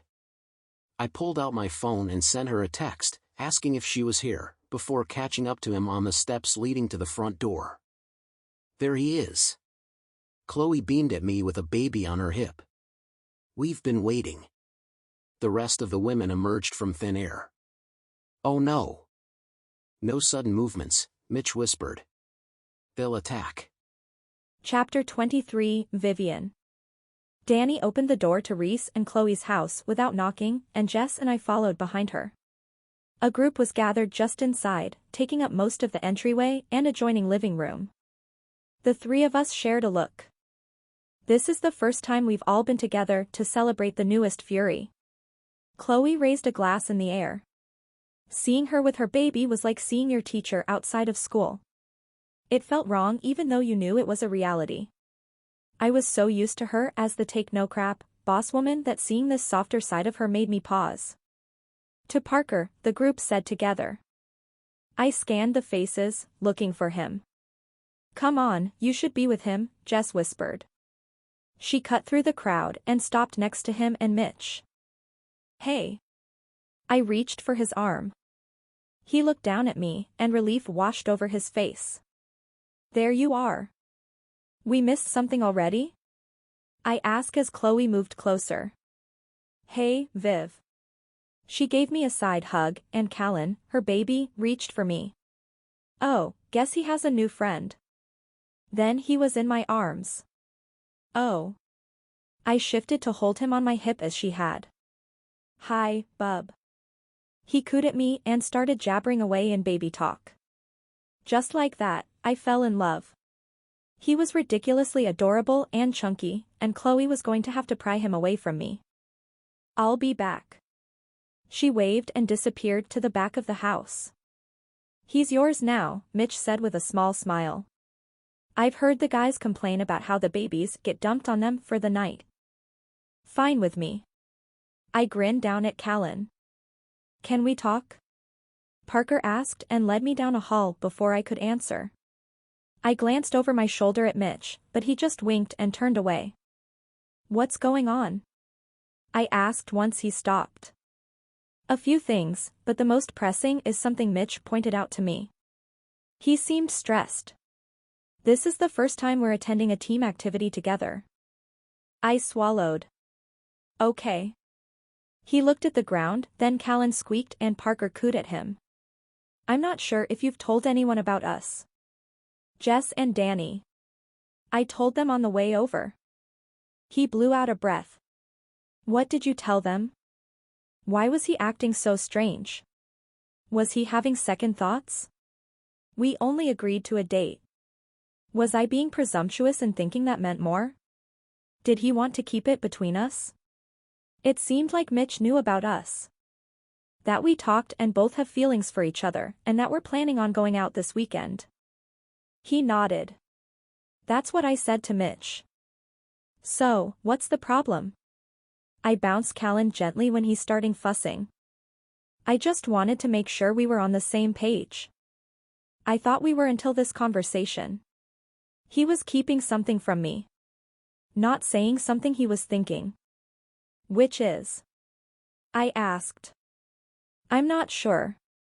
His shoulders slumped. I don't know if this means we're a couple. I feel immature saying you're my girlfriend just because we told each other we like each other. I grinned. When you say it like that, it does seem like a very middle school thing to do. Exactly, and I'm pretty sure that was the last time I was in a relationship. He laughed, and I wanted so badly to kiss him. We were both pretty hopeless when it came to this stuff. Well, I like you and don't want to date anyone else. Same, he agreed. Then we're exclusive, I offered. That sounds a little bit more mature, like we're at a high school level at least. He chuckled. That's progress. How about we say we're dating, even though technically we haven't been on an official date? I brought you lunch, he pointed out. That's true, and we can count the double date with Carrie, I added. Oh, and the night I ordered from the deli. Hey. There's 3. That's definitely dating. There was a sparkle in his eye, and I decided it was my new goal to see that a whole lot more often. So, we're clear? We're dating? Things are new? He eyes lit. Yes. That was the weirdest conversation I've ever heard. I can't believe my son had to witness that. Reese appeared out of nowhere and reached for Callan. I handed him over too stunned to speak. Can you keep what you heard to yourself? Parker asked. Reese eyed him. Why should I? Because I'm new to the team and don't want a nickname or reputation to come from this. Also, it's not just about me. I don't want Vivi dragged into whatever twisted joke the team comes up with. Reese looked to his son, then back to Parker. You're lucky he's here. I'll let this one go, but only because Callan is here to witness. I don't want him thinking his dad is anything but kind and merciful. Of course. I will let him know as soon as he understands those words. Parker stepped to the side so Reese and his son could pass. Once we were alone again, Parker lowered his head to place a quick kiss on my lips. I didn't even get to savor the sensation before he pulled back and took my hand in his. Let's do this. We went back down the hall to where the group had dispersed into the living room, kitchen, and dining room. The majority of the main floor was open, so as soon as one person spotted us, it felt like everyone turned to see. Oh, there they are. Emma said in a sing-song voice. The newest Fury couple. A few people cheered, and I had to force myself not to run or at least cover my face. Parker waved his free hand like he was greeting fans. Thank you. Thank you. We're glad to be here. You two are the cutest, Danny squealed. I saw this coming. Didn't I, babe? She turned to Jake, who nodded. Hey. I called it too. Mikey shouted from across the room. The night we set up the event, they both asked me about each other, and I said it was only a matter of time. Lance stood. I can confirm. I turned my head into Parker's shoulder. This was too much attention for me. I didn't know how he was standing it. You all might have seen it coming, but I was the one that made it happen, Mitch boasted. Yeah. Right, Dory, Schultz challenged. I pushed them together. They each told me they had feelings for the other, and I may or may not have sabotaged one of Vivi's dates to make sure they realized they needed to stop admitting how they felt to other people and talk to one another. My jaw dropped. Wait, what do you mean you sabotage my date? His face turned pink as he laughed. You don't think my friends are really that bad, do you? I almost shivered at the thought of Ezra. He was gross and rude. A bit too gross and too rude. Oh my gosh. That was an act. How did I not see this sooner? I had no reason to think Mitch would trick me. I simply trusted him. Of course, it was. It took some conniving. Ezra is usually a much more put-together man, but he eventually got into the role. I scrunched my nose. I can't believe you. He shrugged. It worked better than I could have planned. Someone laughed, then another, and I was reminded we had an audience. Almost the entire team and the Pride were watching us and enjoying the entertainment. That's great. I shook my head. I'll consider forgiving you one day. You warned me about the Pride, but it was you we needed to watch out for, Parker said. Hey. Chloe stepped forward with her hands on her hips. What did he say about us? Mitch put his hands up in surrender. Nothing. Liar, Parker called out. The women turned to Mitch, and Kendall and Maddie led them to corner him. You can't go around scaring people, Maddie said. Kendall crossed her arms. Yeah. We just try to help. Mitch looked across the room to Parker, eyes pleading for help, but he led me to the kitchen in the opposite direction of his roommate. That was pretty decent payback, I admitted. I still might have to do something though. I can't believe I didn't realize it was a hoax. Parker handed me a plate, and I put a slice of deep dish pizza on it. I didn't think he had it in him, but he's some sort of evil mastermind. Part of me is worried he'll end up joining the Pride and they'll become unbeatable. I giggled. I can actually see that happening. He picked up a slice as well as a brownie and lemon tart, then we headed to open seats at the dining room table with Taylor, Jason, Amelia, and Derek. So, who's next? Taylor asked. Lucy and Colin. Obviously, Amelia said before taking a bite of pizza. No, Addie and Grant have been engaged for a while. They're next, Derek argued. What are you talking about? Parker asked. Who's getting married next? Taylor said with a smile. It's not either of you guys? I asked. Derek's eyes widened. Maybe, Amelia wagged her brows. If someone here would hurry up. There's no rush, Derek grumbled. It could be us. Taylor waved her engagement ring in the air. But we haven't even picked a date yet. Why not? I asked. Life's been busy, she replied, not sounding concerned. Yeah. Maybe this summer, Jason suggested. Are you going to have Danny and Jess plan it? Parker asked. As if we have any other choice. Taylor laughed. They'd kill us or undermine our weddings if we didn't. What if you guys are next? Amelia looked between me and Parker. That would be exciting. It would definitely throw off some bets, Jason agreed. Yeah. I don't think so, I said. We've only really been on 3 dates, Parker said. I think marriage is pretty far off. But it was a possibility? That's what it sounded like. He didn't immediately shoot down the idea or say they were crazy for even considering it. I wasn't anywhere near being ready for marriage, but I kind of loved how he handled that. Maybe one day. I looked up at him and he winked. One day. He grinned, and I knew in my heart that was a promise. Looking for more sweet hockey romances with an enemies to lovers theme? In Face Off, Mikey and Holly have several unfortunate run-ins, but can't deny their attraction. You'll also get more of Vivi and Parker's story in the next book of the Utah Fury hockey series.